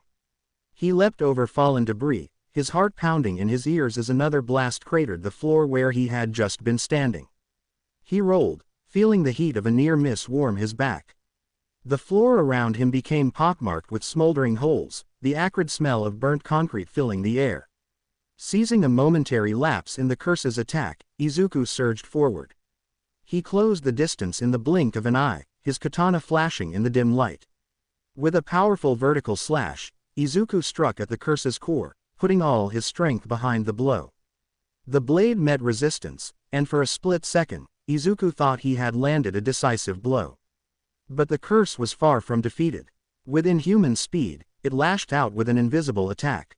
Izuku felt a searing pain across the right side of his head, warm blood trickling down his face and into his eye. Stumbling back, Izuku blinked rapidly, trying to clear his vision.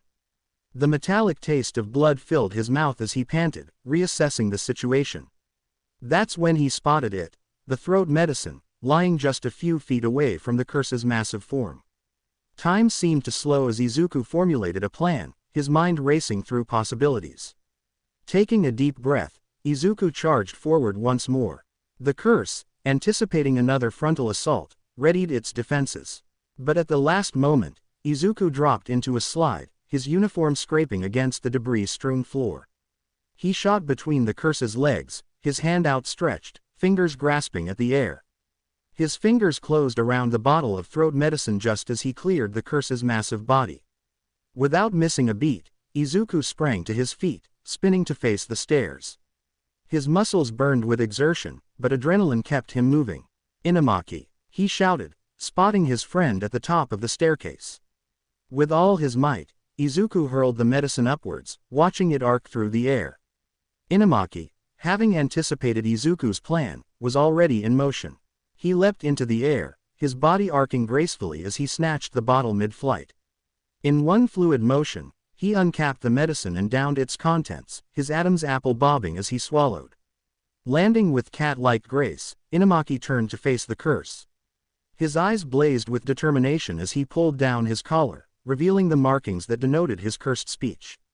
The curse, sensing the impending danger, began to gather its energy for one final, devastating attack. The air crackled with power, a low hum building to a deafening pitch. But Inamaki was faster. His voice, clear and powerful, rang out through the mall, cutting through the ominous buildup of the curse's attack. Get crushed. The effect was instantaneous and overwhelming. Unlike before, when only a small part of the curse had been affected, this time the entire entity shuddered violently. Its massive form began to collapse in on itself as if being compacted by an invisible force. The air crackled with energy, and the very foundations of the mall seemed to tremble. The curse let out an otherworldly shriek that sent chills down Izuku's spine. Its body twisted and compressed, the sound reverberating through the mall like a demonic echo.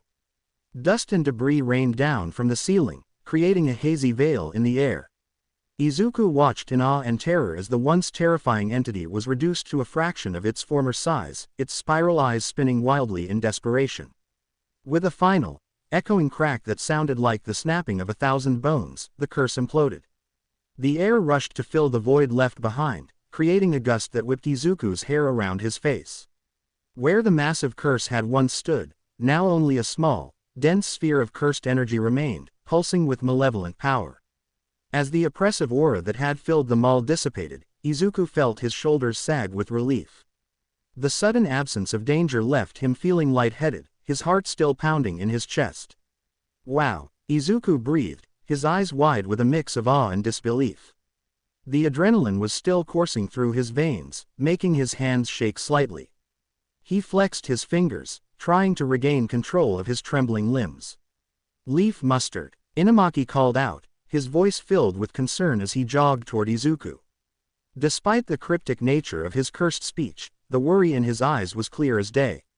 He scanned Izuku from head to toe, checking for any serious injuries. Izuku managed a reassuring smile, even as he felt the warm trickle of blood down the side of his face. The metallic taste of blood touched his lips as he spoke. "Yeah, I'm fine. It's just a graze," he said, wiping at the wound with the back of his hand. The sting made him wince involuntarily, but he tried to hide it for Inamaki's sake. "Nothing to worry about, Salmon," Inamaki said, his tone lighter now. A grin spread across his face, relief evident in his posture. He held up his hand for a high five, his eyes shining with the thrill of their victory. "Yeah, nice job," Izuku laughed, the sound of genuine joy echoing through the now quiet mall. He slapped his palm against Inamaki's, the sharp sound a stark contrast to the chaos of moments ago. The contact sent a jolt of pain through his injured hand, but Izuku didn't care. They had won, against all odds. As the two boys celebrated their victory, basking in the afterglow of their success, they were unaware of the figure watching them from the shadows. Hidden behind a partially collapsed pillar, a man observed the scene with keen interest, his eyes fixed on Izuku. The man cut an imposing figure, tall and slim with a muscular build that spoke of years of rigorous training. His long black hair was partially tied up in a neat man bun, the rest flowing down his back like a silken curtain. Thin, calculating black eyes peered out from beneath bangs that occasionally covered his left eye, giving him an air of mystery and danger. His attire was as striking as his appearance, a gold-colored kasaya garment draped elegantly over black yukata robes, the fabric whispering softly with each subtle movement. His feet were clad in pristine white tabi socks and zori sandals, a traditional touch that seemed at odds with the modern setting. Large circular earrings dangled from his ears, catching what little light filtered into the mull and reflecting it in mesmerizing patterns. I was hoping I'd get to see the famous Rika, the man murmured to himself, his voice barely above a whisper yet filled with intrigue. A special grade, no less. Can't wait to meet you. His long, nimble fingers toyed with something in his hand. Izuku's student ID, the plastic worn and scratched from the recent battle. A small, enigmatic smile played at the corners of his mouth as he added, and I suppose I should return this. It might make for an interesting introduction. The scene shifted abruptly, time seeming to pass in the blink of an eye. The abandoned mall, with its debris-strewn floors and battle-scarred walls, faded away like mist in the morning sun. In its place materialized the familiar hallways of Jujutsu High School, a stark contrast to the chaos of the previous setting. Sunlight streamed through the large windows, casting long shadows across the polished floor and illuminating motes of dust that danced in the air. In one of these sunlit corridors, Izuku stood before Gojo, his head bowed low in a gesture of deep apology. The normally composed assistant looked visibly shaken, his shoulders slumped under the weight of perceived failure. "My deepest apologies," Izuku said, his voice heavy with regret and tinged with fear.